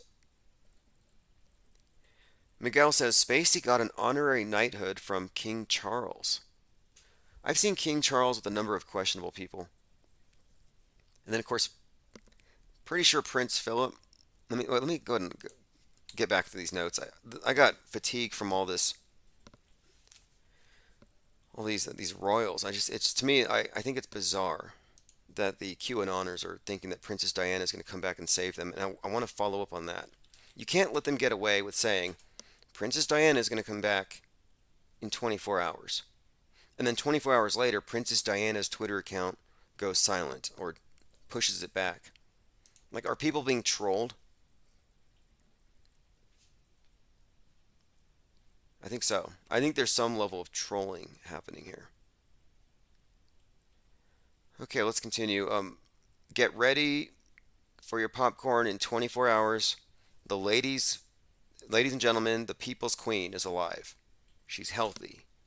Quote, I'm coming back stronger than ever. In 24 hours, I will turn the whole world around. This is an actual tweet. Princess Diana, and they might have used an app to age her, like they do with all of these other dead celebrities. They overaged JFK Jr. He looks like Ronald Reagan. They need to turn it back a little bit. But 24 hours ago, she said she was going to end child trafficking. You know what the QAnoners never talk about? Child brides. I mean, there's a lot you could point at in the real world that's not hard to locate. You don't have to look for imaginary underground tunnels. You don't have to imagine it's only your political enemies doing it. And none of your good guys. Although they conveniently turn a blind eye to Matt Pizzagate, sidekick of Marjorie Taylor Greene. Matt Pizzagate ordering 17-year-olds. I mean, the number 17, ironic, right? Q.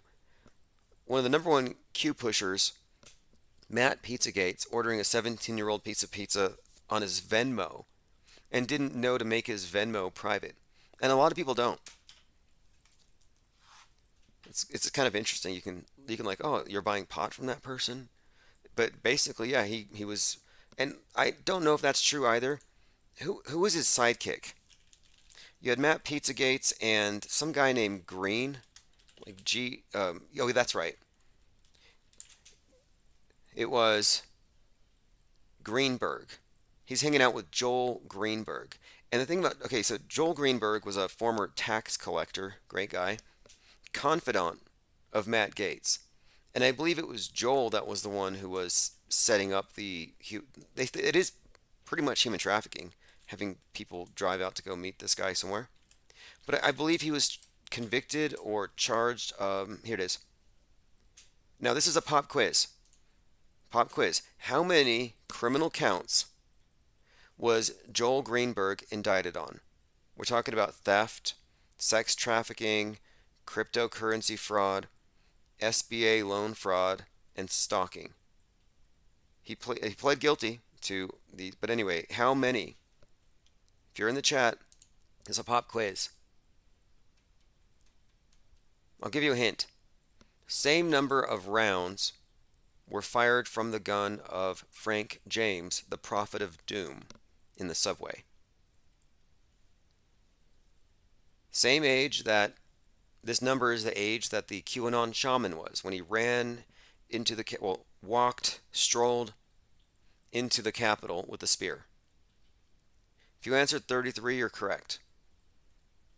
Joel Greenberg was indicted on 33. Again, I look at that, I'm like, okay, it's probably fake. And speaking of 33, Trump said he floated the idea to Sean Hannity that maybe the reason the FBI raided his place is because they were looking for Hillary Clinton's emails. Do you remember the 33 million emails, or 33,000? All right, let's continue. I have a new hoodie. Look, this is how free speech is taking a back seat to political correctness, or whatever you want to call this. I made these shirts. I designed this shirt straight out of 1776, and it's got Adam Weishaupt, the founder of the Illuminati. I thought it was kind of funny. I took his picture, I did a lino cut filter on it, I put straight out of 1776. I'll put a link there, and it's on Amazon, on my Amazon merch account. I made a similar one with Trump's face, and I put straight out of 1776 just to see, and that one's under review. I normally have my products published within minutes. They will not publish shirts with Trump's face on Amazon merch unless it goes through some kind of a filter process. Why is that? Meme control. That's what I think. I think it's all meme control. Miguel 2010 says, I'd say 99% of anything apart from sports and the media is absolute bollocks. Oh, but the sports is real. I'd like to think so. The athleticism, sure, you could admire that, but and how fakeable is it? That's a very good question. Have you seen those videos of people with gloves that have like magnets in them, magnetic gloves for catching footballs? I've seen some things that would explain many anomalies that we've seen in actual NFL football games. There are some things where there could be some trickery involved. And there are some very interesting rituals that occur with the football and the baseball. And baseball does have some interesting Masonic connotations. Do you know how far home plate is from the pitcher's mound? 66 feet and 3 inches. Like, what is with that? The 666. It's because the pitcher represents the demiurge. This is all some kind of Gnostic play. It really is. But even with the football, you'll find some interesting connotations, some symbolism they throw in there. It's used as a propaganda outlet. The game is a convenient excuse, if anything. But it could be more. It might be that the game has some other meaning as well. It could be a big loosh magnet. Maybe it's a ritual. What's the difference? Would you know a pagan ritual if it was staring you in the face and you were cheering from your couch, staring at the black cube in the corner of your room? I don't think you would. It's not a coincidence that every single Super Bowl takes place usually on Candlemas, Imbolc, a day that celebrates the sun god's weaning. This is why Janet Jackson comes out and they show her breast with the sun on it, the sun symbol on the piercing. And then you have Justin Timberlake, blonde hair. Yeah, he represents the sun, or the sun king. She represents the goddess. And the exposed breast, it's because the ritual at that time of year is the sun god has been weaned. And they would parade Bridget, the goddess, around in a green field. Well, a football field. Then you have the one where they shut down the lights for 33 minutes. Presumably so they could all, Beyonce and Obama and the rest could all have a pizza party beneath the bleachers. But yeah, 33 minutes of darkness. That's got to be a ritual. And then you have a lot of these plays. Like, look up Joe Theismann. Joe Theismann and his knee injury and all of the, quote, eerie coincidences between his injury and Alex Smith exactly 33 years later to the day. Same injury, same location, same corresponding players, same play, same results as far as the scores in the game. And Joe Theismann was there watching when it happened. Now, his name's probably pronounced Theismann, but I'm saying Theismann because it's very interesting that he's known for this. These world stage names, I'll have to put that in the Discord server. We have a list of these world stage names. I just added one. The other day there was an incident at one of these Chick-fil-A's where somebody tried to carjack somebody and one of the Chick-fil-A workers stopped him, and there was a brawl in the parking lot, and it was good PR for Chick-fil-A. It looked staged and phony to me. The assailant, whose name was Branch, was carjacking with a stick. I think it looked fake. It looked simulated. It looked like a PR stunt. But come on, his name is Branch and he uses a stick. G says bread and circuses. Bread and circuses, that's not so much the case today. Today it's bugs and Netflix.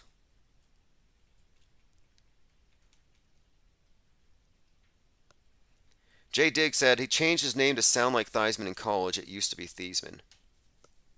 Right. But the leg breaking has some very interesting symbolism here. If we want to connect a couple of these things really quick here. 33 years apart, Theismann and Alex Smith have their legs broken. Theismann is watching when this other guy has an identical injury. 33 years apart, right? Alex Smith is his replacement is eventually Colin Kaepernick. Colin Kaepernick is known for what? He didn't have his leg taken, but he's known for taking a knee. And there is a continuity in the symbolism here of the legs being taken out and the kneeling, especially because it was Colin who was quarterback during the 33 minutes of darkness, the so-called Blackout Bowl, Super Bowl 47. There's a lot of significance there because this was before he took on the role of course, this symbolic figurehead and civil rights leader, but figurehead leader of BLM. De facto leader. I mean, if you look at his publications, you could argue that he is the ideological leader. I think he's been typecast as a Malcolm X. Not recognized as such yet, but will be. Miguel 2010 says the Super Bowl or Superb Owl. Yeah, I'm inclined to think Superb Owl. Both. Okay, we're going to continue on. The YouTube did purge us. Again, no big deal. Who really cares? We have our own system. But it did happen today. And they took out the video where we were talking about the dark side of JFK. The good news is, if you're on my newsletters, you will be getting links to all of the archives on places where they won't be deleted, like Rockfin. And Rockfin's been very good to us. We have more than 1,000 subscribers. And think about this. YouTube is a massive platform, and we can barely get 100 subs before they start sniping us. Here we are on a relatively newcomer. Rofkin's pretty new, and it's certainly not even close to the size of a YouTube. And we've already cleared 1,000 subs in just a few months. We're up to 1,031. And if you want to join me there, just go to rockfin.com/infiniteplaneradio. I'll put links, and I will be live streaming from there as well. And not only do I put all of the archives there, but I also post my newsletter. It's one of the nice features. You can live stream, you can post videos. It does have a great community because they have brought in the right content creators. Paul Joseph Watson, shill or not, shill, world stager, I'll say. It does bring in, I think, a lot of people who are at least looking at things in the right direction, and it's a high quality audience there. But yeah, 1,000 people, and these aren't like 1,000 randoms. These aren't robots trying to sell you on dating apps like a lot of the subs you get on Twitter. But any of these newsletters that I discuss, or that I discuss live, that we go over like the one today, you will also find over there. Yeah, I keep trying to say Rockfin. It's Rofkin, right? It's one of the two. We'll get it right. Decomposing human remains can be legally used as compost starting in 2027, thanks to a new California law aimed at tackling climate change. This is something I predicted every single Earth Day. I say that I bring this up. Every Earth Day I'm like shouting out the unicorn killer. The unicorn killer, if you didn't know, is the name of the guy who started Earth Day. And he's named such because his name, Einhorn, means one horn. But he composted his girlfriend. He killed his girlfriend and he composted her. And I said, you can't get much more green than composting your ex. Or like Win Bruce, self-immolation. I thought that's interesting. He's like an icon for this movement, and he actually did this thing, which is probably going to be somehow mainstreamed in the future. And sure enough, now you can decompose your dead loved ones or whatever and use them as compost. Thanks a lot, Phase Polarizer. He says, we appreciate the text alerts. Yes, anytime somebody pitches in on the super chat, it goes into text alerts and expanding the channel. The reason I couldn't go live for the last couple of days is I had to reduce the account that I was on for streaming platforms, and I didn't want to delete all the keys. And thanks to those of you who have so generously pitched in here, we keep this thing rolling forward. I mean, we have literally lost more than 130 YouTube channels. Can you imagine how many subscribers we would have? How big our think tank would be if we didn't have this constant interruption? And that's why I drew the line this last time. And I said, we're just going to go with our own platform. No more YouTube centricity. Alex Jones clashing with judge over a meme. Yes, on his website, there are memes of the judge with laser eyes. The judge described as presiding over a kangaroo court. And this was brought up in court today. Very self-defeating. But then the judge comes back And check this out. And you might not hear it because I don't know if she knows how good the mic is. She says when she learned that Alex Jones was going to be there, she wanted to call in sick. Like, does it sound like he's going to get a fair trial anyway?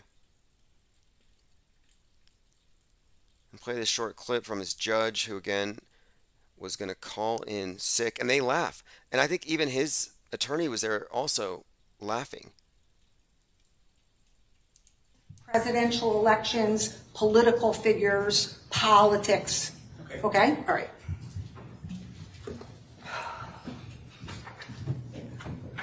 My neck hurts from turning to the left so much. You're turning to I know, I get that too. From my monitor at home, I get creaking my neck. Looks like Mr. Jones is going to be here tomorrow. Mm-hmm. It looks like Mr. Jones is going to be here, right? And here's what she says. I understand. I'm calling in sick. She said, I'm calling in sick. And they're all laughing. I'm pretty sure that's Jones's attorney, right? Isn't that attorney who's also a comedian who drops his pants and uses racial slurs as comedy? It is that guy. I understand. I'm calling in sick. I'm not feeling well. I've never gotten COVID. Ron, you're in charge. I'm going to get COVID for the first time. I would ask the court to consider not requiring. Anyway, yeah, hot mic. Calling in sick for Alex Jones. That's great. I'm going to play a short clip from Mike Rothschild. I interviewed him last year when he released his book, The Storm is Upon Us, and he's one of the most informed about the QAnon movement. QAnon. And when I first spoke to him, he didn't think there was anything significant to the JFK thing. Now it's central. Now the fringe aspect of it has taken center stage, but this is Mike Rothschild describing what Q is in a nutshell. As it started out, and as it was for most of its existence, is a cult-like conspiracy theory that holds that a military intelligence team is working at the elbow of President Donald Trump to leak cryptic clues to an upcoming purge of the deep state called the Storm. And when the Storm is unveiled, there will be hundreds of thousands of sealed indictments that are opened. There will be mass arrests of the Democratic Party, the Hollywood elite, the banking elite, the globalist establishment, all of whom will then be executed or sent to Guantanamo Bay, and we will live in peace and harmony and prosperity. Executed. Tribunals. I like to bring that up. They want to kill the Democrats. Like, why can't we just say it that way?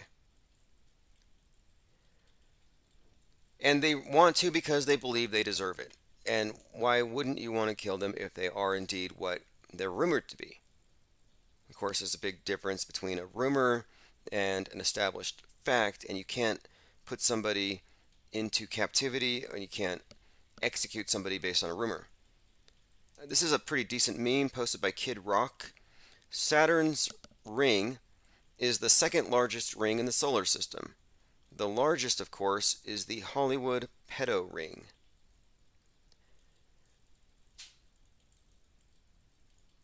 Yeah, he's definitely on Team Trump.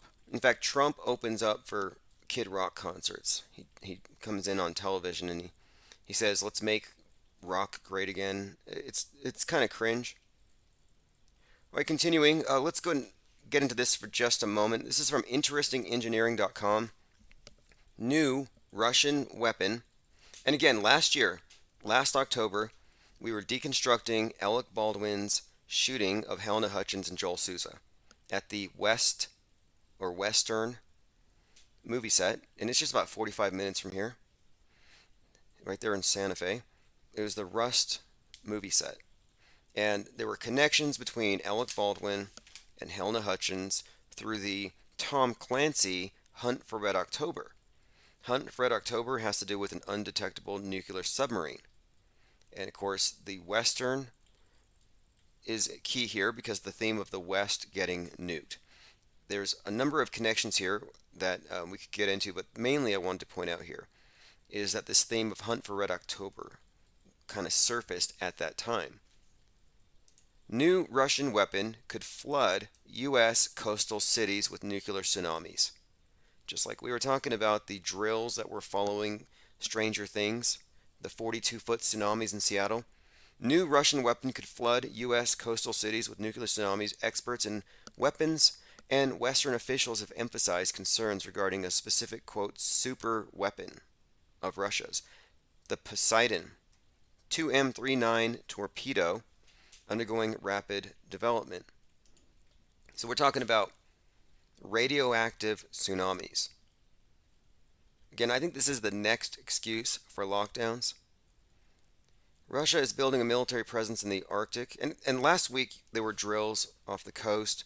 We have China and Russia talking about, or rather working together, a strategic alliance in space and elsewhere, and it just seems to me that it's communist moon bases are on the agenda here, and that America is not invited. We may not have a space station. The stealth torpedo is an uncrewed weapon with an onboard nuclear reactor.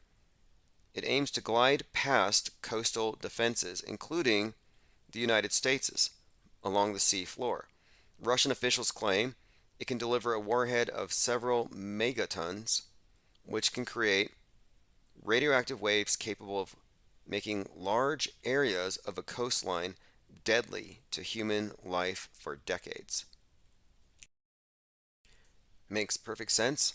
Goes on to say that this is not a paper tiger. The Poseidon torpedo can inundate U.S. coastal cities with radioactive tsunamis. I like how they name these things after gods. Again, Poseidon. And isn't it Poseidon who releases the Kraken in the new version of Clash of the Titans? Let's take a look. I mean, the symbolism is just so consistent, is it not? And sure enough, the actual Kraken, yeah, here we go. The Greek god Poseidon had dominion over the oceans and would be the likely choice to summon the Kraken. Poseidon's ultimate ability features the sea monster. Now, the Kraken's actually a Norse myth, but it doesn't matter. Not really. You can see how they use these things interchangeably. Diana, Artemis, Kraken can be more or less, this is what they do. It can be adapted. Like, for example, you could find connections between the Norse concept of the Kraken, the nuclear submarine, the science fiction character Cthulhu, and you can correlate this even with Godzilla beneath the sea. Godzilla's birthday, by the way, is November the 3rd. That date is very significant because the Kraken was going to be released for the November the 3rd election. 11/3 is a very significant date. It ties into also the Phoenix ritual inherent within 9/11. Again, the 33-year-old towers burn. New tower erected 13 years later opens on 11/3. Very significant number. Challenger blows up at 1 minute 13 seconds. But again, yeah, Godzilla, born on 11/3. It's a holiday in Japan. And there are many tie-ins we can get into here with this thing, but the new Godzilla movie, Godzilla vs. King Kong, he's kept at this subterranean base at level 33. And I think it's all symbolic. It's just to go back to what I mentioned at the very beginning about the vertebrae and the idea of the Kundalini fire snake, the idea of consciousness residing at the base of the spine, then rising up to the crown. I think that's why you would have Godzilla at level 33. It represents the base and Godzilla rising. It ties into the Kraken rising. It's all symbolic. Because you have to look at the ocean as a symbol, just as the sun and the moon in symbolism. The sun is you would say the conscious, the lunar is the subconscious. The ocean too represents the subconscious. So something rising to the surface, I think it represents the rising of revolution, the rising of mass hate or mass destruction, the rousing Leviathan, as it says in the Bible. I think it might be rousing a Leviathan of people. I'm not suggesting it's it's a literal sea monster. It's all just metaphorical, and we've seen it. And look at the symbolism here. The Watergate. Liz Cheney saying that the dam's about to break. There's cracks in the dam. all connected with the flooding, the Flood the Polls 2022. All right, let us continue. And by the way, if you go to ips.monster and you want to use something other than Vimeo, I put the links, and I'll put the links in every newsletter. I'm going to make sure we stay on every single platform. I just don't want to advertise them. We're centered at our own website. Okay, it's been 24 hours. Has Princess Diana shown up yet? I haven't seen it yet. They're already making excuses. Here we go. So 24 hours from now, when this obviously doesn't happen, will you tweet out an apology? And here's what Princess Diana said, or somebody close to her. It's happening. But you don't know this queen. She's not a celebrity. She's alive and well, and she's conquering evil like no other. So she's fighting the bad guys. Just stay home and eat your popcorn.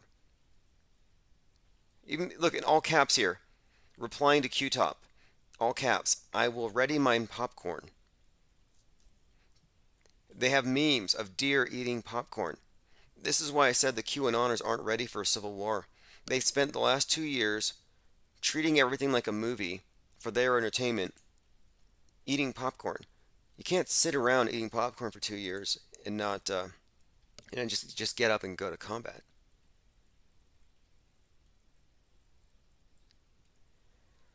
All right, let's continue going through the minds.com/Infinite Plane Society. We were just talking about the new Russian weapon that will flood coastal cities with radioactive tsunamis. Again, Judgment Day is coming. T2 Judgment Day happens in Seattle. I don't think it's a coincidence.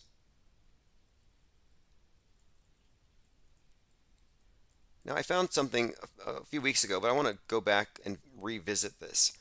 If you recall, I was discussing this theory that I believe it was started by Dallas Goldbug, that Megyn Kelly is actually Nicole Simpson. That O.J. Simpson didn't really kill her. It was all just a psyop, which makes a lot of sense when you look back at it. And the resemblance between Nicole Simpson and Megyn Kelly speaks for itself. Little differences could be explained away very easily. Little bit of cosmetic surgery, sure. Difference in years, only about 10 years, if that. Megyn Kelly could be lying about her age. Not a shock. But here's what's interesting. Because clearly, Marcia Clark would not know Nicole Simpson because she was there after Nicole died. So here she is meeting Megyn Kelly. And it's kind of a funny meeting. Megyn 51, Nicole would be 61 or 62. But here we go. Megyn Kelly jokes about her resemblance to Nicole Simpson, and she jokes to Marcia Clark. She mentions how she's been identified as the supposedly deceased, and I'm sensing duper's delight. And the reason why is, and you'll hear it, she said that while this was happening, she was in college, she was in law school, and she was dying to be a prosecutor. I believe that's what she says here. I'm going to play it. It just sounds to me like this is what we would consider to be duper's delight. But I'm going to play a small exchange between Megyn Kelly, who might be Nicole Simpson, and Marcia Clark. In law school while you were trying this case. I was in my third year of law school watching you and dying to be a prosecutor. Dying to be a prosecutor. Interesting choice of words. Megyn Kelly. Year of law school watching you and dying to be a prosecutor. And I had this weird thing at the time, as I've had it ever since. I don't know. There's like a weird theory on the internet that somehow Nicole Brown Simpson and I are the same person, or that I'm her reincarnated. I don't know what their theory is, but there's just weird tentacles between me and this case. But yeah, okay. She was dying, right. No, she was dying to be on Fox News. This is obviously a joke because these two being in the same room is, to them, probably hilarious.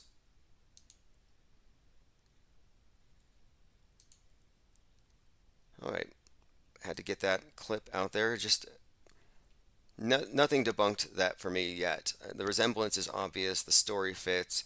She got a really good gig as a reward, I think. Is anybody here following Trump on Truth Social? He's gone back to some of his his childish kind of playground bullying. So he tweets a picture of Chris Christie at the salad bar. Chris Christie at a Roy Rogers at 11 p.m. in the evening trying to console himself. And I don't even know if that's Chris Christie or if it's just some random rotund individual, but he's being body shamed by Donald Trump. And then Donald Trump said that, is it Michael Fetterman who's running? Fetterman has dirty gym clothes that he's always wearing. FBI agents had dirty shoes and ruined his carpets. Here he said, Donald Trump said, I got this email from John Fetterman. So John Fetterman's running for office, and he says, quote, in an email he sent to me, we heard more lies from Donald Trump. He says I wear dirty sweatsuits and that I will bring death and destruction to Pennsylvania because I'm a raging lunatic. Will you please donate to my campaign? I'll donate to his Amazon wish list if he has some clean sweatsuits. On October the 1st, the Gabby Petito story will premiere the first day of Domestic Awareness Month. Interesting. Because this whole pagan occult holiday is about the abusive relationship between Hades and Persephone. Perfect timing.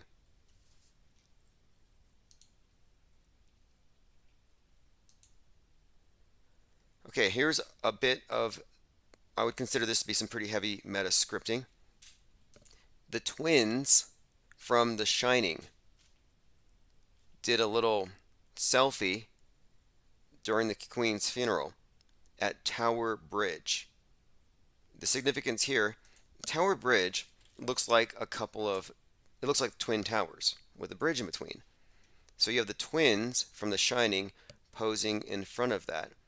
The significance here is that the twins are part of the predictive programming that brings you, that kind of foreshadows 9/11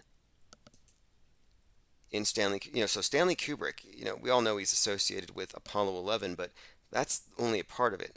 So the grown-up twins from The Shining pose in front of Tower Bridge. And I'll just give you an example. If you're looking at the screen, you can see the two girls holding hands, wearing blue dresses in a hallway. Zoom out. They're in a room with a Bell telephone booth that they're standing right next to. Now, if you look at ground zero, you have the Twin Towers, and adjacent to them is the Bell telephone tower. Again, it corresponds to the Bell phone booth in the scene. Then you have Danny throwing darts while the girls are in the room. So you have the twins and you have darts flying.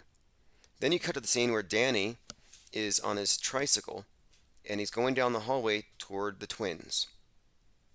Then the next scene, the twins are dead and chopped up on the floor, and there's a fireman's axe and an upturned chair. Ground zero, fireman looks like a similar scene, eviscerated twins. These connections were made by chartword.com, and I put a link. The article is called Stanley Kubrick's Fake Death and 9/11. But what I wanted to point out is that for these twins to be a part of this movie that foreshadowed 9/11 in so many ways, now showing up in front of Tower Bridge after the Queen dies 911 days after 3/11, there's got to be something to it. Again, if you're not familiar with this, it's the actresses who played the Grady daughters, but Stanley Kubrick changed the Grady daughters into identical twins. So basically, the actresses who played them were twins, but that was one of his changes. He needed them to be twins. Why? I guess because, of course, he was encoding this operation. Not only that, but there's a Millennium Hilton.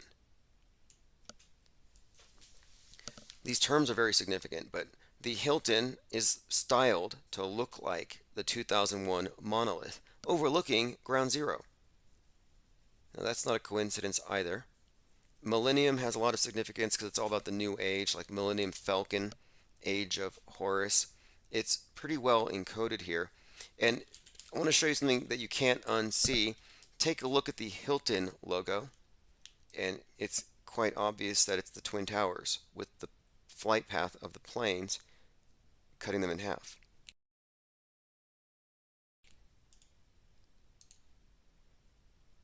Again, they just recently closed the memorial near Ground Zero, one of these Ground Zero based sites. It's a big deal. Like they're phasing it out. I wonder why.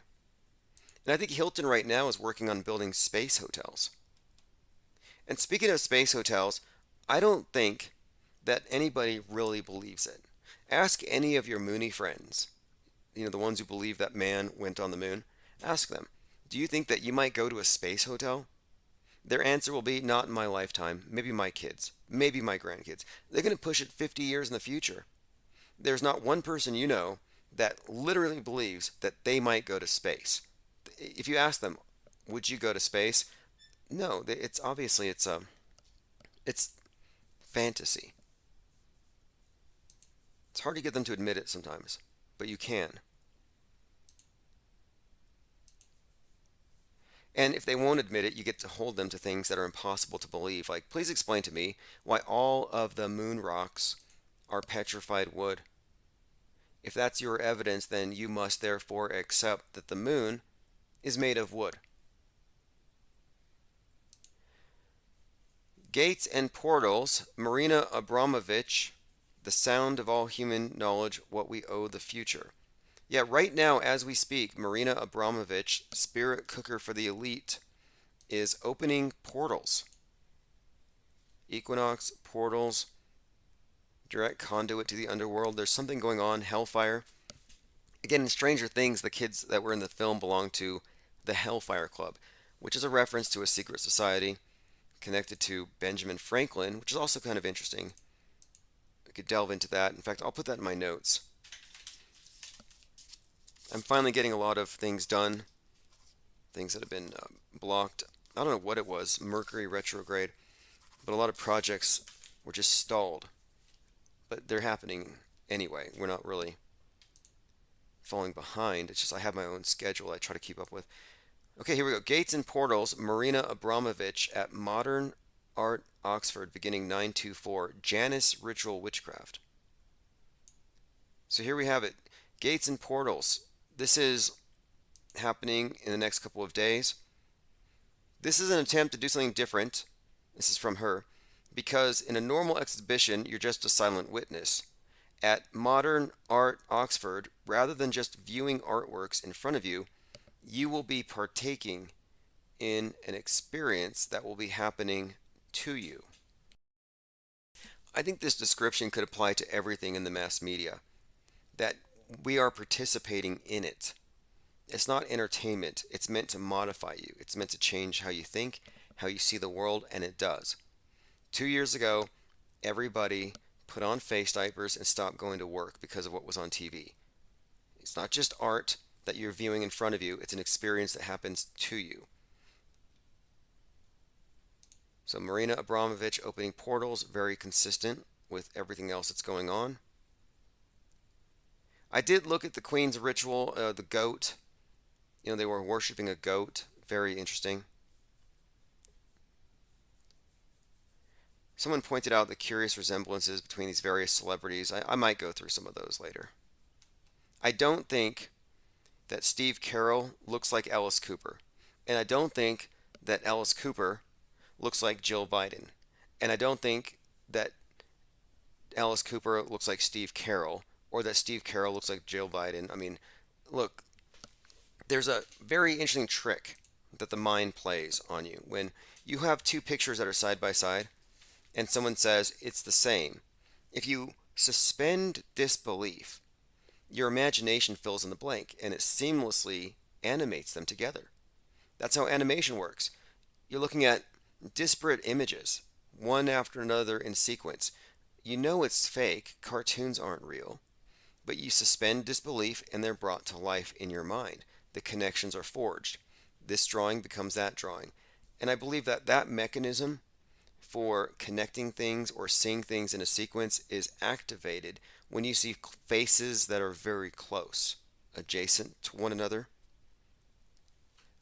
Now, I'm not trying to say that there aren't deep fakes, deep fakery. Obviously, there is, but yeah, just because Joe Biden looks like Alice Cooper, yeah, that's not enough. There has to be other things that support it. All right, let us continue. If you want a wrench, go into the news server. You can find it at any of our sites. In fact, if you go to ips.monster and scroll down, there's a couple of buttons there that take you right into the chat. Here's from President Vladimir Putin. Those who are trying to blackmail us with nuclear weapons should know that the wind patterns can turn in their direction. Very important foreshadowing there. We'll be following this story closely. Thanks, Portal Complex, for shopping at the Infinite Plane Society shop there. It's a picture of the decal made by X-Pac. The stores will be restocked soon. I'm kind of behind on shipping. If you've ordered press passes, everything will be arriving. I'll be sending tracking numbers and everything else. Volunteers needed for actors. Volunteers. I was going to recommend this, but I'm not going to recommend it now, unless you just want to do intel. I thought it was a paid gig. Volunteers needed as actors for a full-scale exercise on Saturday morning, September the 24th.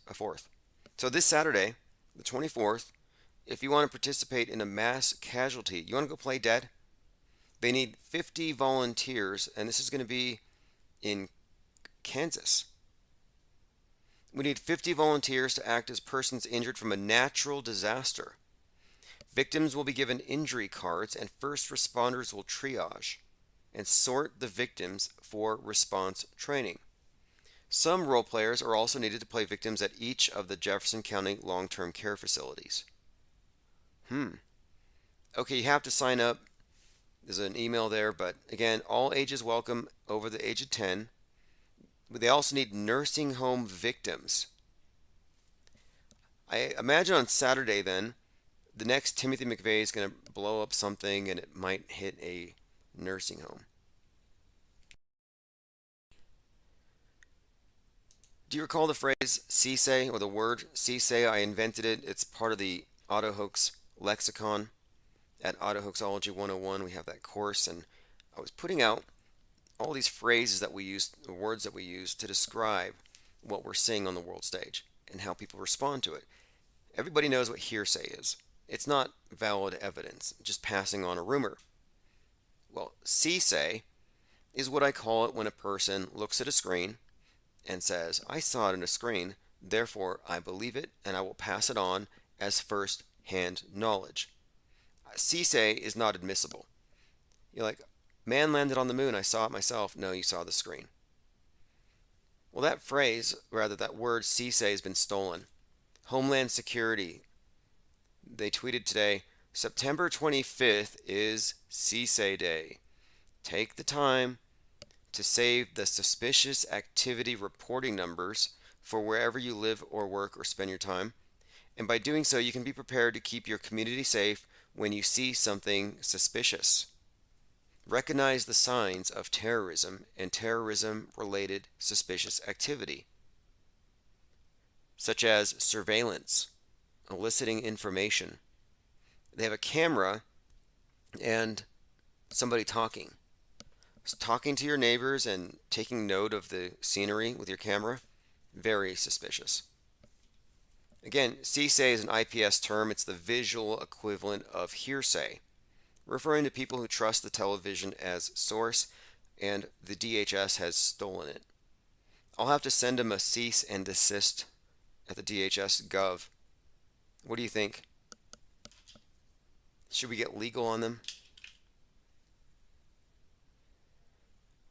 All right, there's an interesting headline here. Breaking, Mark Kelly's opponent Blake Masters describes abortions as demonic and accuses women who need them as engaging as, quote, religious sacrifice. You'll notice that the rhetoric is going to get increasingly religious, and the closer we get to the election, the less it's going to be about politics, and the more it's going to be about good versus evil. They always do this. And here's something else that I find interesting. Right now, it's the left This is from the ACLU. I got this in my email. Stop book bans. Take action. Right now, the political left is acting like the right wing wants to burn books because they're against very specific books that are target marketing children with adult concepts.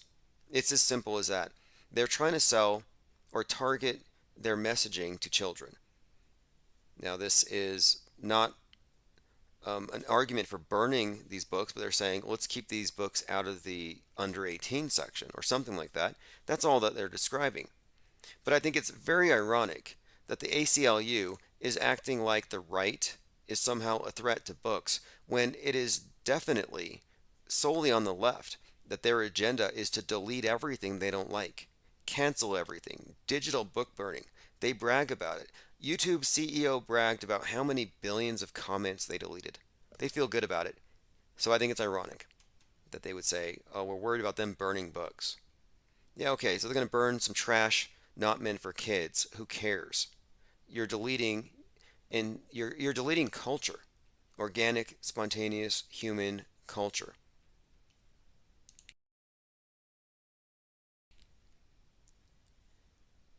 All right, let us continue. Someone called the other day and they said something about, oh yeah, about Damien Thorn, the Antichrist, and in the Omen series, and the significance of the emphasis on T for Thorn, and T like Trump. And I was thinking about that movie, Omen, very similar to Devil's Advocate in some ways. But there are plenty of reasons why people thought that Jared Kushner could be the Damien Thorn of our end times. For example, he has his 666 Fifth Avenue place right there. I mean, that's kind of a little hint. I mean, there's quite a lot here. Who isn't being accused of being the Antichrist? I mean, Jared Kushner, sure. Greta Thunberg, I'm thinking more like Greta Thunberg. She's definitely closer to being the Antichrist.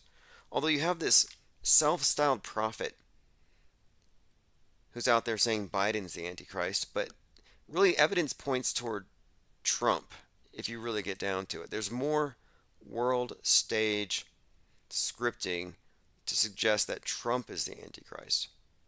My list keeps growing. Who do you think it is? Put your leading contender in the comments below. Russia makes threat to destroy SpaceX's Starlink. Yep, Space Wars is going to happen. And they may have something. I believe they might have some technology that we've never seen. What I mean is, they may have something like when the Queen's coffin was being wheeled out there was a beam of light that shone in front of everybody. It shined down from the heavens and it lit the coffin. Like, excuse me, but this is so staged. That has to be fake. So how do they fake it? I don't know. But that was fake, in my opinion. So I'm suggesting here that they have some technology for beams of light, tractor beams. I don't know, some kind of blue beam tech that we've been hearing about, but I think we've seen it. I mean, I'm open to the possibility that the powers that be are playing dumb with their space station, that they think they're concealing how good their special effects are. Like, you look at NASA special effects and compare it to Hollywood special effects, and NASA's lagging. And perhaps the reason why they're lagging is because what they have is so sophisticated. I mean, we'll see. Hopefully soon. Joined by Pippi Langstruff, Lickety Split 93, Adam Geringer. Thank you for joining. Again, ips.monster book market. It's the only domain you need to know.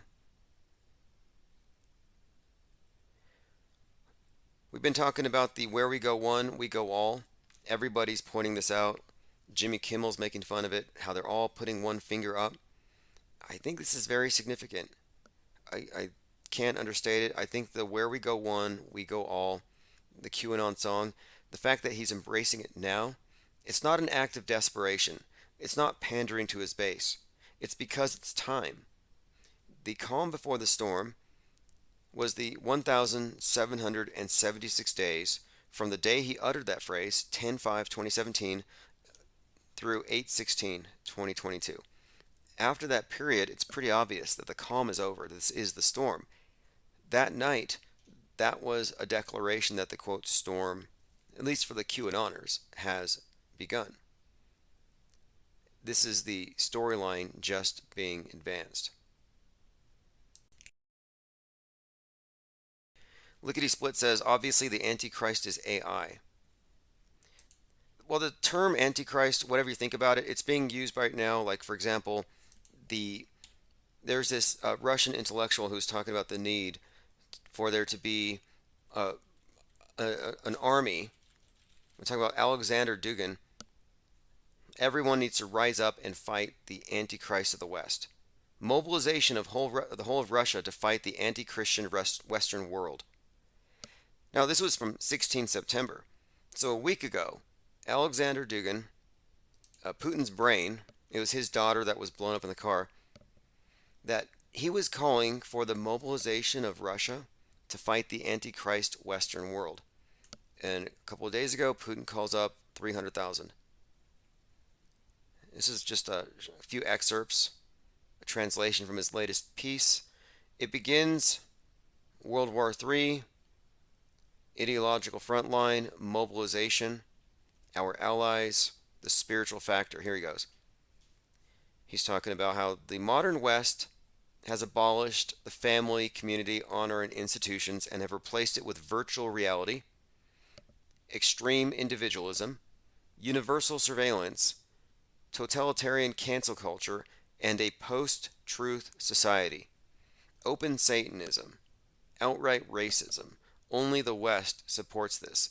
We are dealing with what the Orthodox elders call, quote, the civilization of the Antichrist. Goes on to say that the West is demonstrating its intention to start a war of annihilation, a third world war.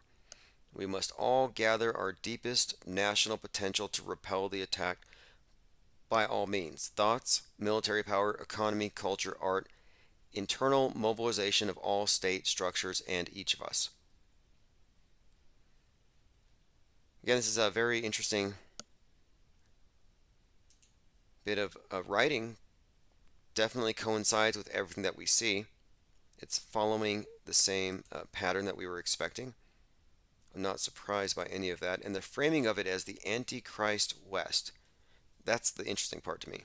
The deep state, the great Satan, this good versus evil, this modern satanic panic. And here's a short clip from Putin where he's basically saying this. This is a translation. I'll play a clip here, and then you can. Вас сейчас настойчиво пытаются убедить в том, что все ваши трудности – это результат каких-то враждебных действий России, что из вашего собственного кошелька. He says, I want ordinary citizens of the Western states to hear me. They want to convince you your difficulties are a result of hostile actions from Russia. But the truth is that the problem faced by millions of people in the West are the result of the actions of the ruling elites in the West. Their mistakes, myopia, and ambitions. Got it? Not hard to argue with that, but just a heads up again, the winds may blow our direction. Nuclear winter, it's all there. Dark winter, the division. I mean, we are living in a Clancy novel. The Division, Dark Winter, that's where that comes from. Sum of All Fears, 9/11, Hunt for Red October, The Undetectable Nuclear Submarine. Tesla car catches on fire in Connecticut. Does anyone here want to guess how many minutes it took to put the Tesla car fire out? Another pop quiz. Now, normally with pop quizzes, the answer is 33. But whenever it has to do with Elon Musk or outer space, there's a different number. Yep, lickety split, 42 minutes. Everything with Musk is 42. And when his cars burn, yeah, it'll take 42 minutes and 25,000 gallons of water to put it out. Let me play this clip here from this. This is a TikToker who is reminding us that Elon Musk is the guy who digitally inserted a mouse onto the outside of a rocket. Everyone always asks me, if you don't believe in space, then what do you think of Elon Musk and his company SpaceX? SpaceX? More like fake X. You think this guy's for free speech running around the Met Gala with this jacket on? What are those? Now, I've seen this picture many times. It's Elon Musk and Grimes. I love their names, Musk, Grimes. I think their baby's name is Yucky. Musk, Grimes, Yucky. I don't know what the new one's name is yet. Now, at the back of his shirt, it's a white shirt, and in white raised font, it says New World Order. Words say Novus Ordo Seclorum. Where have we seen that before? And by the way, underneath Novus Ordo Seclorum, it has right above it rather, has the Roman numerals for 1776. What does that mean? Well, the pyramid, 13 layers, 1776. There's some connections here. 13 years after the Twin Towers fell. 13 years later, they raised the new tower, 1,776 feet high. 1776 is a reference to the Masonic Year of Light, 1776 AL, when the Tower of Babel's construction begins. This represents the Tower of Babel. This is the One World Trade Tower, another symbol. The eyeball in the triangle, well, that represents the eye of God, or whatever it is that you want to. It represents the elders, but their descent. The capstone is like the UFO descending. It's the final piece, the final piece to the pyramid, the completion of what they call the Great Work, and it ties into the Great Reset. That's why you have right now 2022 correlating with the year 1776, because this is when they finish the tower. Rather, the tower's finished. I kind of think it's more like this is when they tear it down. I think that's kind of what we're looking at. The one world unity represented by the International Space Station. This is really, to me, that's the symbol that there's this one mission that unites all mankind. The internet unifies us all. So they already have built this one world order. Like, it's important to note that there isn't a new world order coming, despite the conspiracy theories about it. The new world order is the old one with a new paint job. But this new reset requires that everything be torn down, and that's what they're about to do. In fact, last year there were cracks, literal cracks, on the ISS. Now, I don't believe in the ISS, but this is all story. Half a dozen cracks appeared on the Russia's module. This was last September 22nd. I mean, last year, we're looking at cracks on the space station, and I'm like, wait, if they're finding cracks up there, it was all summer through September. I was like, this thing's not going to fall literally like that. It's not going to crack apart, but we're going to see a dissolution of cooperation up there. And what have we seen for the last year but a dissolution of cooperation as China and Russia form their strategic alliance and America is being left out. All of this was foreshadowed in the space race between the American movie company with Tom Cruise and the Russian movie company that were working to produce the first movie on the space station. Tom Cruise lost, meaning America lost that space race. The Russians were filming a movie called The Challenge. Very interesting when you get into the storyline and the names and the significance of Tom Cruise to have lost this. But yes, America lost the space race. What that means is, I think, well, we'll see, but I believe it has something to do with whatever happens with the space station. So let me get back to this video. This is, again, someone on TikTok describing Elon Musk's mouse in space. Now, what does this mean? New World Order, New World Age. But if you just think that was a coincidence, which I don't believe in coincidences, I've got way more to show you that this guy is probably not the most honest person. Like, Does nobody remember the video of the rat running around on the outside of his rocket that we caught? That was CRS-19, December 6, 2019. This was, again, a mission where they were taking genetically modified mice to space. It's not just that we saw a mouse on the outside of the rocket, as he's going to point out here. It's that the mission was to send genetically modified, quote, mighty mice into space. They're calling it Mighty Mouse. Mighty Mouse is a mouse in space. And now they have a mouse in space. Again, let me continue. You know, TikTokers are interesting people. And whenever I watch their videos, they're always floating around like genies. They disappear, they're on this side, they're on that side, and they're always blocking the screen. It's like you're trying to tell me about something, but you're blocking the screen. And it works, apparently. They get all the hits. Just turn your phone for me, would you? What? Did you think we'd forget about this one? Just wait for it. Yeah. One more time in case you missed it. Or you may remember the time that he said he sent an electric car. Okay, so let's go back and do a quick little search here. SpaceX Mighty Mouse. SpaceX launched Mighty Mice so they can stay swole a month after orbit. Bulked up Mighty Mice held on to their muscle during a month-long stay at the ISS. Mighty Mice in space. Genetically enhanced Mighty Mice being launched into space by SpaceX. SpaceX launches Mighty Mice for a muscle study. Obviously, this ties into the Mighty Mouse that we saw on the outside of the space station.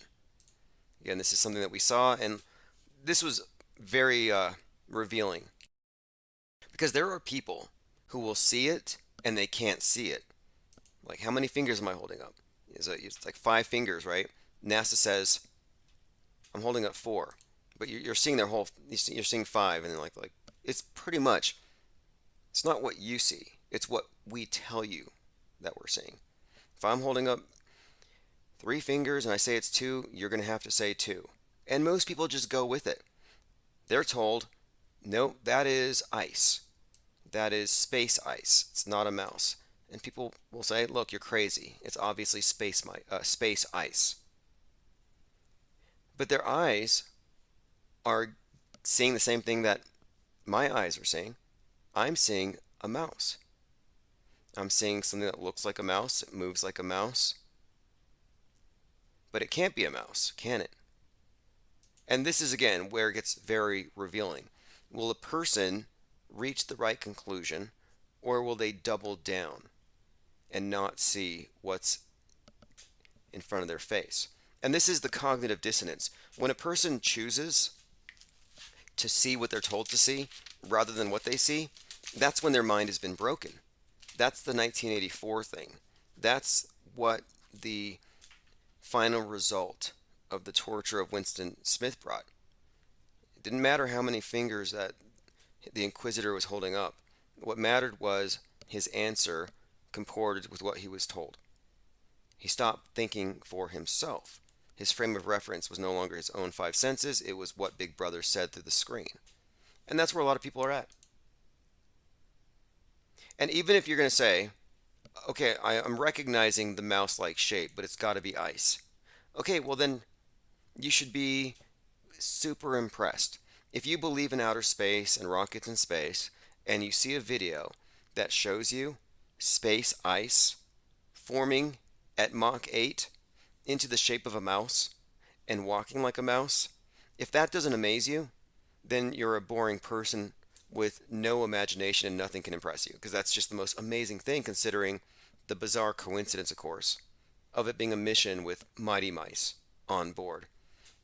Like, how can you not see that as just immensely interesting and profound, even if you think it's impossible? But it's, you know, again, there are so many instances I can bring up where there's a startling lack of curiosity exhibited by the MSM fundamentalists.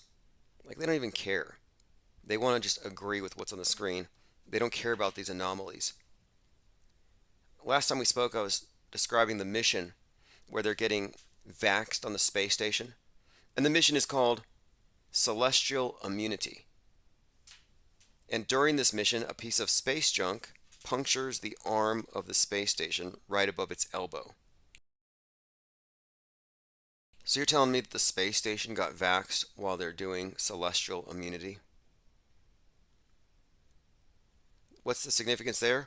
Well, they've made a correlation between outer space and inner space, and the need for outer space harmony and inner space harmony. We can't coexist, quote, globally if we have space junk.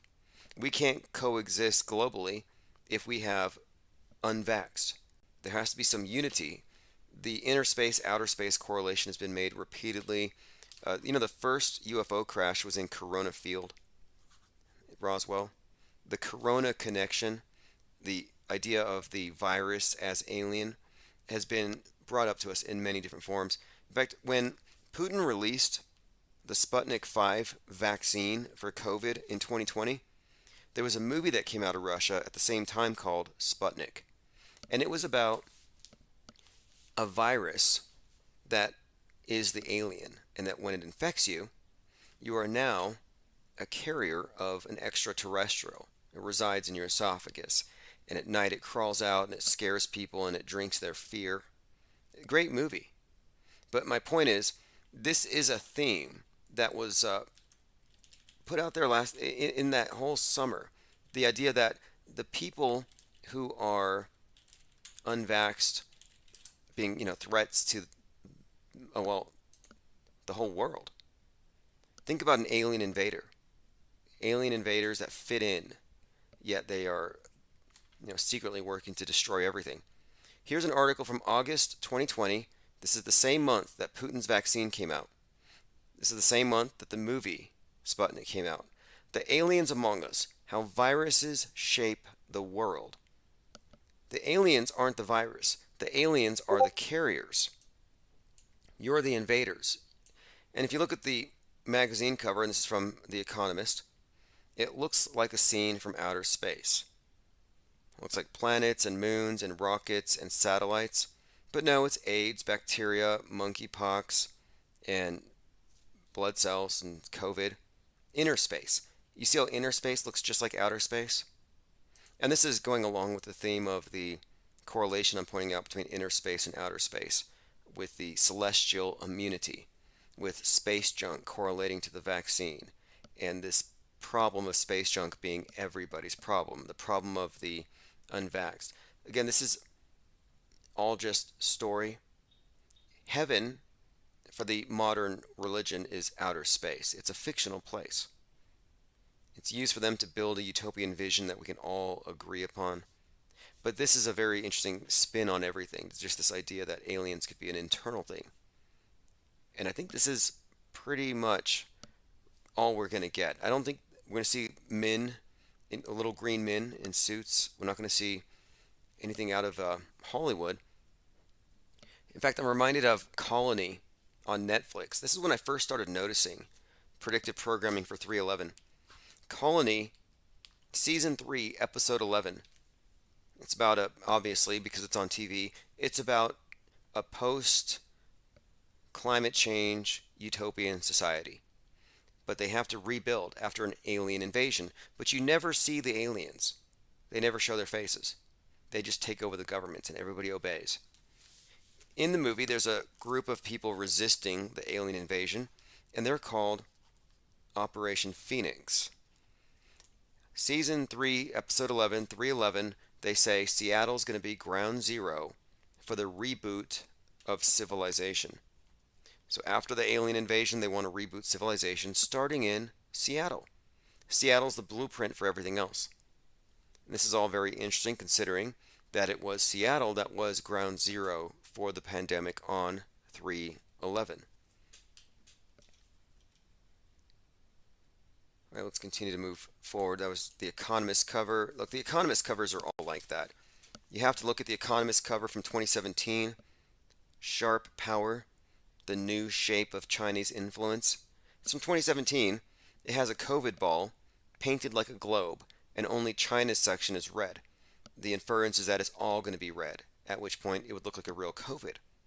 The new shape, novel shape, Chinese influence, influenza, it was pretty obviously saying that China would assert power. They would effect a communist revolution in another way, I think, through this COVID thing.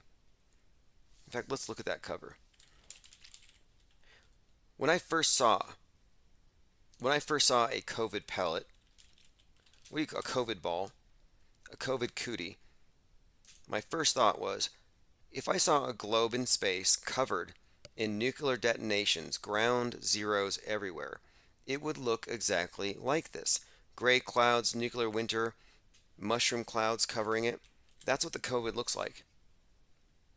These look like mushroom clouds, and they're communist red. Makes even more sense. Now let's go back and look at this cover. The Economist, sharp power, the new shape of Chinese influence, the novel influenza. That is obviously a COVID ball, but it's a globe covered in spikes. But if you painted it all red, you would have it. It also says Slaughterbots, rise of the military robot. If this is predictive programming, then so is that. I guess we can expect killer robots next. Probably drones. I was thinking they could affect an alien invasion with just a bunch of drones from China. Alright, let me move on. R. Cook says, I've heard space junk referenced in music recently. Space junk didn't exist. They made it exist by putting it into movies like Moonfall and Don't Look Up. The movie, the series, The 100. A number of shows that I was watching, and I was calling this out last year. I'm like, look, they're 42 years after Skylab, they kicked off this agenda, the Skyfall agenda. You're going to see space junk. It's going to become real. And now it is real. R. Cook says, Economist covers are like Netflix trending shows, always programming. Yeah, they absolutely are. All right, we have, just to get an idea of the numbers, we have about 41 people between DLive and YouTube. I don't have the number on Vimeo. Joined by Nama. Shannon Jones, thank you for joining. Appreciate the support, by the way. Everyone, again, just really being a part of the think tank is all we need. It's not about money necessarily here. They demonetize this channel all the time. We make it work. The main thing is that we recognize what we're actually doing. This isn't a YouTube channel. The think tank, the pool of researchers who are well appraised of what media is and what perception management is, who aren't fooled by the mainstream conspiracy theorists with their guardrailed conspiracy theories that keep you on the world stage. No, we've actually branched off. We are a breakaway civilization for all intents and purposes. The perspective that we have, this off-world stage perspective, is unique in media. And this is something that we are going to build into the future. We don't have to assume that all of their lies, or we don't have to pretend or pay lip service to lies to fit in, because we're not trying to conform. We're not attempting to mold ourselves to be appealing, to be mainstreamable at all. I'm just not trying to be censored by them. I'm like, we're just media critics. Why are they censoring us? We're not engaging in hate speech. We're describing the partisan political warfare. But we fall under that. And I'm just like, at this point, I'm tired of being censored because I'm not part of them. You know, we know better. For the most part, I consider what we're doing here to be inactivism. It's more philosophical, ivory tower, academic. You know, you wrestle with a pig, you both get muddy and the pig likes it. That's how I see the world stage. And we keep it pretty professional and clean here, and we're very effective. And we've been effective since the very beginning.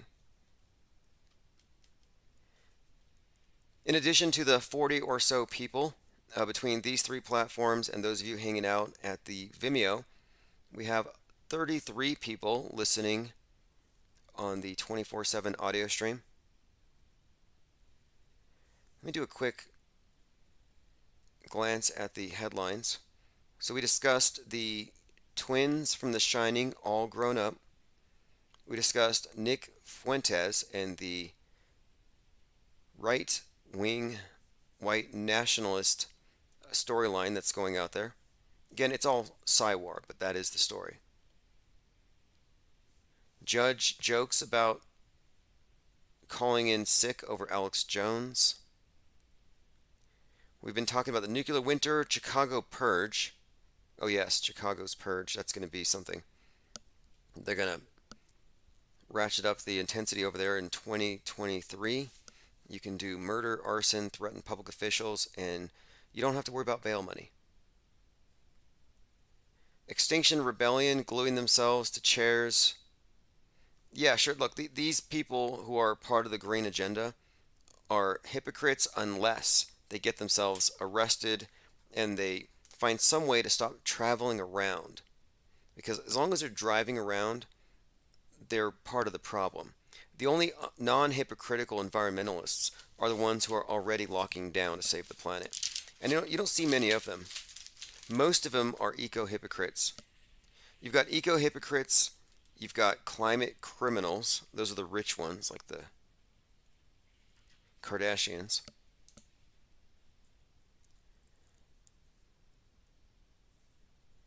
Okay, I brought something back, by the way. If you remember these mugs, don't talk to me until I've had my adrenochrome. I brought that one back. If anyone, look, I took this adrenochrome story as likely propaganda meant to agitate the right and create some kind of new satanic panic and frame the QAnoners as a counterpart to the radical Islamists. It's just too partisan to say only Democrats drink blood. I thought it was just kind of a hoax. Therefore, I created this. Don't talk to me until I've had my adrenochrome. Obviously, it's a joke. I don't really believe in this stuff, but it is the best-selling mug that we have. So I'm going to put a link in the chat. You can also just go to infiniteplane.media and click shop. And if you're done trusting the plan, you can still trust the Infinite Plane. I have Trust the Infinite Plane Society mugs also at the same link. And I just released these. These are Flat Earth mesh sneakers. That's right. This is a Flat Earth map design on these mesh sneakers. Just a few of the things that I've added to the shop. I've been doing nothing but web development and laying the groundwork for, really what is the long-term project of building this new media network. And it is this is exactly what we have done. It's not something that's going to happen. We've been doing it this entire time. We've just improving our methods.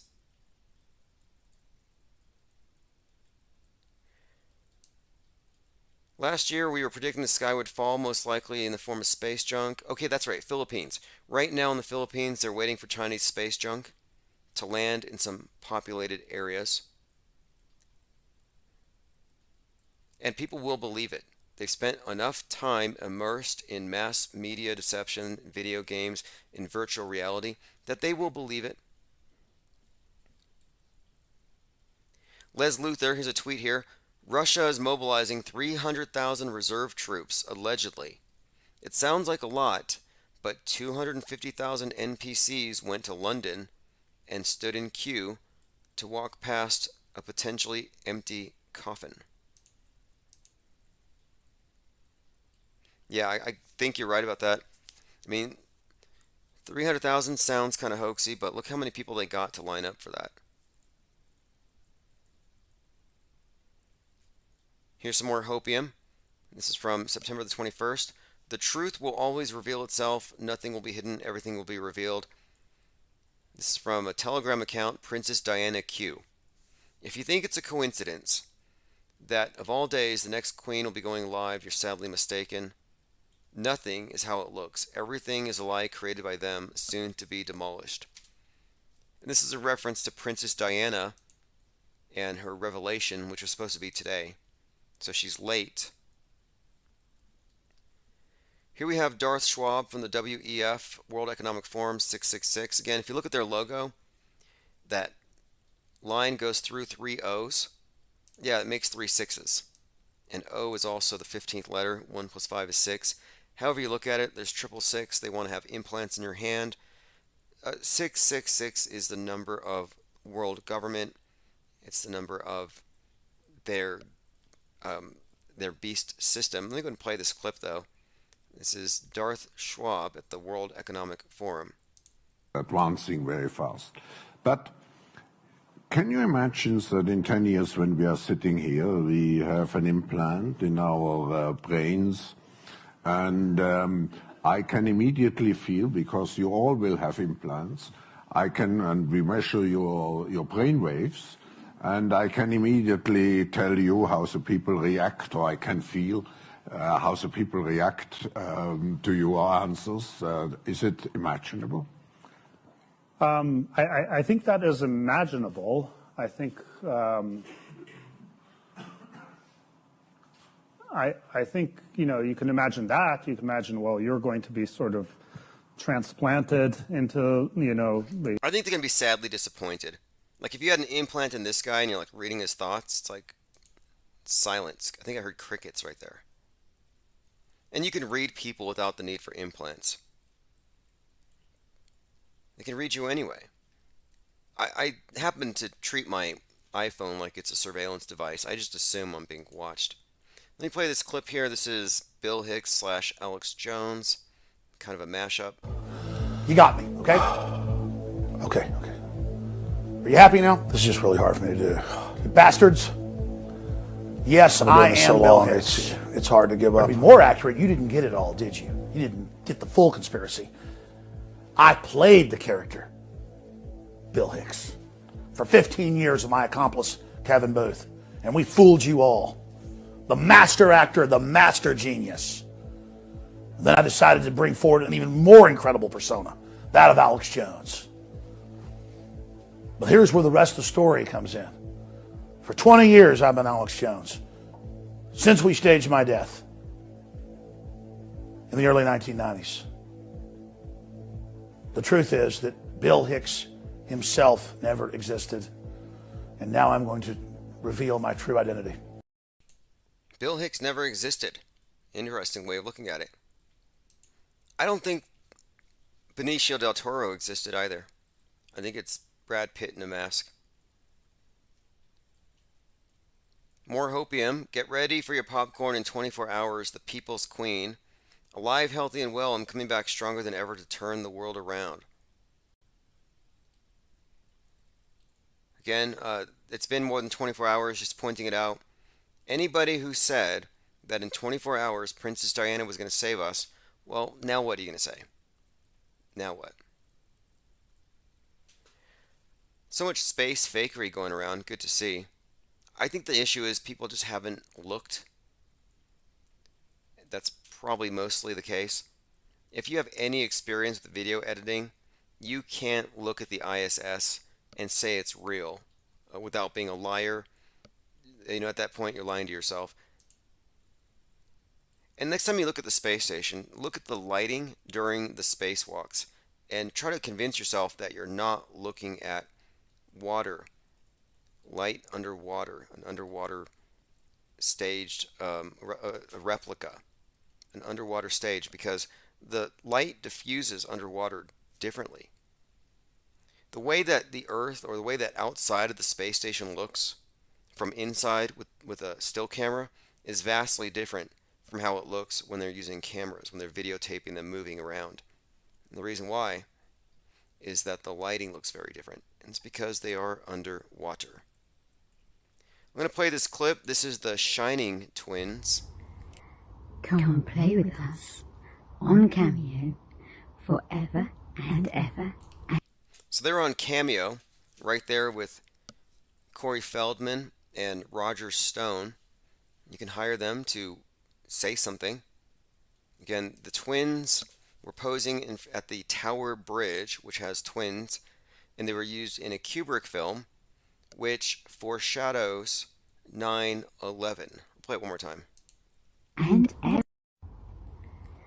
Come play with us on Cameo forever and ever and ever. Okay, play with them on Cameo forever and ever and ever. Alright, moving on, we'll go through some headlines here. Alex Jones' trial goes off the rails. He claims the deep state is behind Sandy Hook. Sandy Hook families testify about fear of deniers. Yes, they're afraid of deniers. One of them even puts on a deep fake costume, like a disguise. There's a Sandy Hook father, and this is the strangest thing to me. He goes on the news to show how he has to wear a disguise because he's afraid of being recognized. But he goes on the news wearing the disguise, so you actually know what he looks like. But it's notable to me, and you're looking here at a deep fake disguise. Sandy Hook father uses facial prosthetics because of online death threats. Isn't this interesting in itself that somebody associated with an event that's suspected by some of being a psyop would have access to prosthetics? Do you have access to a prosthetic nose? A prosthetic face? Like if you don't want to be recognized somewhere, can you just go to your medicine cabinet and pull out a fake nose and some fake ears, some contacts, get a wig and head out the door? I don't think so. But here you have a theatrical makeup team, specialists, who are putting on a disguise for this guy. It says, this is from Daily Mail, he fought back against online trolls, winning settlements from those spreading conspiracy theories. Goes on to say, he was given a wig, prosthetics, and fake skin so he could be disguised from attackers. Again, I mean, this is, to me, this is almost proof that the whole thing is theater. Are you telling this is unbelievable? I'm sorry.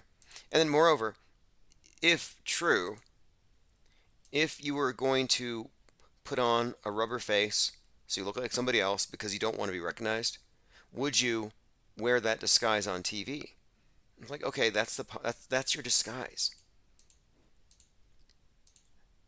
Anyway, we'll move past that story. It just stood out to me as very ridiculous. Par for the course. General Flynn is a Pied Piper leading well-intentioned patriots to hell. I tend to agree with that. I looked into his background with PSYOPs, and I think that his job is to create the American counterpart to Al-Qaeda. And I think it's been completed. Mission accomplished. Michael Flynn claims globalists will try to turn humans into cyborgs since they failed to change their DNA with the shots.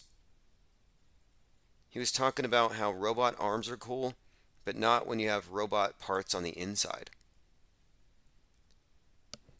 I don't think you should knock it till you try it. There are some people reporting that they're magnetic now, or their family members are magnetic, which I think is BS. If it was true, if you could take a shot of anything and be magnetized, like suddenly now things stick to you, like metal sticks to you, you could use that for wearables. You could stick your iPhone on your shoulder when you go jogging. But no, it's obviously not true. Donald Trump's former national security advisor, Michael Flynn, has claimed that the globalists will turn humans into cyborgs.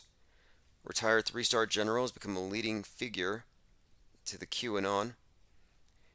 And I listened to this. It kind of sounded a little incoherent to me, the idea that we should be afraid of any kind of, quote, robotics. But they're grasping at straws.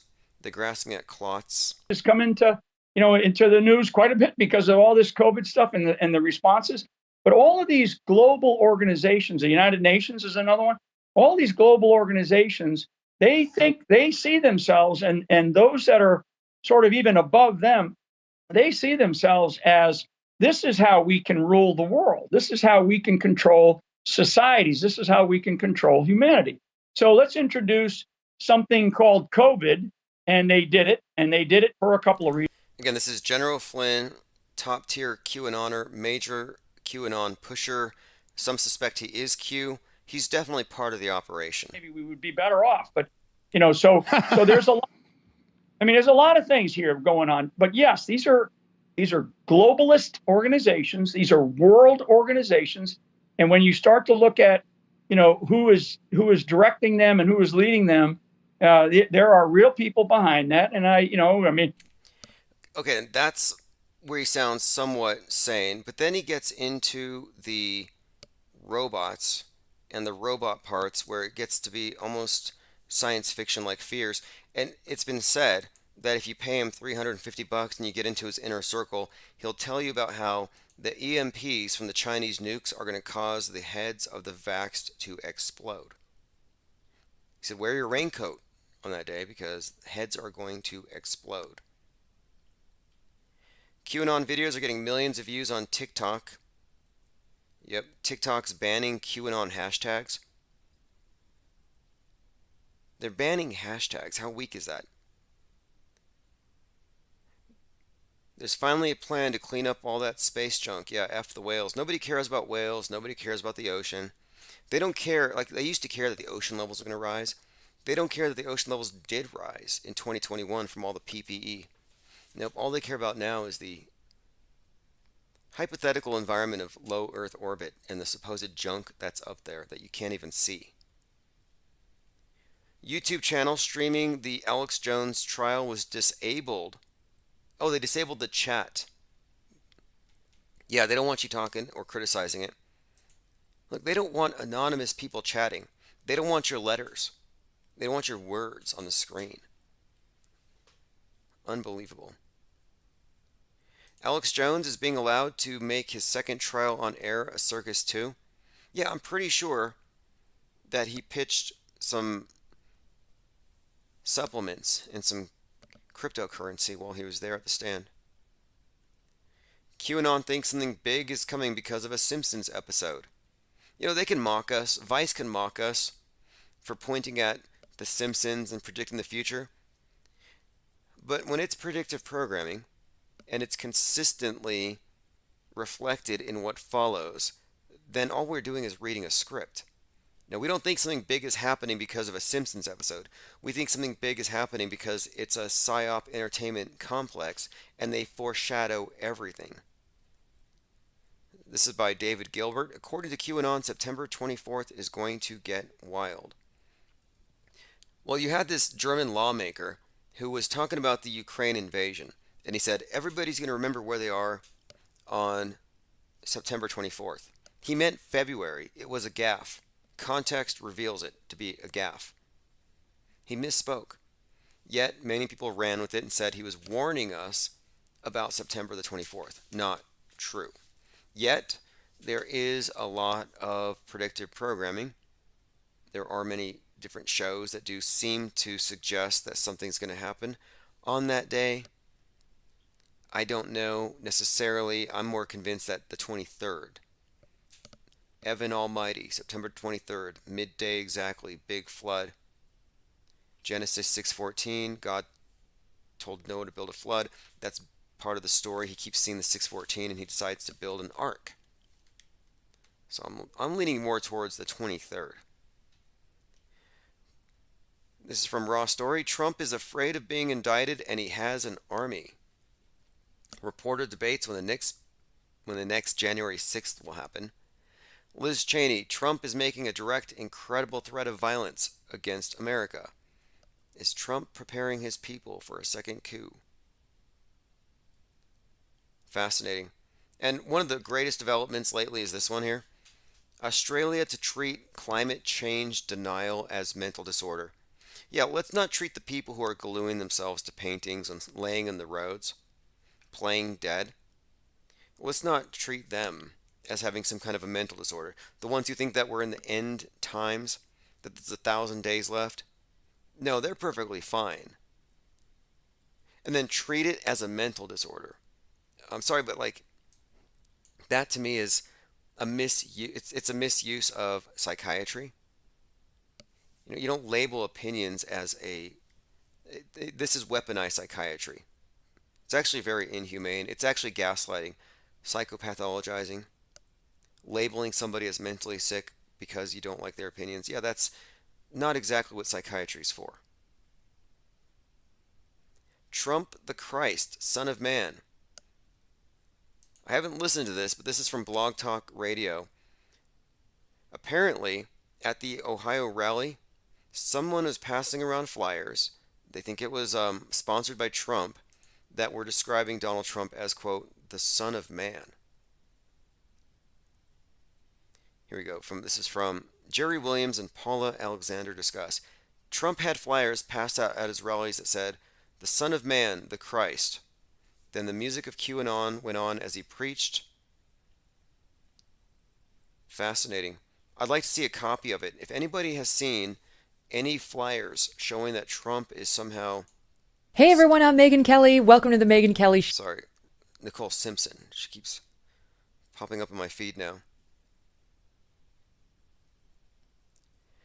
All right, so this has been great. I think we're going to continue likely tomorrow morning. The Vimeo is on. That is our new home, our new ground zero. I'm going to continue to watch everything along these lines. Alex Jones is, quote, "a dangerous kind of mentally ill, unhinged, and weirder in person," said his ex-wife. You can't let them get a pass with using the phrase mentally ill to label opinions they don't like, especially when both sides are equally crazy and totally bat guano when it comes to, the fringes are equally bad. Not one of them is on the side of reality. I think we all know this. Ghislaine Maxwell slept with JFK Jr. Yep. And he's rumored to have had a relationship with Diana.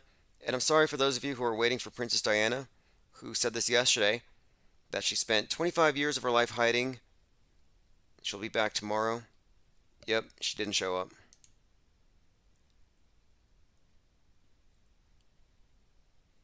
All right, thanks. Pippi Langstruff, Ari Goering, Portal Complex. Portal Complex says, artists in history steered the revolution and always gained ground. Well, the danger of the artist is that you create memes. Memes, it's short for memory. It's memorable.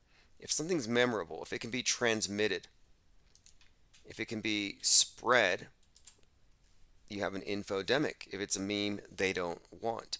My contention is that the pandemic was a cover for the solution that they would need for the infodemic. They wanted to implement this total control over the flow of information on the basis that, well, we have to save people. We have to protect people from misinformation. And if we don't, they're going to die. They made it very dire. And now that we're past that, they have all these same controls in place. They've already established the precedent. It's the new normal. The new normal is censorship. The new normal is arbitrary censorship by companies that are basically prostituted out to the government. I mean, that's what we're looking at. These aren't independent companies.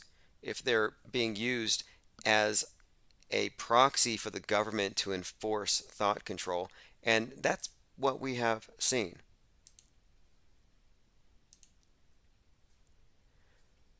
All right, I think this is a great point here. I'll also put a link in the chat. If you haven't been there, just definitely go to ips.monster. That is the domain. It has all the relevant links if you want to sign up for text alerts.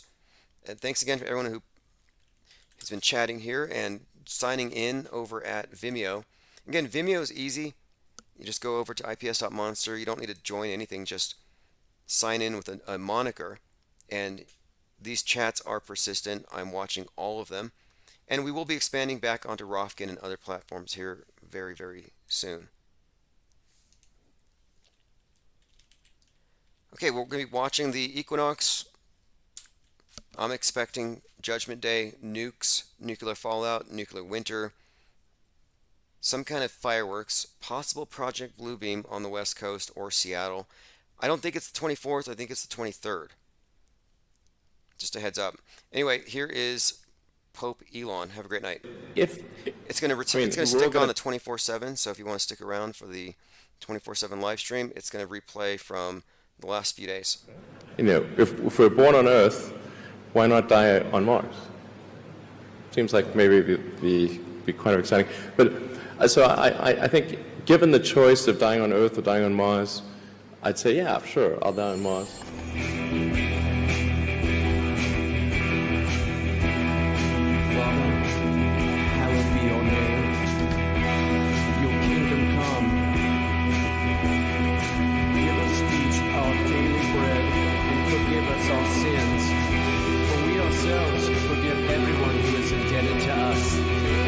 us not into temptation,